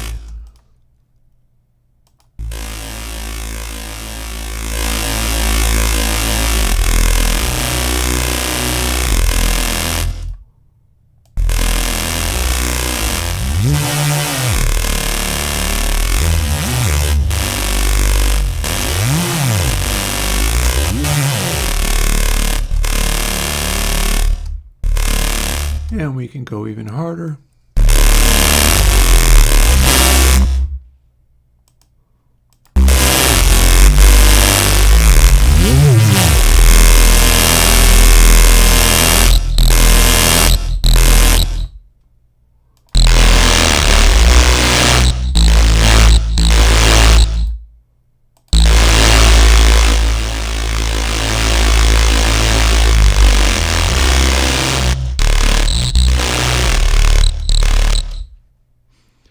Okay, never mind that.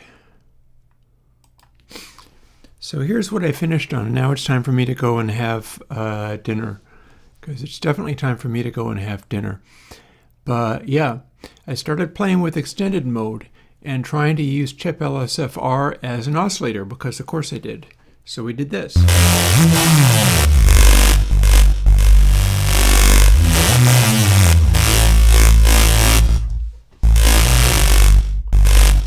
Oh, am I invoking that? Hopefully not. Also, I'm going harder than I need to, because all I needed to do, I was trying things to boost this up normally, and I wasn't able to do it. But we can do this.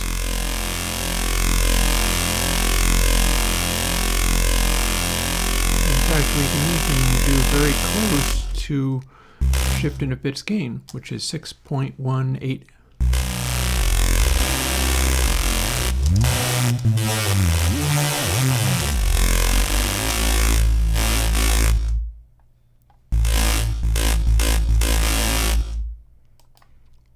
And if we go back to here, we can fool with this a little more.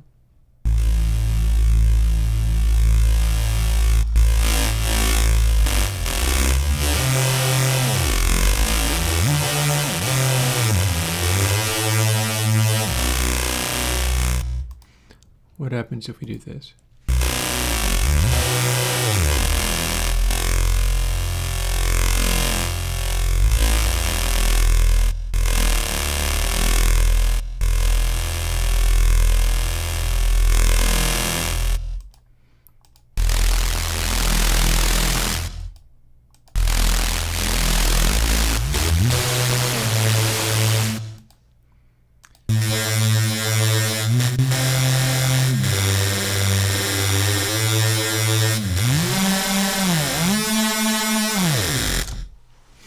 There you go. Digital chainsaw.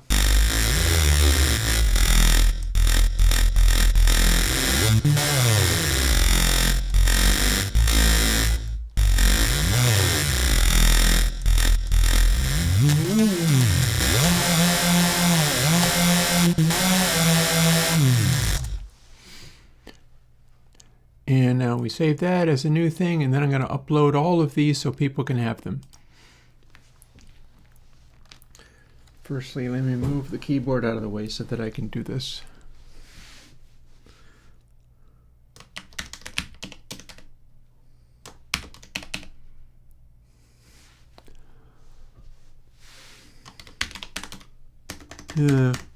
It'll obviously be portamento, and it's a slow attack. I'll call it slow bass, because I wasn't able to make that one be a staccato attack, but it is fine. Honestly, Paul, I think it is actually easier than Dexid, but I wouldn't know because everything that I'm doing hasn't been involving FM synthesis at all. Go figure. There's bound to be ways of dealing with this.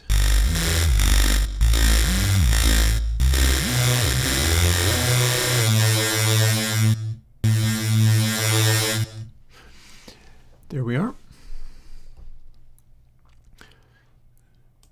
So with that, calling it a day, and packing these things up so that people can have them. And that is everything I did, yeah? Yeah. Including the poly aftertouches, and the frequency sweep stuff is awesome. And then all the warbly stuff from the steps.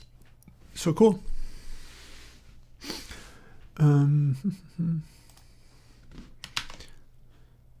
Quit out of there, scooch that out of the way.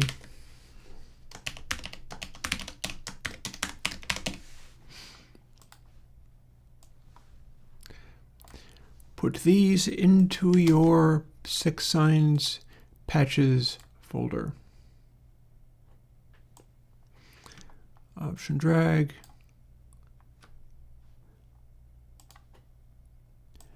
Now they're in there.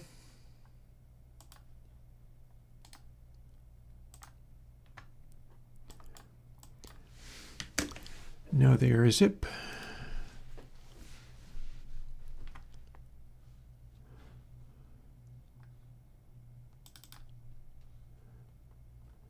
Now they are, let's see, uploads.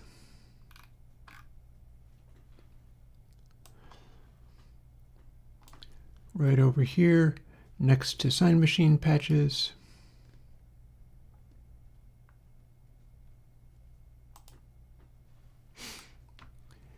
And let's have another Chrome window.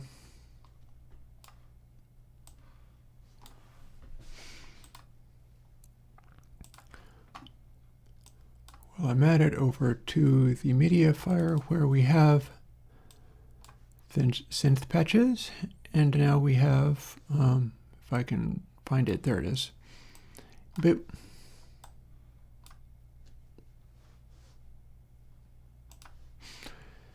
Back up for 6 signs patches on MediaFire.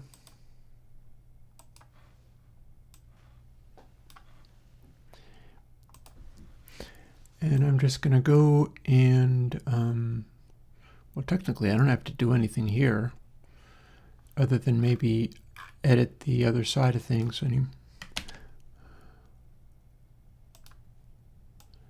All I got to do is change this around.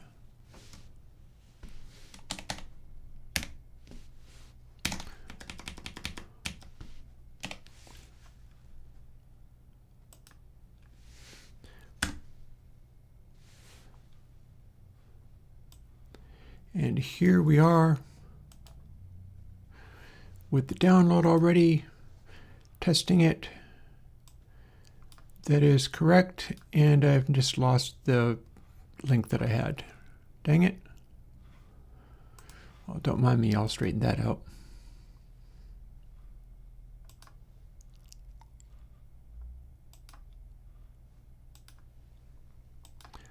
What I need to do is set that up and then copy it once I've edited the URL to be what I need it to.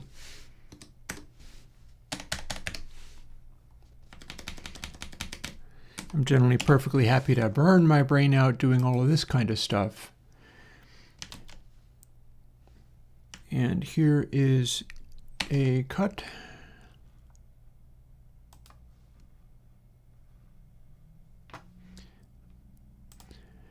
And I will post that into your Discord. Some of my Reapers scream evaluation license, and then some of them are legit. Because I run some of them without logging them in just to continue to see whether he's continuing to be awesome about it. And so far, it's true.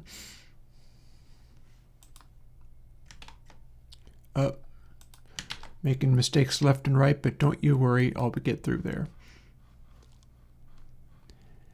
And here we are back again.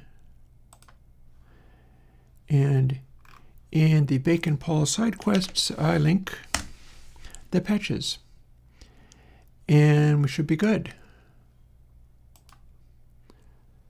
So that'll do. I'm all looking at Artificial Anonymous over here, but not on stream. We're going to quit out of Discord. I wonder if I can actually paste this into chat. I guess I can. Okay. So there, if chat got that paste, is the 6 signs patches that I just did today. Dude, no, I give lots of things away. Kind of Bacon Paul gives lots of things away too. We're open source programmers. I'm certainly giving the patches away. You do not have to sign up to the Patreon to get these patches and things. You sign up to the Patreon if you want me to continue being able to be me and be here and not starve and do all of these things. And that's going okay. It's going reasonably okay. I'm still digging myself out of a debt hole, but it's going a lot better than it could have been.